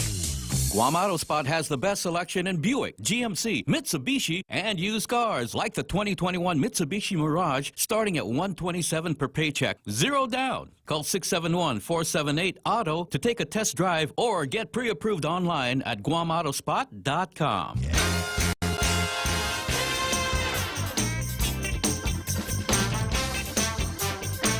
I went to the gas station yesterday, Real Joe. I put gas in the car.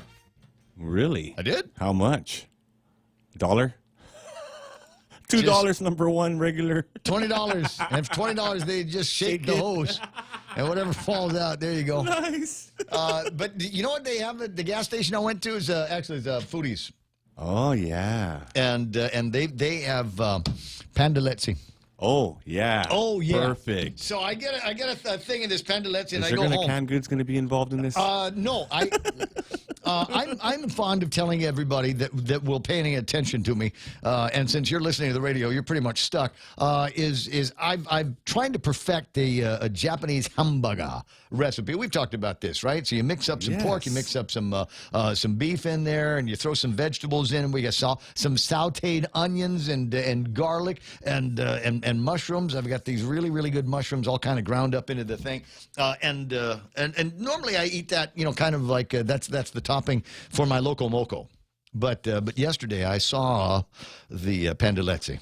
Yeah. And so yesterday was sliders.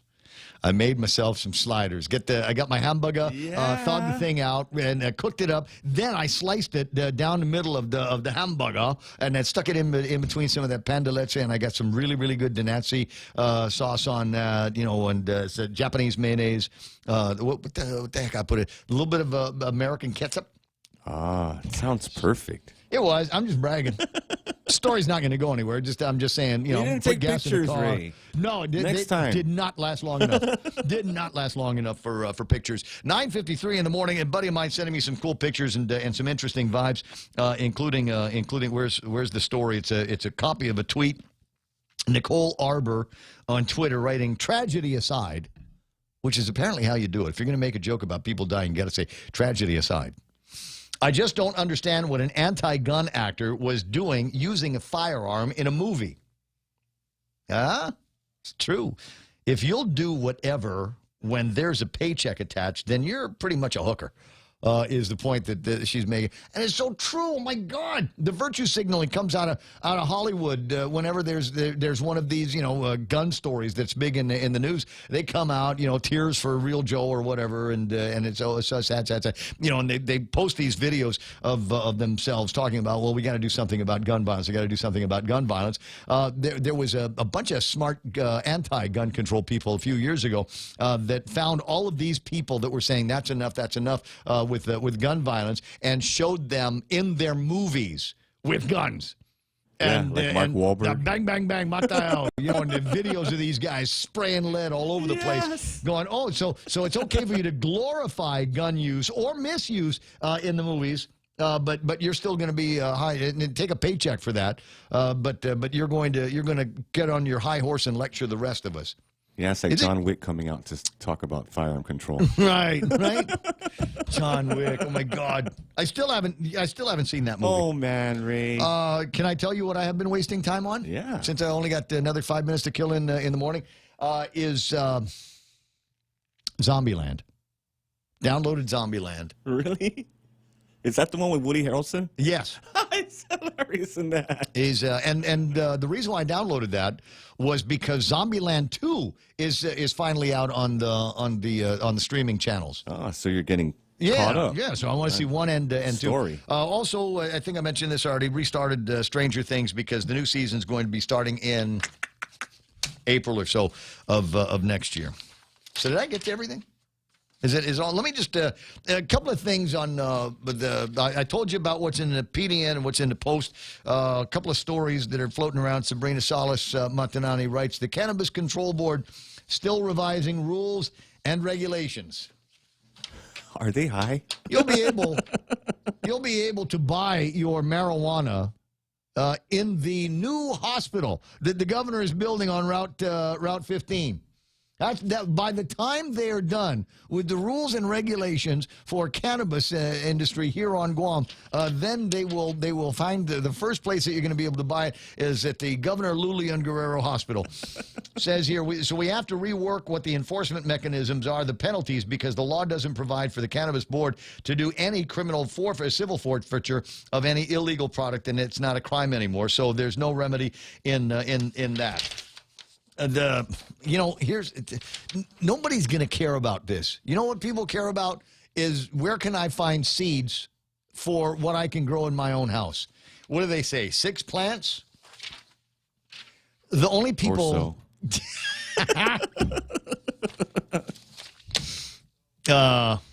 It's all over the place, guys.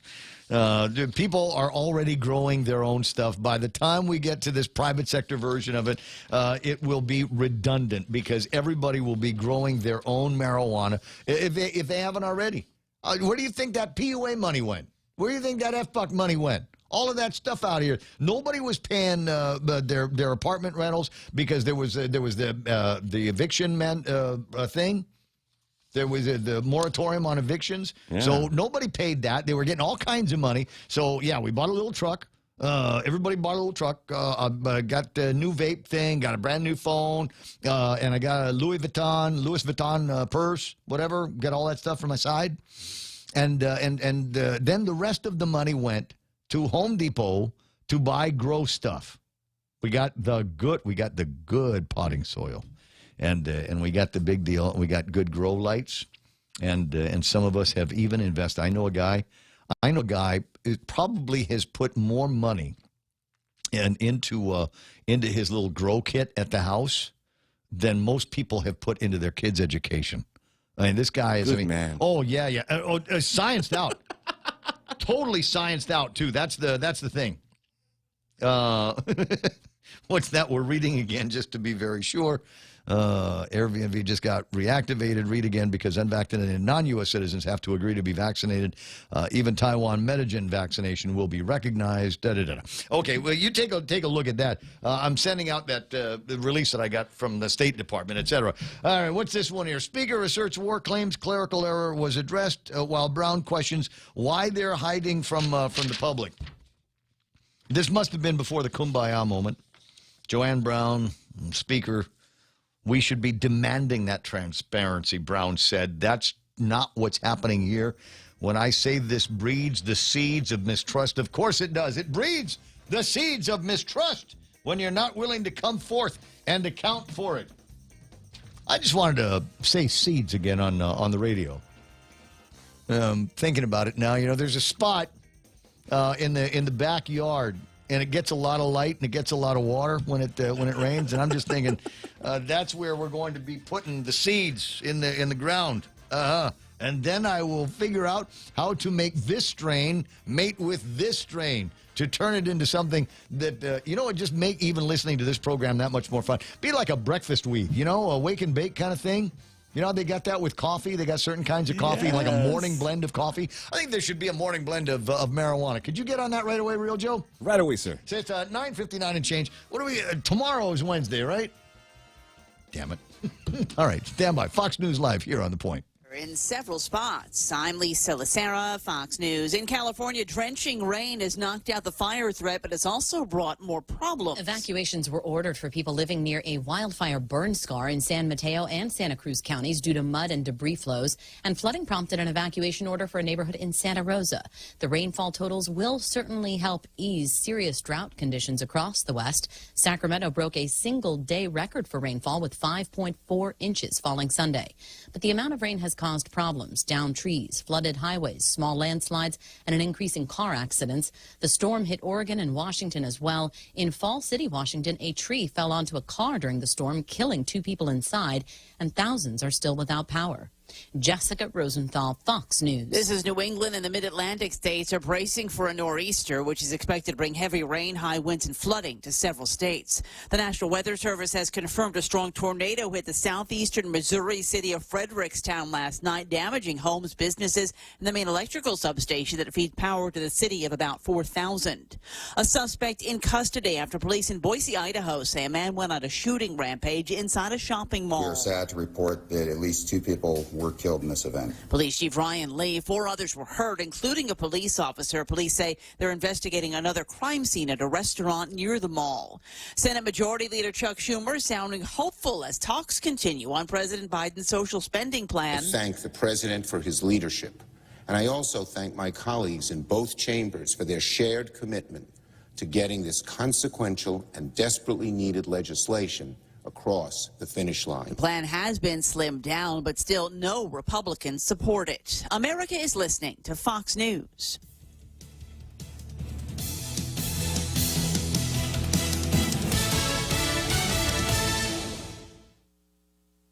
She thought her life was in danger. How one mystery became a mass grave. We found